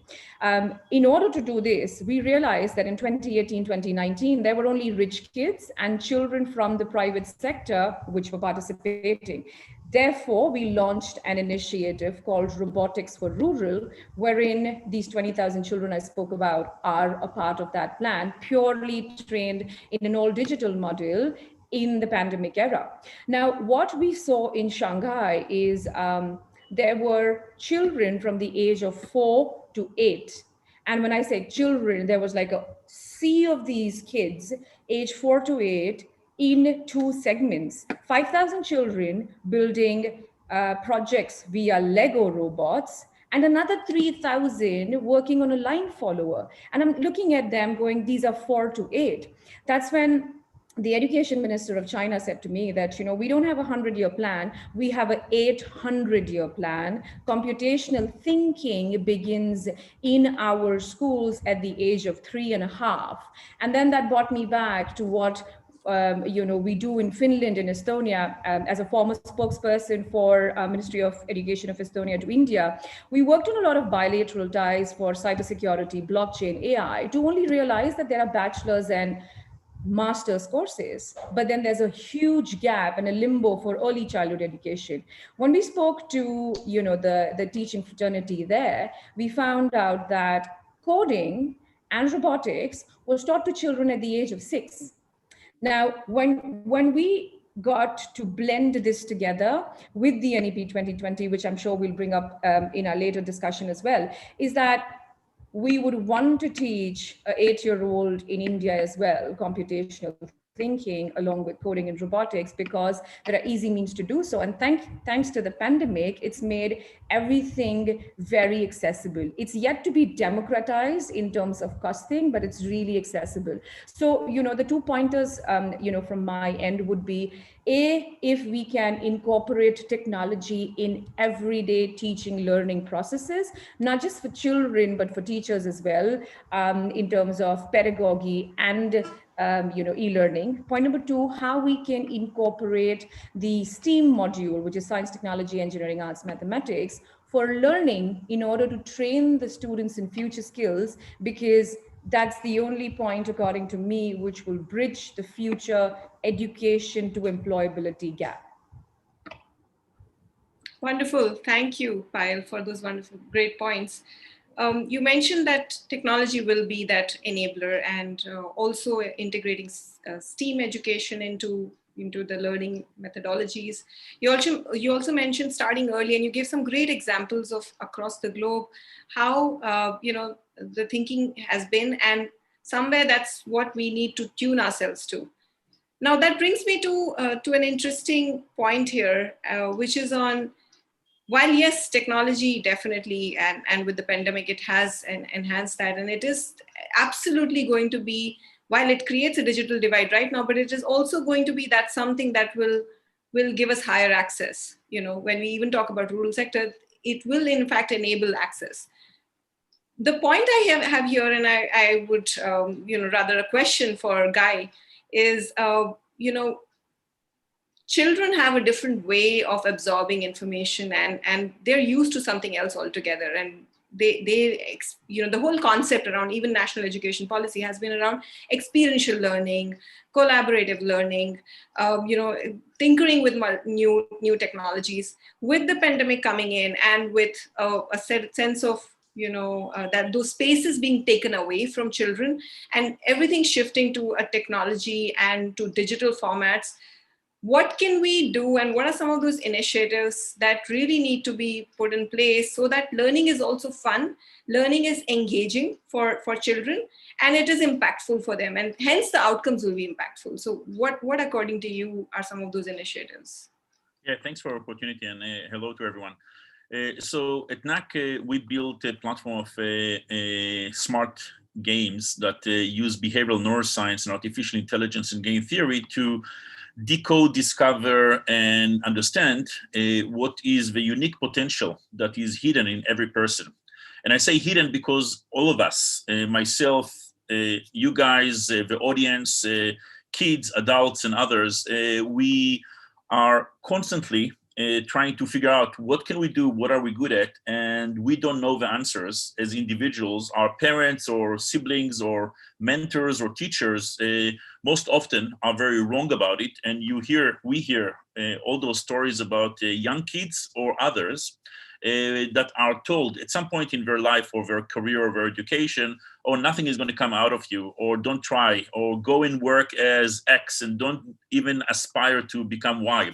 And only to be kind of for those people who persevere to defy kind of that conventional wisdom and conventional advice. So we need better tools to help people figure this out. And Walt Disney, who created fantastic, entertaining, and captivating experiences, very wisely said that kids and adults are just the same. Everyone wants to have fun. Everyone wants to be entertained. So my point is not just about kids. It's not just about K-12. It's also about college students. It's about people in skill development programs. It's about adults working at companies, or entrepreneurs, or managers, or leaders. This is true for everyone. So if you think about kind of how people are spending time on Netflix, they are absorbed by the experience, right? If you think about people spending time on Fortnite, they are absorbed by that experience. So digital engagement, digital experience is very powerful, extremely powerful. And up until now, it's been used primarily for entertainment, for content consumption. It hasn't been used in a smart way to change the trajectory of education to career on a mass scale. So when you add an engagement, entertainment component, you actually are shifting strategically that experience altogether. And that goes, Deepali, back to your point about adoption. So adoption is not a top-down thing. And adoption can never happen top-down, that someone comes and say, oh, we want you to do X or Y. That's not going to happen. You're not going to get the numbers. You're not going to get the lift. You're not going to get the inflection point. Adoption has to be grassroots, bottom-up, because people want to engage, right? And I can tell you that for now, we at NAC, as a startup, we had over almost 2 million people come and play our games and get the results and impact and the insight, not because we do marketing and not because we push a product, not at all. They just go and download because they hear about it, and then they write us, oh, the games are fantastic, they're fun. They keep them at the edge of their seat. So gaming is very powerful, and gaming can empower people in ways that were never possible before.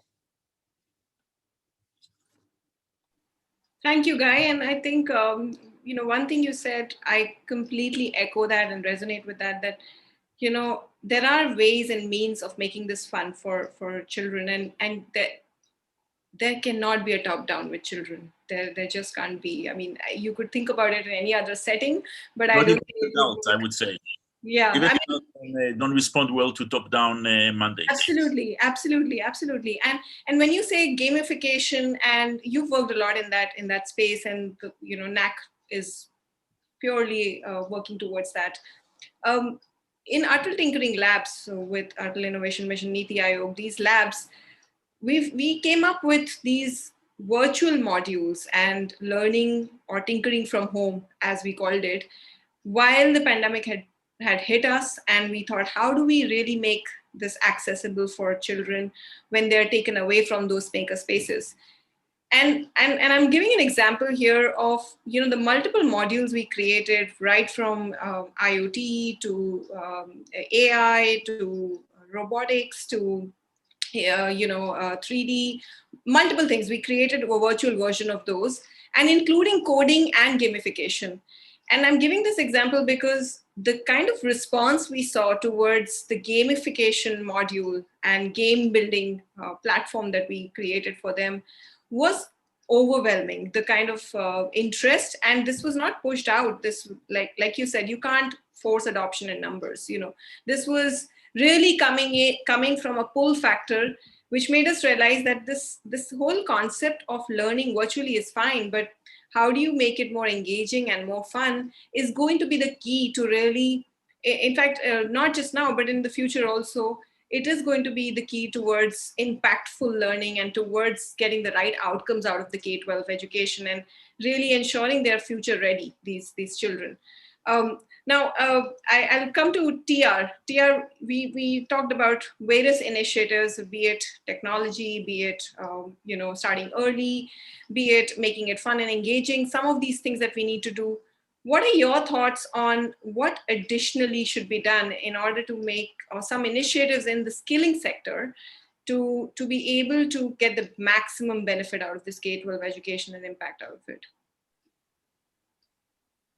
Oh, great question. So, first of all, we consume a lot of people who, I guess, all the startups here kind of produce. So we run a drone company called Skylark Drones. We build drone software and platform, right? So some of the things on K-12 itself, right? Point to me, one element is the fact that, like you rightly point out very early in the talk, right, about what sort of learning that are we giving our children if we are going to teach them only content, right? So one of the things along with gamification and things like that is also to understand how we're going to teach the skill of learning, and that itself is, according to me, a large skill, which is not only content driven, but it's very thought driven and a philosophy driven, right? Constant learning without not for a need of getting any sort of degree or any sort of course or any sort of hurdle, but just on having a skill of learning being passed down to children is something which is very important. I think that was done in the past, I guess, centuries ago in terms of the Gurukul system and all of that. But somewhere we had to standardize the systems and processes due to industrial revolution, as you mentioned, and kind of lost that essence of how do we learn always, right? Having said that, skill of learning is so important, and that's so important for a sector such as ours, because we're a drone startup, and essentially what happens is when we go out on field, the possibilities are endless, right? When you have something just like any other field, we are in a green field kind of space. So literally every application, there's going to be a new platform, and there's going to be a lot of applications on the platform, and right from skilling of pilots on this particular platform, right?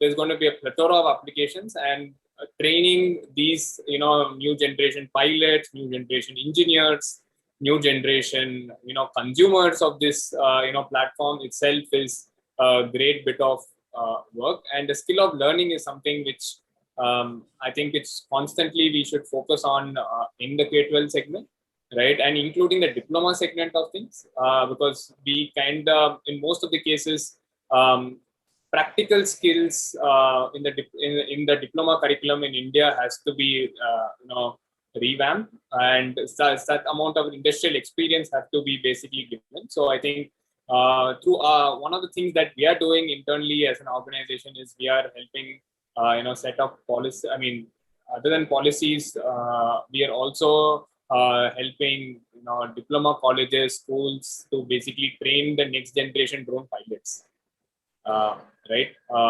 On field activities, how are they going to consume these drones and things like that. So this is going to increase the job availability for different sectors of the society, and just not focused on the most innovative sectors, right? Such as coding and things like that. We're also focusing on people who can get in the job skills that are required for the new age development, which is going to happen, right, for the next revolution as well. Thank you, TR. You mentioned a few things like the Gurukul, and a complete replication of that model. If we were to today, I think that would be really indeed successful in terms of talking about skills for the future. We were so advanced back then, and I think a concept like that would really help in that adoption piece and in terms of skilling piece. You also mentioned industrial experience and getting that exposure. So now I think this is where that that partnership really plays a role, the public-private partnership that we're talking about, that how do the different players in the ecosystem need to come together. While of course the role that education sector will play in terms of skilling cannot be negated, that's the foundation. But what would really make them employable would be that strong connect with what are going to be those future jobs, having those constant conversations to be prepared, because they'll be innovated on the go, these jobs of the future and these skills of the future. And while we try to catch up, I think we've missed the bus already. So some of these, things in terms of what really needs to be done to increase or enhance that partnership, not just from the sense of internship programs. And I do believe that there's a lot of progress there also, not negating that. And it is indeed great that these days, and I would give an example of our two Tinkering Labs also, through our flagship competition, the ATL Marathon, students who have created great innovations are actually adopted by industry partners, the majors in technology and experts in the 21st century skills. They actually adopt the top teams and take them through a rigorous 12-month student innovator program, student internship programs, and student entrepreneurship programs. And we see the difference that it brings about in terms of a student's overall holistic development, not just from just skills perspective, but applying those skills and being future ready.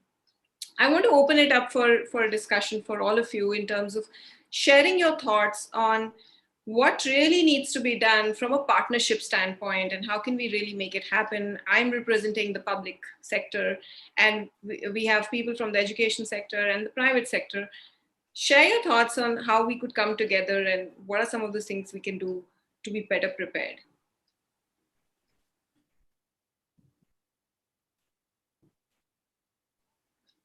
Payal, do you want to go first? I think you've seen both sides, and you'll be able to best answer that to start with. You're on mute. Yes, thank you. And I am so glad that, someone representing Atal Tinkering Labs is talking about industry academia partnerships, because that is that one final leg of the missing piece in the puzzle. Like you rightly highlighted why this is imperative. Similarly, a couple of pointers here is that when we show children how to code, when they look at robotics, the school children or even the college children seldom have a clue what happens inside of those gleaming, glistening offices of the multinationals and the corporates. And I'm sure whenever we joined our first jobs, we were equally clueless as to, okay, what are we supposed to do here? Therefore, I'm a big advocate on industry academia partnerships, and how we are actually doing that at Robotics is one great means is because we are an NGO, we get a lot of CSR support. What that also brings in is a lot of employee engagement. So when a child sees that, you know, a factor of coding is implemented in a Barclays, a finance fintech sector, they know that, okay, maybe I'm starting with an Arduino. I know where this can sort of go to. When they're learning robotics, they know that this can be implemented in the manufacturing industry, but then how a Ferrero Rocher or a Mercedes, and thankfully, all these organizations have their, you know, huge factories in India. But how a robotics element is sort of used here, bringing them therefore to an interesting sort of inculcation of classroom to a product which is widely used at a really early stage. So that's the first part of partnership that is already being you know, done by our end. And it's extremely effective because the children can then put the actual theory to the logic of what needs to be done together. And then they create some absolutely fantastic products in terms of projects. And I think the second part here, which you mentioned about the, you know, aerial hackathon, is the second pointer that I would take. For the last 10 years, it has been proven time and again, you give them a hackathon, you give them 48 hours of, you know, those 4 time checks, and they enhance their product better than the other within means of 4 hours, because they have these international mentors to do it. And that becomes, you know, this whole global platform for them to showcase. So according to me, partnerships, A, very important, B, a productive partnerships, you know, from what they are learning to what is being implemented in an industry, to marry those two aspects together, and then get them to create something, instilling entrepreneurship at a really early age, and then displaying those projects on a digital platform. It's far easier than running a physical hackathon, because then there are a lot of constraints to it. So yes, thank you for asking that question, the most important piece of the puzzle. True. And yeah, very well said in terms of, you know, the importance of it, and the fact that, you know, utilizing programs such as CSR programs, I think it's a great win-win in that case, where, you know, you get the best of mentorship, and at the same time, the people who are providing that mentorship are also equally engaged. So that's one great initiative. I think with a lot of policies that have been put in place over the last few years, it has definitely increased that element from the corporates. So yes, continue doing that for sure, and have these meaningful, productive engagements along with the two players. I'll come to you, Shravan, for your thoughts on partnerships and how we can make it more meaningful, and some of the things that can be done to make K-12 education more impactful by the two players coming together. Okay, so what I really feel is there is a huge gap between the industry standards. So when it comes to the industries or organizations, what they expect from students or what actually taught in schools, there is a lot gap. So I feel new approaches or new policies should bridge the both. For example, when it comes to new I mean to say education in coming years will be more experimental, and will also more focused on students being able to give employable skills. So what I feel is, when it comes to, it's very sad to say, particularly in schools, we are not getting trained and taught about real life skills. So concepts like critical thinking, crisis management, real life management. So all these things are not at all taught at schools. Now there are new approaches and new programs coming in to fill these gaps. So once these type of new approaches, for example, adaptive learning in schools, competency learning in schools, flip learning in schools, flip methodology learning in schools, adopts in schools, so children will be future ready to face whatever in their future. So that changes is necessary. So which makes this both policymakers or thought leaders should implement in schools to have a massive change, which industry is required. Thanks, Shravan. You mentioned that there is a so it's not just the partnership element, and it's actually the fact that there has to be a merit in the partners doing this. So, for example, industry should see that there is a merit in doing this in terms of that foundational skill already being there. You can't start with, as a CSR or as any other initiative that is over and above, unless you are focused in that sector. If you're asking for a partnership here with the corporates, I think the foundation has to be laid right for them to actually take them forward in that journey. And that brings me to my next question to TR. What are some of those skills that would be needed for students and in terms of education sector playing a role in imparting that to make these students future ready? Now, while of course the partnership aspect and an industry exposure will actually seal the deal, but prior to that, what are some of those skills and initiatives that need to be taken by the education sector also to enable this, in terms of a meaningful partnership there? So very interesting question, right? So I think one of the things we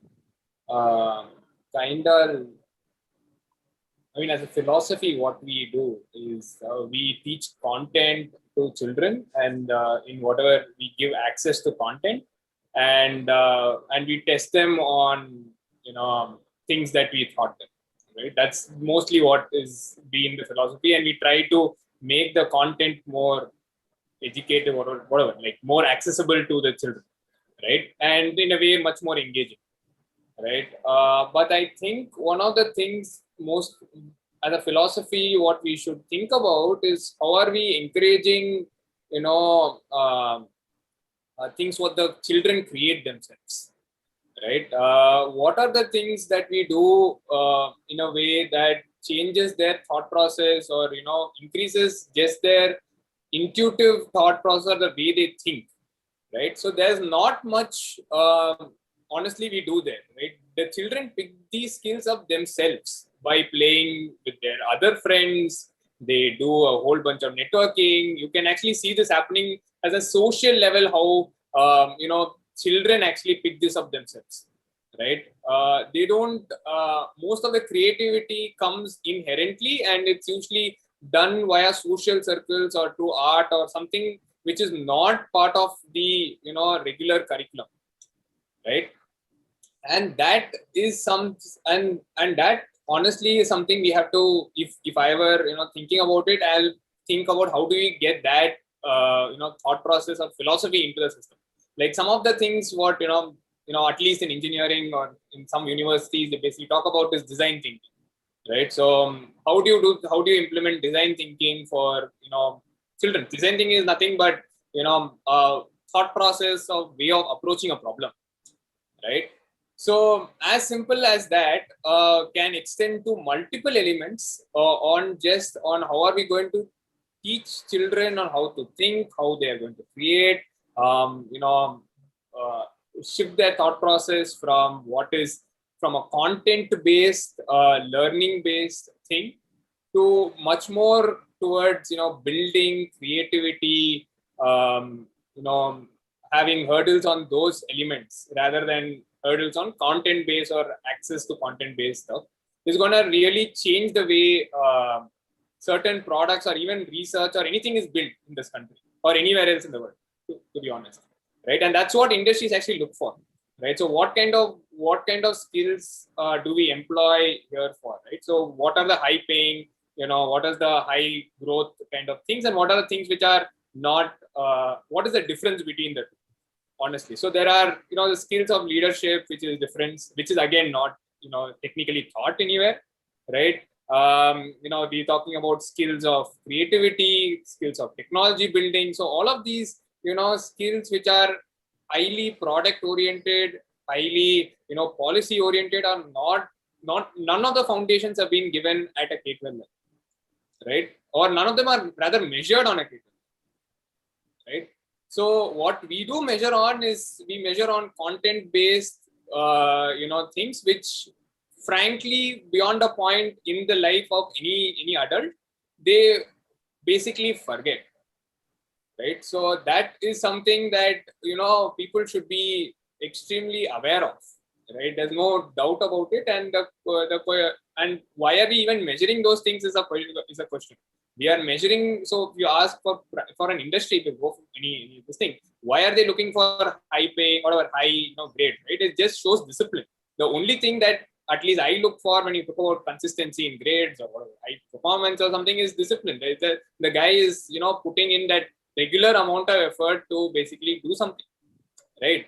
We're not questioning him on things which he's learned in that in that era of his, right? Other than just being disciplined in listening and things like that. I mean, I'm sure we could measure a lot more things if we're given the opportunity for it, right? So, but unfortunately, that's not the case in a regular setup in the education system, not only in India, throughout the world, right?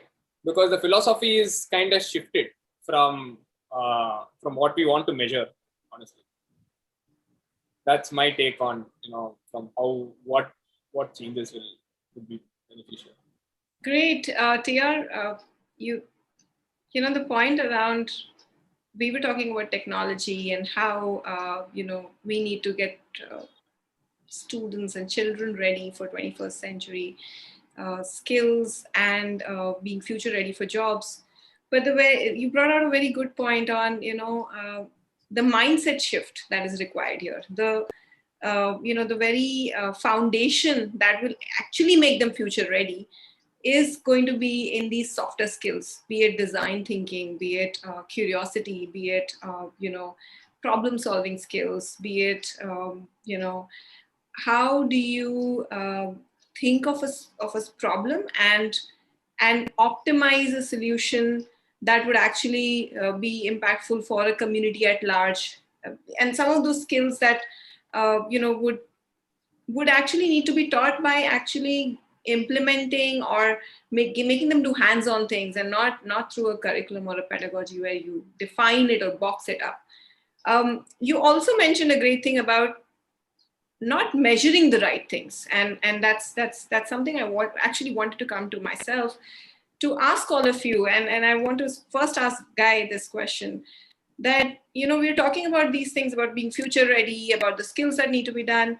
I think one important thing that we're probably missing and would need to improve upon, and there are a lot of conversations on that front as well, that how do we measure that impact? We're talking about making it impactful, we're talking about being future ready, but how do we measure that? How do we make it, and what does impact really mean in this case? And how can we build in processes or systems or approaches that are actually measuring the right things and the right impact?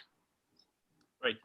So I think that measurement is tough, is a very kind of thorny and messy aspect of the entire space.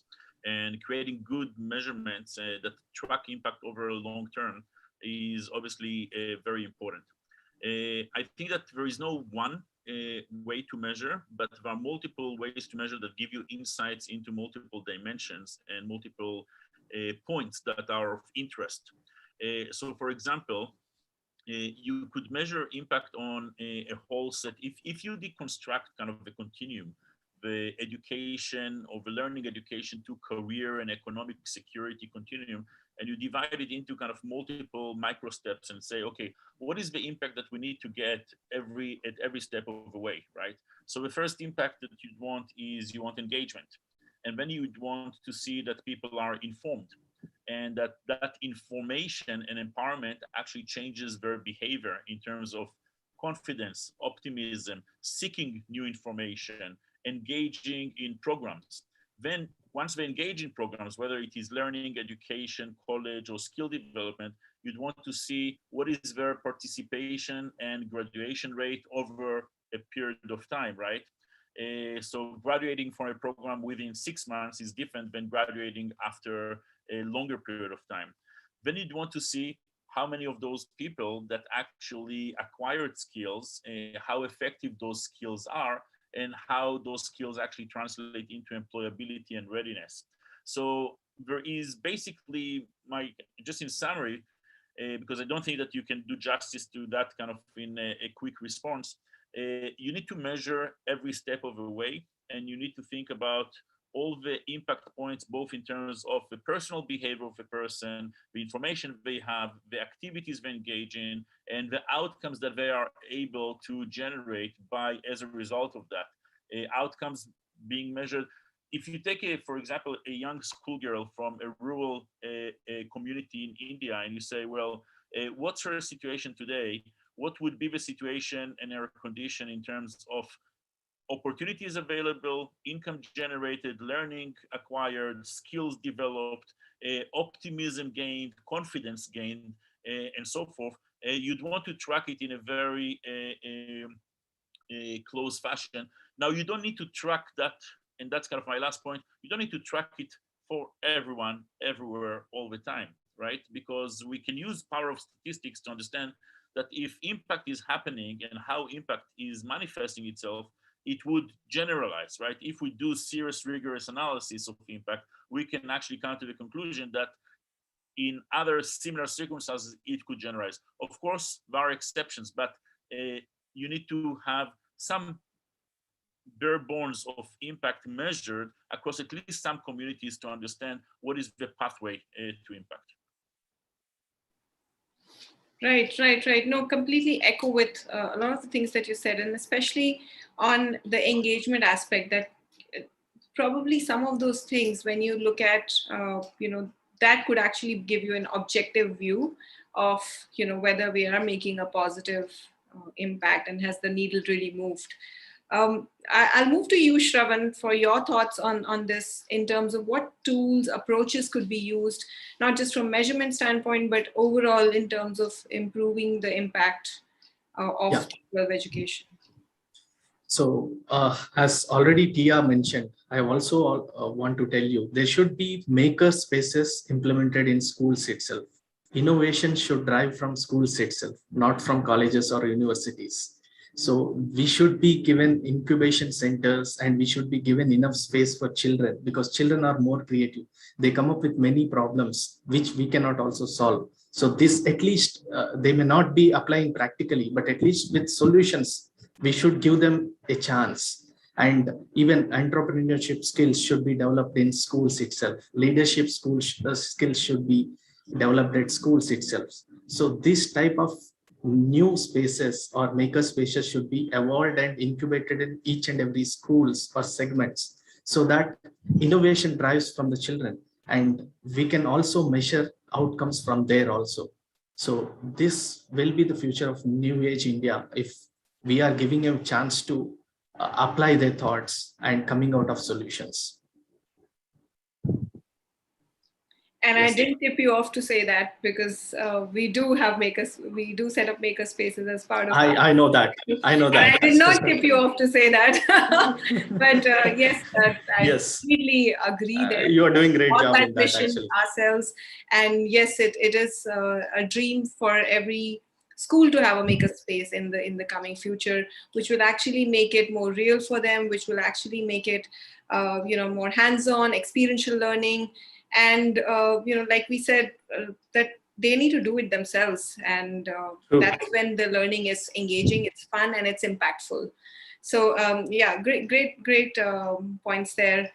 Payal, I'll come to you for your quick last thoughts on, anything important or any initiatives that need to be taken, or your call out in terms of, what really does India need to do, or us in the education sector need to do? Thank you, Dipali. Very, happy to hear that everyone's talking about maker spaces and how entrepreneurship is really important from early childhood learning. And so happy to say that we actually, that is the goal of what we do, that at the end of it we need to see a project, because that's what will show not only your technical skills but also the life skills. So adding on to what everyone sort of touched upon here, and to be able to see that all the ATLs not only have STEM and robotics lab, but also have maker spaces. So I think an increase in that will just allow the children to be able to create a lot more over and above the typical examination which they have been giving year on year. And the pandemic has taught us very well that you can go from one grade to the other very easily when there is another pandemic that comes into play. But what you do with your science projects or coding or robotics projects is the essence of showing what you've learned, and this is how it sort of looks like. So I think more of those is definitely what our country needs, because one of the panelists here spoke about, Gurukul, someone spoke about leadership, entrepreneurship. And I feel that the Indian children are so resilient and they are so quick in adapting any new model. So it's that time where a lot more newer policies need to be implemented. If we've said that a 6th grader needs to learn vocational skills and coding, why can't we introduce gamification in the 2nd year to teach them arts or music at easy pace and picking it up later on. And lastly, I would say that if we all sort of look at the quality of digitalization, making future skills accessible and affordable to everyone in the country, I think it's going to be about a very short span of time when we bridge the education to employability gap. Wonderful. Thanks, Payal. And true, the policy aspect really needs to, while it's there, I think it needs to be cascaded. The policy with the new education policy definitely points towards that direction. It is for us to come together to actually help make it happen and make it come true. TR, I'll come to you for your last thoughts on, what would be that one thing that you think would be absolutely crucial to achieve this goal that we were discussing of more impactful K-12 education? I think first of all, wonderful thoughts by all the panelists, and everything was great to learn. I learned a lot, right, from the discussion. One last point I would like to add is, since we did touch about the Gurukul system, one of the things that we had to solve for, rather we solved in the past, right, was, how do you self-pace this learning, and how do you, know the child? Right, so all of us here had great teachers at school, right, and everyone remembers that, right? We all have a great teacher, we have a good teacher, we have a bad teacher, we have always filled with all memories of school and teachers and everything, right? So they kind of shaped their lives even today, right? A lot of them, right? And I think across the board, how do you scale, when you talk about all these policies and, talk about all of these other softer skills, what is very important is somebody to look up to, and how do you, look up to a person, right? And have that connect with that person, and how do you train this individual, right? So to be a role model of sorts, right? So most of these schools and most of these places, especially I'm sure in rural and etc., all of us learn because of a role model.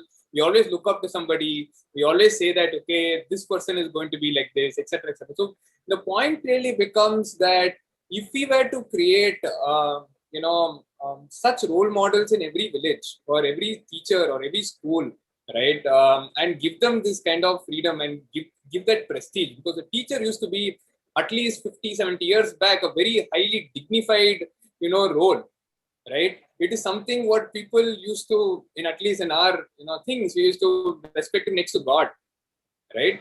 So the point really becomes, along the way, we have somehow lost, because of this standardization and so many other things, we have lost that, respect and lost that, faith, right? And no blame because the system is that way, right? We don't give that amount of freedom, right? But so the way of I would like to look at it on implementation of policies. How do you empower these individuals? How do you empower these role models across the board, across districts, states, etc., etc.? Give them this policy, train them, and give them the outcome what they expect, and have that person accountable for that region, right? Say that okay, there is 100 students under your wing who's going to implement these things. Will be a much more effective way, and also brings in that accountability in the entire system, right? So that's more or less my thought process on how do you scale, how do you implement these kind of wonderful ideas, right? Because the challenge really becomes how do you can't possibly measure 1 billion people, right, without that much personalization involved, right? But what we can do is basically create 1 million people who are great role models for the other folks, right, for them to follow, right? Wonderful. So on the role model aspect, and on teachers playing that key role, and being looking at the society at large as clusters, and how can we help make that happen through role models across these various clusters, rather than looking at it as one big huge region to conquer. Thanks, TR. Over to you, Guy, for your last thoughts on this, and after that we'll wrap up the session. Yes, absolutely. Thank you for the opportunity again. So my last thoughts are the following. Data that we have show that no matter where you go in India, what community, in Delhi or Mumbai, or in rural Uttar Pradesh or Karnataka, in villages or towns, among the poor or the well-to-do, or among the educated or entirely uneducated, what we see from our data is that the potential, the hidden, unique, raw potential, human potential of kids that played our games is actually incredible, and the distribution is similar and virtually identical among populations. In fact, when we compare young Indians coming from poor families with no high school education, okay, barely 8 grades, and we compare them to Europeans in top MBA programs in Europe, okay, or when we compare them to kids of wealthy professional parents in the San Francisco Bay Area, what we see is that when you don't know who is Indian and who is an American or who is European, and you don't know anything about them, you cannot tell them apart. You see a very similar distribution of people on the potential spectrum. Now, potential for STEM, potential for management, potential for innovation, potential for leadership and entrepreneurship, or anything else, right? So we look and measure all of those dimensions of potential, all of those destinations, if you may, right? And then you cannot distinguish between people. And that to us is the biggest message and all the biggest opportunity ahead of India. Because when you look at India, and you look at India as the youngest nation in terms of the distribution curve of the population by age, what you end up seeing is that for people under the age of 25, virtually 95% of those people, STEM potential is undiscovered today, okay? So again, I'll repeat that. 95% of the people under 25 years old in India who has incredible, strong STEM potential to become the future computer scientists, engineers, innovators, etc., are completely 100% undiscovered, and therefore are under and not utilized at all. This is the biggest opportunity for India, because as a country, using its demographic situation and turning that situation into a huge strategic advantage for the country. Of course, it's a win-win because it will also give those people incredible prospects for the future, for themselves, their families, the families they want to build, their communities, and much more. This is my kind of last point, because technology makes this possible to get kind of all that hidden iceberg that is below the water to surface it and to actually turn it into economic value and better lives and livelihoods for those people.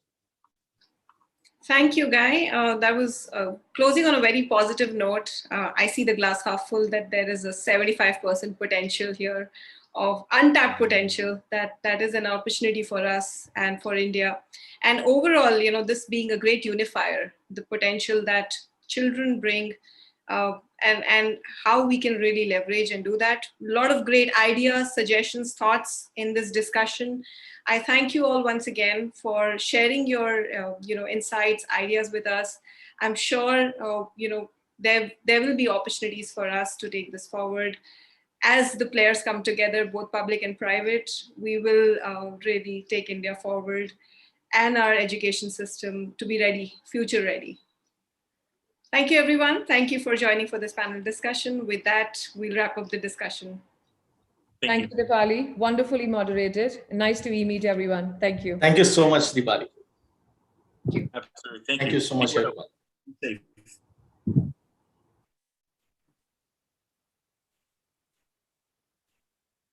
Thank you so much, one and all, for such an insightful discussion on what the potential that India holds and the things that India has been doing in terms of innovation and education in encouraging younger kids to become future entrepreneurs. We will be starting with our last session of the evening at 4:15. So yeah, thank you so much.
Very good evening to one and all.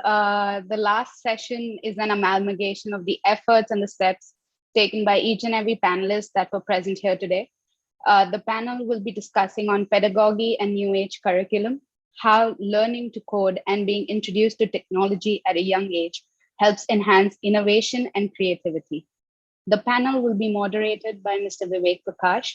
The panelists are Ms. Sunita Nagpal, Dr. Amit Bhalla, Ms. Geetika Bahuguna, and Mr. Matthew Evelich. Over to you, Vivek. Thank you so much, Jagruti. Hi, everyone. I'm Vivek, and I'm the co-founder and CEO of Coding Hub. I'm the host for the session today, and this is the last session of National Coding Summit 2021. As Jagruti said, we'll be discussing about pedagogy, new age curriculum, and how learning to code at a young age increases exposure to technology and enhances innovation and creativity in children. This is the 5th session that is happening today, and throughout the day, many people here directly in Zoom and over YouTube and at other places over live stream, they have been listening to different keynotes and getting tons of insights, and we expect the same to happen over the next 1 hour. We are honored to have 4 panelists who are expert in the field of providing holistic education, who have been doing this and have been in this industry for decades, and they are empowering children to become creators of the future. We have Dr. Amit Bhalla, who is the Vice President of Manav Rachna Educational Institution. Manav Rachna Educational Institution was founded in 1997, has grown to become one of the best educational entities in the country, and is recognized for excellence in professional education and research. Today, it's a group of about a dozen schools and universities. Dr. Amit Bhalla believes himself that education is like a clean canvas, where you can paint whatever you think is possible. And that truly applies to our children. Over the years, under his leadership, more than 80 companies have been incubated at Manav Rachan's campus. We have Ms. Gitika Bahuguna, who is the Chief Operating Officer at Millennium Education Management. She also previously served as General Manager at Bharti Foundation and Vice President of Educom Solutions. Millennium Education Management is a company which has the experience and expertise of running more than 4 dozen schools across the country. It is also the licensee of the national and international award-winning curriculum, the Millennial Learning System, which is unique, innovative, and scientific, and keeps the interest of child in mind. We have Ms. Sunita Nagpal, who is the principal at KR Mangalam World School in Gurgaon. She was also previously the principal at DPS. She has been an educator for the last 28 years. She is an influencer committee member at Tandem Education, which is a collaborative platform that helps educators connect their classrooms with the world starting at zero cost. And this is the kind of world, again, that we are living in right now. Sure. We have Mr. Matthew from Australia, who is an educational leader, consultant, and teacher, and he is the head of connected learning at Siv Nadar School. He has been revolutionizing education, and he believes that the last revolution in education took place in the Industrial Revolution when public education became compulsory, and now we need to start applying the same sort of revolution for preparing ourselves for the next decades and for the next 20, 30 years. And we'll be talking more about that. So this is, again, a great panel here. Again, thank you, everyone, for taking out time and being part of this panel. And we are obviously, all of us, very excited to hear insights from you. A quick background about me. So I completed my high school, which is 12th, in 2008. Went through the typical education system, typical learning. Was very fortunate to go and study computer science at IIT Roorkee. Did my bachelor's and master's in computer science. And even though it was just 12 years ago that I actually entered college and actually moved from a school, it still feels like a lifetime ago, given the pace at which the world around us has evolved. The technology has taken so much space in our life, and the way we also learn and teach has evolved so rapidly in the last decade, over the last 10, 12 years. It is no longer about just like learning math or science. It is about learning in a very holistic way and actually becoming entrepreneurs, creators, and scientists of the future. It is a lot about facilitating creativity, innovation, and entrepreneurship among the students at a very, very young age, which was, to be very honest, very neglected at least 2 decades ago, the time during which I was in the school. So my first question to all of you would be that what are the different ways in which schools are enabling this holistic education today and preparing children for the tomorrow? What are the initiatives? What are the steps that are being taken? So maybe Dr. Amit Bhalla can probably go first on this. Yeah, thank you, Vivek, and hello to everyone here on this webinar. See, Vivek, when we talk about the new innovation or the new ways of learning, what schools, universities should do, first step is that we need to break the way we used to learn as a student. When we go back to a classroom as an educator, as a teacher, first thing is that we try to educate the way we got our education. So I am a very firm believer that all the formulas, the processes, the way which we got our education, I'm sure my son and my daughter, they are not getting to that. So that is first, open the mind, the flexibility, the agility of the entire education system and ecosystem, which should be there. Second is, of course, integration of technology across everywhere. Whatever subjects, whatever areas you want to learn, how you can integrate technology. The third part is that when we used to think about education, it was more like a localized approach. Then we moved into the national approach of education. Today, it is the global approach of education. So today, if I want to learn from somebody who is in any part of the world, I have that access to that individual. So the role of educators, the role of educational institution has changed. Earlier, we were looking for resources which are available in that neighborhood or in that state where you are, or your school or your university is. Now that that has opened. So, it's again a big canvas where you can bring in people. So these are few things to begin with, which comes to my mind when you ask this question. Thank you so much, Dr. Amit. Again, technology and having that global approach is what is also helping the children today to not again be very localized in their learning and get even the learning which probably even the local sort of ecosystem cannot provide them. So again, very, very important that the schools facilitate that to happen.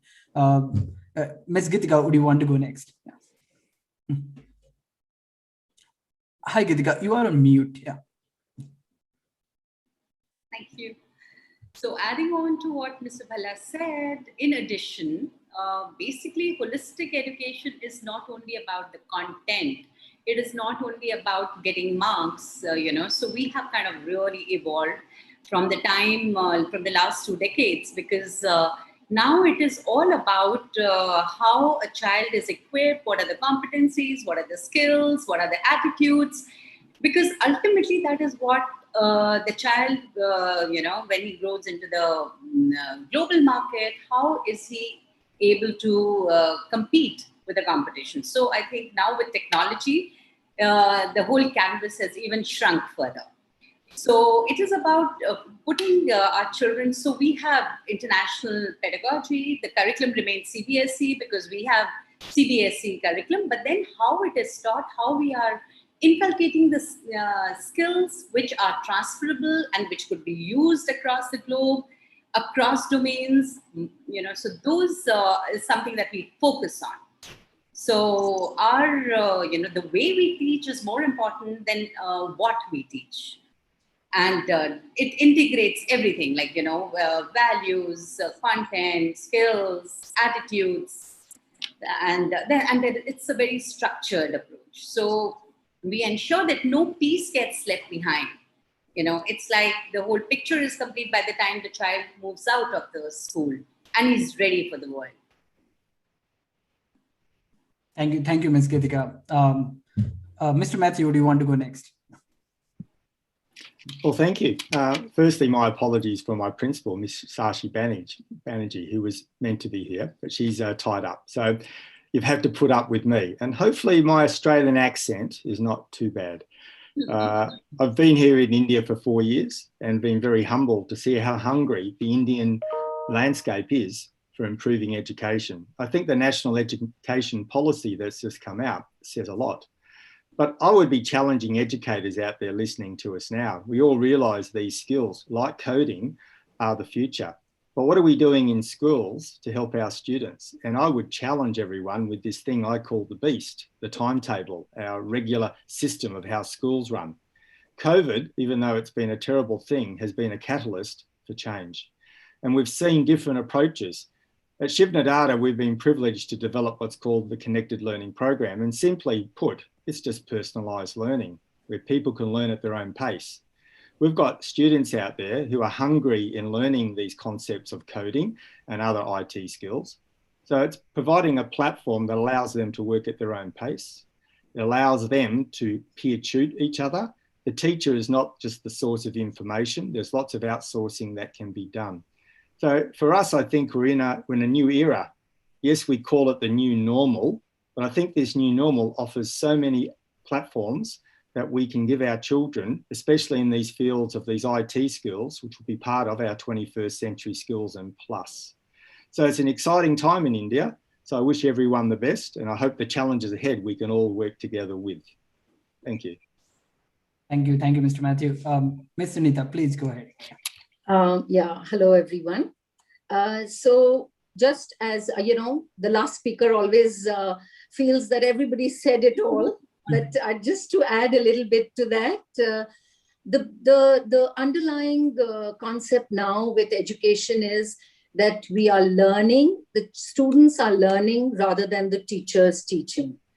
So automatically education has become kind of self-paced, it's got democratized, and fortunately for everyone, the national education policy, very progressive in its thinking, has given space for this very thing to happen.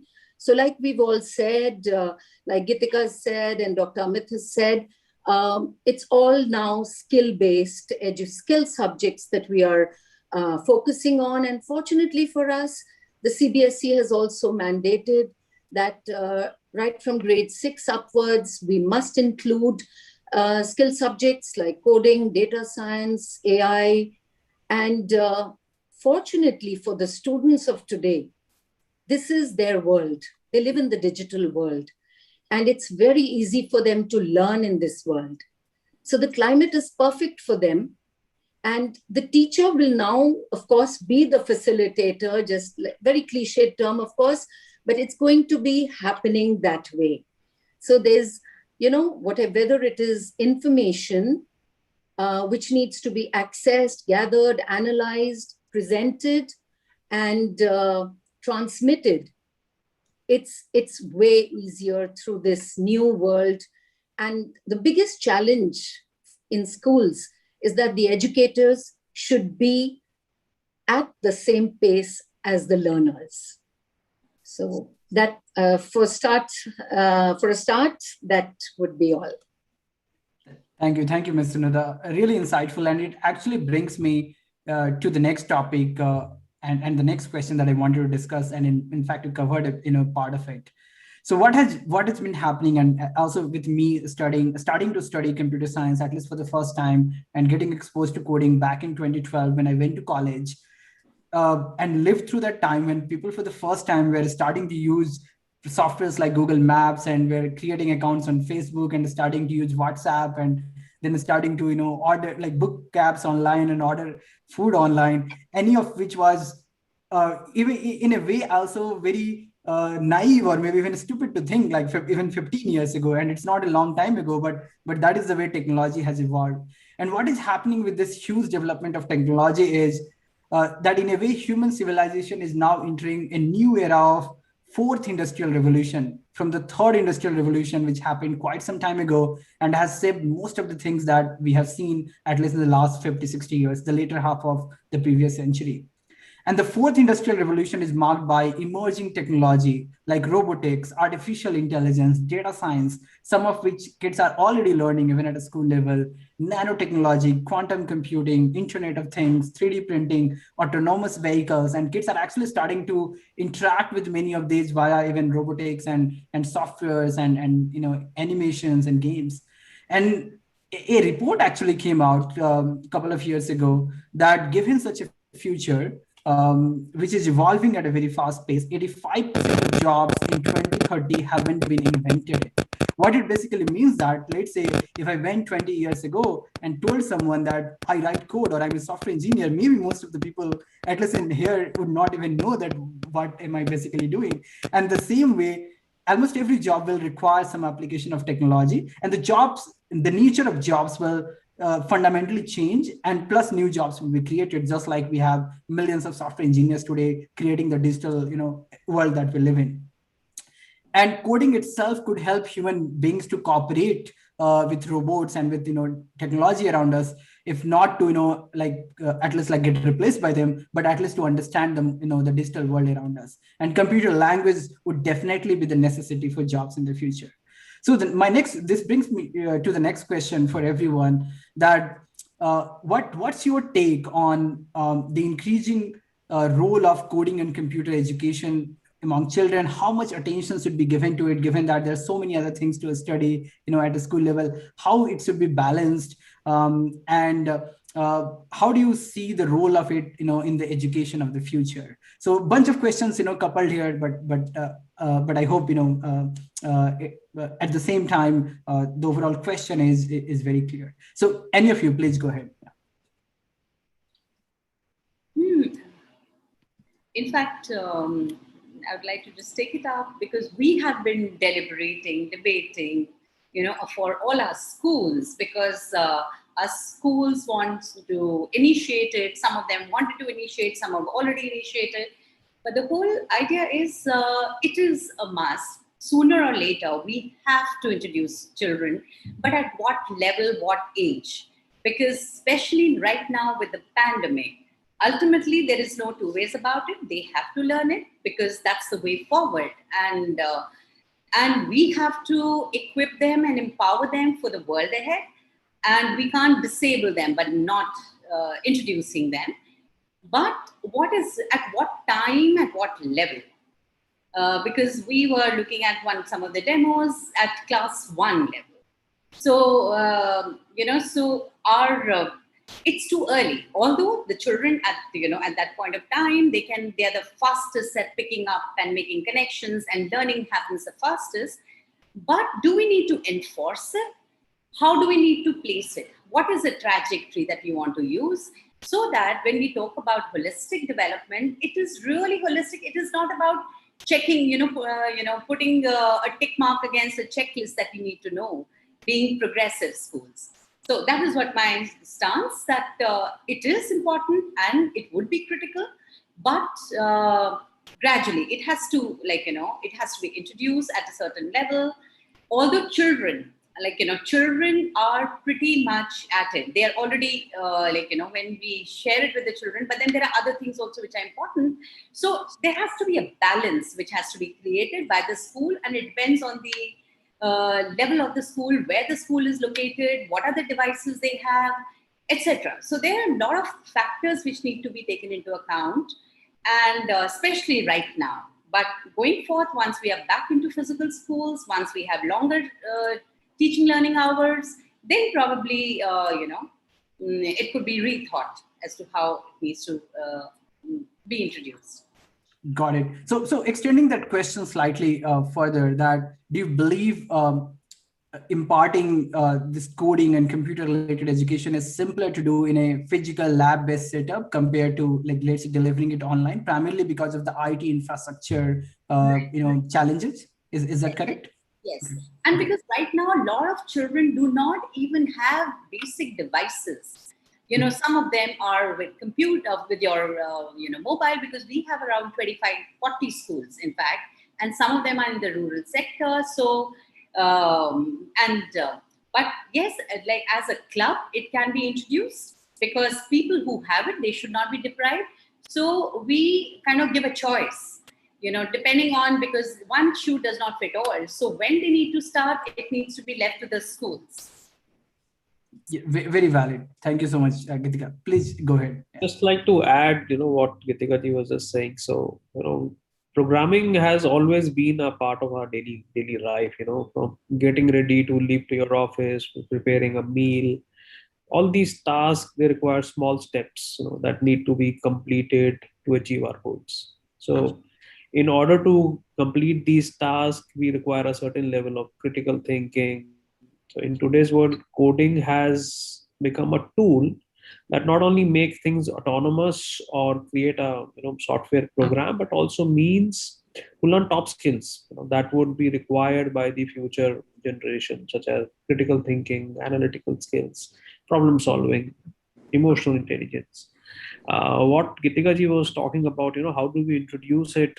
How do we integrate it? I think that is the real area where we need to work on. So if we want to create it as a so-called extracurricular activity, so I personally believe there is nothing called as extracurricular activities. All activities are curricular activities, but in our nomenclature it is generally used. So if we can integrate the activities, or if we can integrate some programs which are learning by doing programs with few of the core subjects what a child is learning, or if we can align the core subjects with the program project-based learning, it can be both the ways. So just to share with you my learning across school space, after finishing my schooling, my graduation, post-graduation, I got my reschooling done when I started my first school.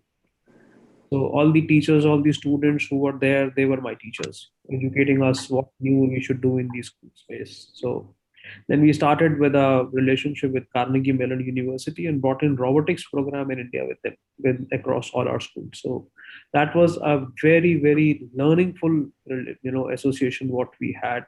Everybody was not very sure that, taking robotics to a school when it was not even there in the higher education institutions in the country. So, but that gave us a new insight towards the education, how we can do how we can introduce coding, how we can introduce robotics, how we can introduce the makers curriculum. So then we enhance to a makers program, the life skills program across all our schools, across 8 Manavuchna schools, across 4 Kunskap schools. So it definitely helps. The challenge is how do you integrate it with the existing curriculum? That is one area where all educators need to realign, because if you pick up a book, that book speaks about a particular concept. It doesn't speak about how do you integrate it. So we at all our institutions are trying to align it in terms of the learning skills, what we want to do, in terms of the sustainability impact, what that topic or that learning or that lesson will have. So sustainability, creativity, innovation is what we are trying to map with the existing curriculum. It is definitely important. Yes, there are certain restrictions of use of technology, use of devices, because there is a digital divide in the country. And we will have to work towards building that as well. Yeah, thank you so much, Mr. Amit. Like, one of the issues that you also highlighted is, and which I think everyone will echo here, is the fact that while there are like digital divide, while there are IT infrastructure challenges, again, it is relatively sort of a new field of study that we have to introduce, and that also puts challenges in terms of when do we introduce it, at what stage do we introduce it, and how do we ensure that the other things that also kids need to continue studying, that also doesn't get impacted. But at the same time, I will also open the mic to Ms. Sunita, Mr. Matthew to share their insights on it. I'll take that. As much as I do agree and accept the fact that there is the digital divide and there is the problem of accessibility, but there's no getting away from it. The 21st century workforce needs to have these skills, needs to know how to code. You just look around you, the water heater in your bathroom, the washing machine, the appliances in your kitchen, or even the most ordinary of things like, even the good old fan regulator, everything, there has been a program to it. It has been coded. And if our children do not know that, tomorrow, it will be very difficult for them to survive in tomorrow's world. And if we want to make them employable, this is the way forward. We have to do it. Of course, I don't deny the fact, as to what even Gitika said, that there is a problem of accessibility, but we all know the story of the hole in the wall. And it cannot be, today's child is a digital citizen. And it's so automatic. Even a 1-year-old, you give an iPad in his or her hand, they somehow know how to operate that mobile phone, with which even I struggle till today. And I look for my children, please sort this out for me. That's because I never learned, I was not taught that way. But today's child automatically picks it up. And then why not give them that opportunity or that skill, equip them with that skill, which they need. And it does not mean only to program a computer. Actually, programming a computer, just like Steve Jobs said, makes you think logically. It helps you think, plan. And the moment you start thinking logically, you have everything organized, your organizational skills go up, your real life problem solving skills go up. So I think these are skills which are absolutely essential and must be a part of the curriculum, though they cannot take over from the remaining. So they have to be a value added service. It has to be there. And like CBSE has done, I think they've asked us to give 12 hours of time devoted to a skill subject. So that's actually, whether you call it as a co-curricular activity, integration, or as part of your normal computer period, the so-called computer periods that we have in the BEAST, like Matthew said. So, we need to incorporate it, and there's no getting away. And why get away from it? I think it's the way forward. And it's so wonderful and it's so exhilarating. And the best thing that it does is it gets the child interested, engaged, much as compared to any other form of learning. So I think we all do agree over there, and we all are looking forward to the exciting future. Our biggest challenge, of course, will be how to equip our teachers to keep pace with the children. Yes, absolutely, Ms. Sunita. Matthew, would you like to add something to it? Yes, I obviously agree with the digital citizenship and the digital divide everyone's talking about. All I can speak of is probably operationally just how we've been dealing with it and trying to solve some of those beast issues.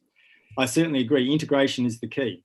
Coding is not a standalone subject. We're building it into our maths courses to do the problem solving, the logical thinking, even things with robotics, we're integrating that with our science courses. So we're trying to take away those silos of subjects. You know, people don't work in silos with subjects. Those things don't exist in the real world. We just do it in schools because it's the factory model that grew up in the 19th century. So we're trying to gain those tools, and we use things like Swift Playgrounds, which is a very great program for those people that have the devices to encourage young people to play. And we know that children play, and as they play, they learn. If they're having fun, they're learning. And coding is done the same way. And things like Swift Playgrounds and other products out there allow that to happen. But I certainly agree, when we're fighting the timetable and curriculum constraints, we've got to be smart. We've got to integrate these things into our natural lives, which means the subjects. And yes, teachers, they've got to work together and integrate. So our IT teachers are working with the maths teachers, the science teachers. It's even like Minecraft, you know, when you put it into humanities, you know, the logic that's followed between that. There are some great products, but I think the key operationally for the schools that can do it, and yes, are not suffering from the digital divide, which is a reality, that they take these products, they build them into the known curriculum, and they start to break down these barriers. So coding becomes a natural source of doing things in all subjects. Thank you. Thank you so much, everyone. So I think a lot of great key points that came out, at least from this specific question itself. And one of the things that Ms. Sunita highlighted very well is learning coding is extremely fun. Most of the kids, and I have had the privilege to also teach coding to a lot of kids, build the pedagogy, curriculum, content, learning path. Most of the kids feel an instant gratification. They feel a sense of control when learning coding because they can see the output right in front of their eyes immediately. This is very, very different from the way we learned anything, you know, during a school. At least I learned, you know, anything during a school. And that is one of the key reasons kids enjoy learning coding and programming. One of the other things that came out here was the overall sort of digital divide and having, you know, and still though a lot of people and a lot of kids, at least in, let's say, second tier and rural parts of India, not having access to internet or proper computing devices. There is still a long way to go, but there is a good news. As per the data, 56% of the world by 2019 had access to internet. This number, 56%, will become 80% by 2025. So 80% of the world will have access to internet by 2025. And this is also a great indicator of the pace at which technology is and the digital world that we are living in is impacting every part of our life. And even for us, as I said, you know, a lot of things were beyond imagination or incomprehensible, but we are very used to that today.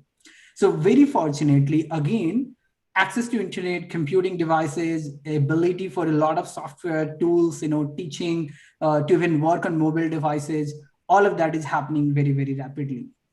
Bill Gates said something which is actually very famous, is that now is a great time to be entering the coding world because technology is going to change more in the next 10 years than it has in the last 50. And that's also an indication of why we need to prepare the kids today, the children today, the students today in school for the future tomorrow.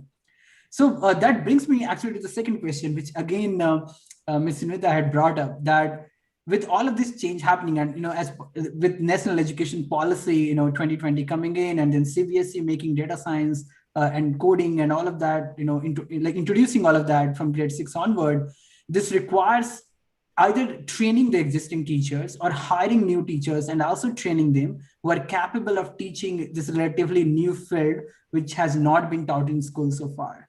So I would like to know from all of you, what are we doing in school as of today to ensure that we are better equipped and better prepared for this?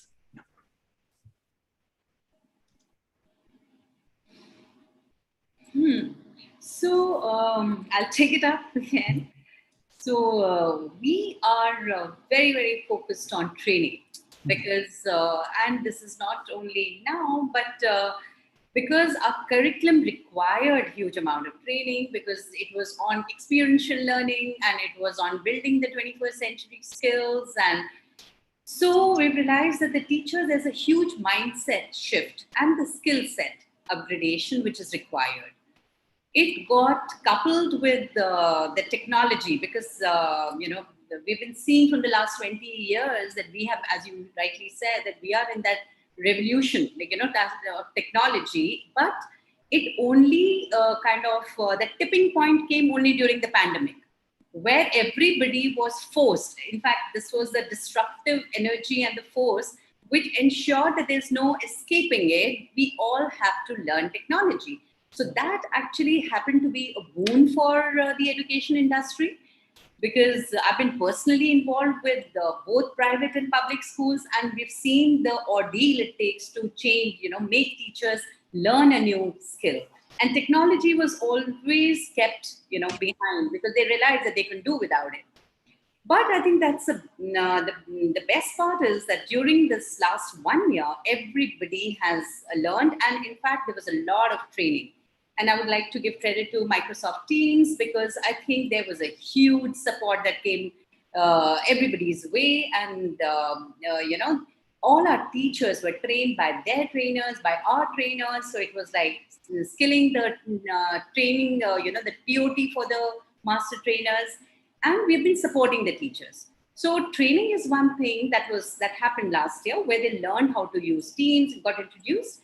But this year, it is about how do you build skills of children. It is not only about delivering a lesson, but how do you ensure that whatever is our goal in terms of making children learn those critical thinking, creative thinking on technology, on a hybrid model. So it's a continuous training, mentoring, coaching support. So last year, in fact, each teacher underwent 100 hours of training. This year, again, already they've all got so, and luckily with technology, it's become easier. Now it's like you don't have to go to the school. So anytime, every time there's a helpline on and they reach out and there's a personalized coaching which can happen. So that's the bottom line of that's the need and it has to be done. There's no other way out. Thank you, Ms. Gitika. Well, I think I can add, we can follow the same sequence what we followed last time, I guess.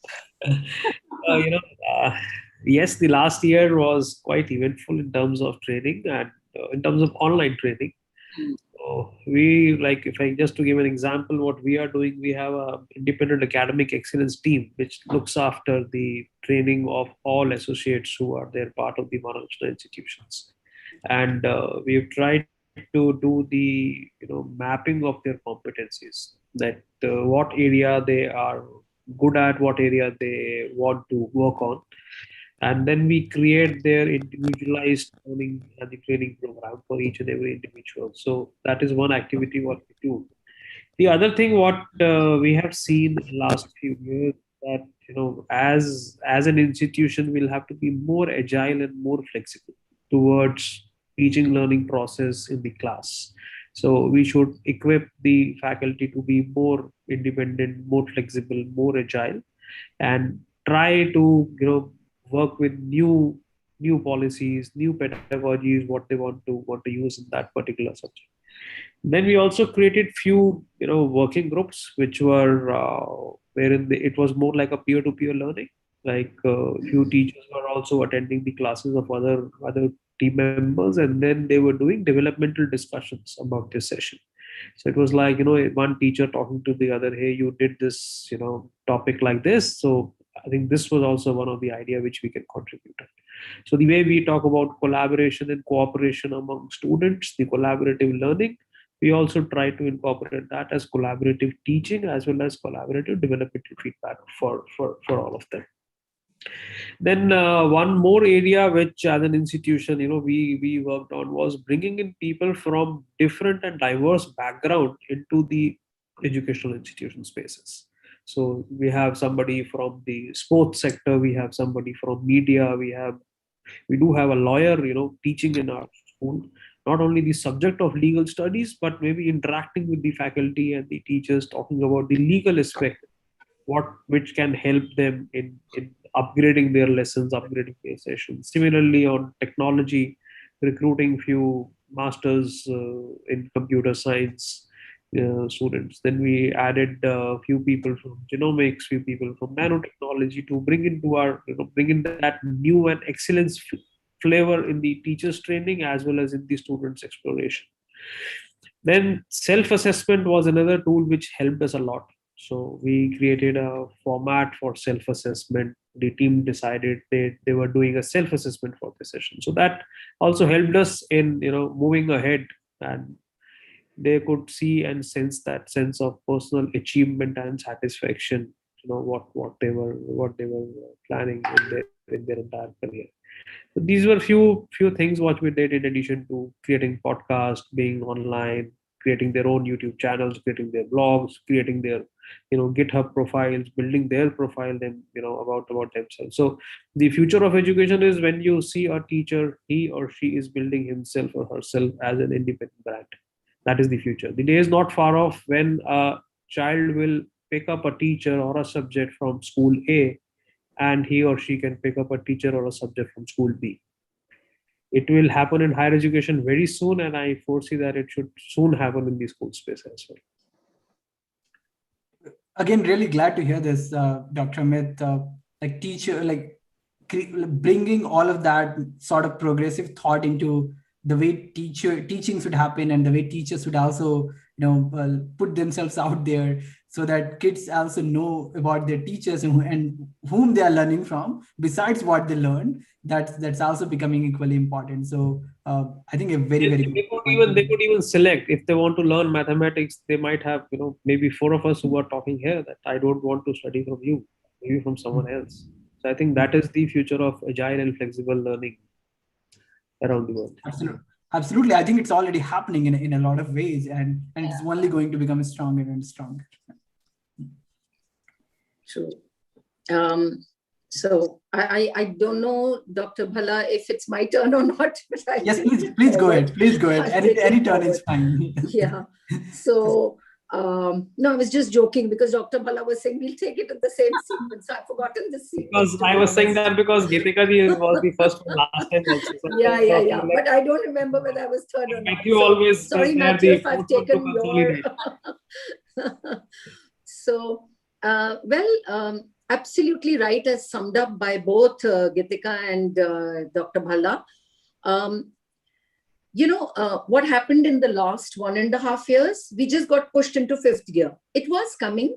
We were supposed to get our teachers trained in this manner, but everything went into 5th gear straight away. And the best thing that came out of this was, the adversity got converted into an opportunity, and every teacher, instead of feeling challenged, kind of was thrown out into deep sea and just splashed around to survive. And with that, what happened was she upskilled herself to technology, whether she learned from her peers, maybe the smarter, more technologically advanced teacher helped her out. Or initially, I still remember April last year, and, desperate, all these, companies, agencies helping us out, Microsoft, Intel, everybody chipping in, everybody very philanthropically doing everything for free, giving us this training, that training. So that was the beginning. And then the IT teachers thought, suddenly their roles had become very, very important and crucial. And they took lessons for teachers. Teachers didn't mind taking classes in the, learning classes in the evenings. late into the evenings. We had, everybody learned right from starting with a Zoom meeting to the challenges faced on Zoom, to using podcast or using, various other modes of teaching. Now, when we visit classes, we are still in the online mode, on the threshold of coming into the hybrid mode in Gurgaon at least. And what's happened is that everybody is so well versed now that getting into the hybrid mode is not going to be so challenging. We know we can relay the same class that a few children sitting in the classroom are getting, the remaining can get it sitting in their homes. So it's literally like learning from anywhere, learning from everywhere. And of course, our students are still called our own students. A day will come, not very far away. It's happening otherwise, where children can choose their teachers, they can choose their courses, and their learning is. And it's there. Those portals are there, and we can, of course, gain from there. But we still have some structures and systems to abide by. And I think the future is very, very exciting. With all this, like I said, got pushed into it, but it's wonderful. It had to happen sometime. It's happened fast. Yes, absolutely. And again, thank you so much for summarizing everything very, very well. Mr. Matthew, would you like to add something? Yeah. Well, yes, going back to your original questions, a question about teacher training.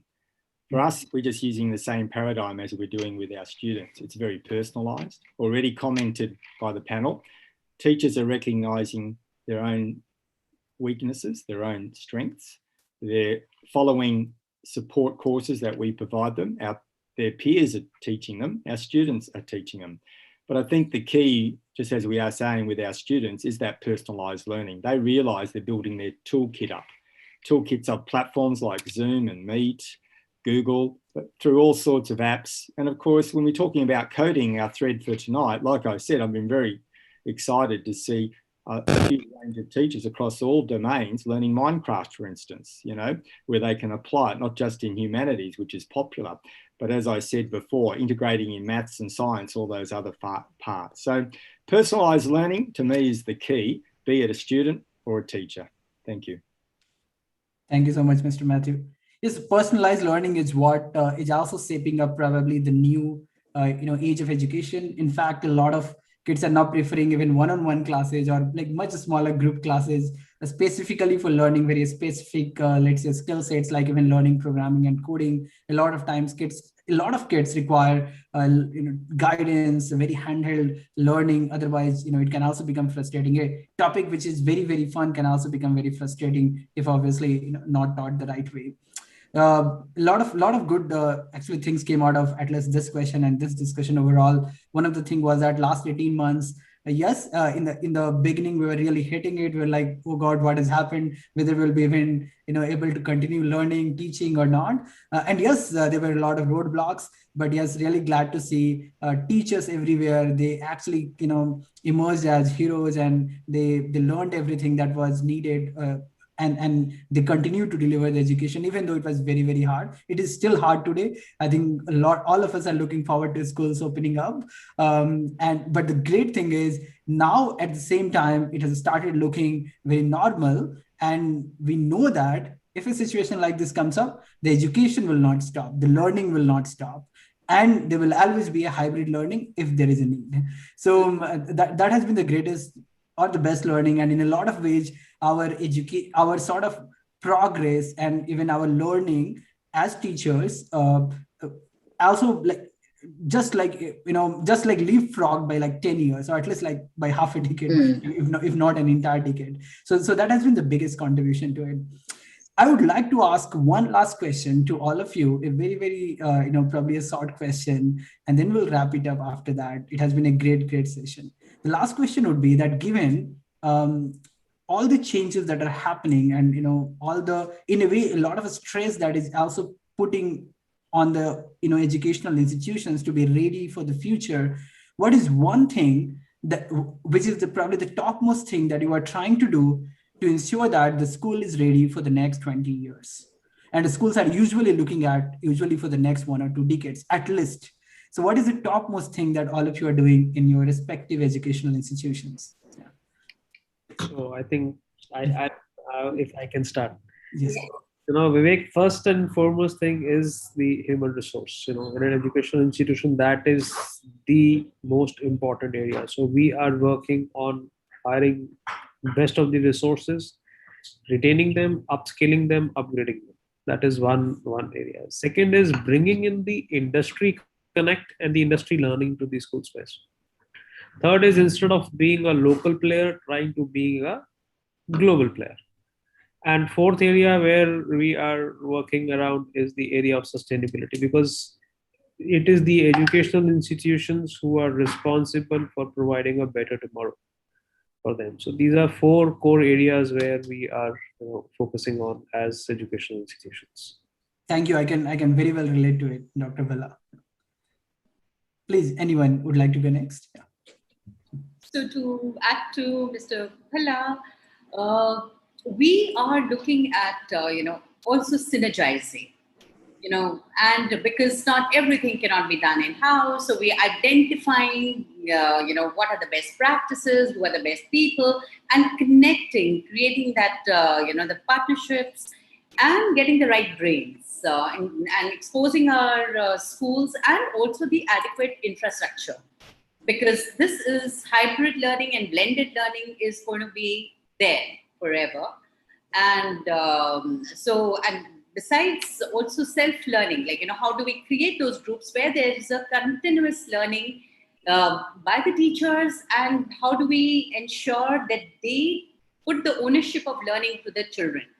So instead of teacher teaching, the children have to start learning and take ownership of their own learning by using various tools. So it is already in place. It's going to only improve better, and they're going to be upgraded every year with every, whatever skills are required. So those will be our continuous improvement. So schools are actually creating their own improvement plans, and they are putting their own targets, own goals for it's an every year goal, and then they so there's a monitoring, assessment, and all that is taking place, so that one is able to gauge how each one is progressing, and because everyone has its own pace, own journey. Thank you, Ms. Kritika. So I feel a lot has been said. It's actually going to be only repetitive, but just to add a little bit to that, we need to immediately focus on the teacher and her understanding of teaching. We've talked about everything has been structured and given to us, that it's going to be skill-based learning now and not content-based, it's application-based, etc., etc. But the teacher, the human resource, as long as the teacher has not upgraded herself or understood that the whole paradigm has shifted now, that's going to be a big challenge. So that is what schools must focus on upskilling the teachers to make them understand that it's a different ball game now. So that's about all. Thank you, Ms. Sunita. Very relatable. Everything is very insightful. Yes, Mr. Matthew, please go ahead. I think I'll finish off by sort of saying the same thing, of course, that we've got a new normal. Let's not go back to the old normal. Yeah. Hybrid is here, blended is here. Students will be on campus, off campus, different days on campus. Some will be online, offline. I think now with everything that's happened in these late 18 months, the biggest thing will be to fight when we get back to school in any face-to-face mode is having the bad habits return, going back to the factory model, not looking at how coding and those other skill sets can be integrated into our curriculum in the smart ways and the toolkits that we've developed now. So for me, that's going to be #1 priority. Thank you. Thank you, Mr. Matthew.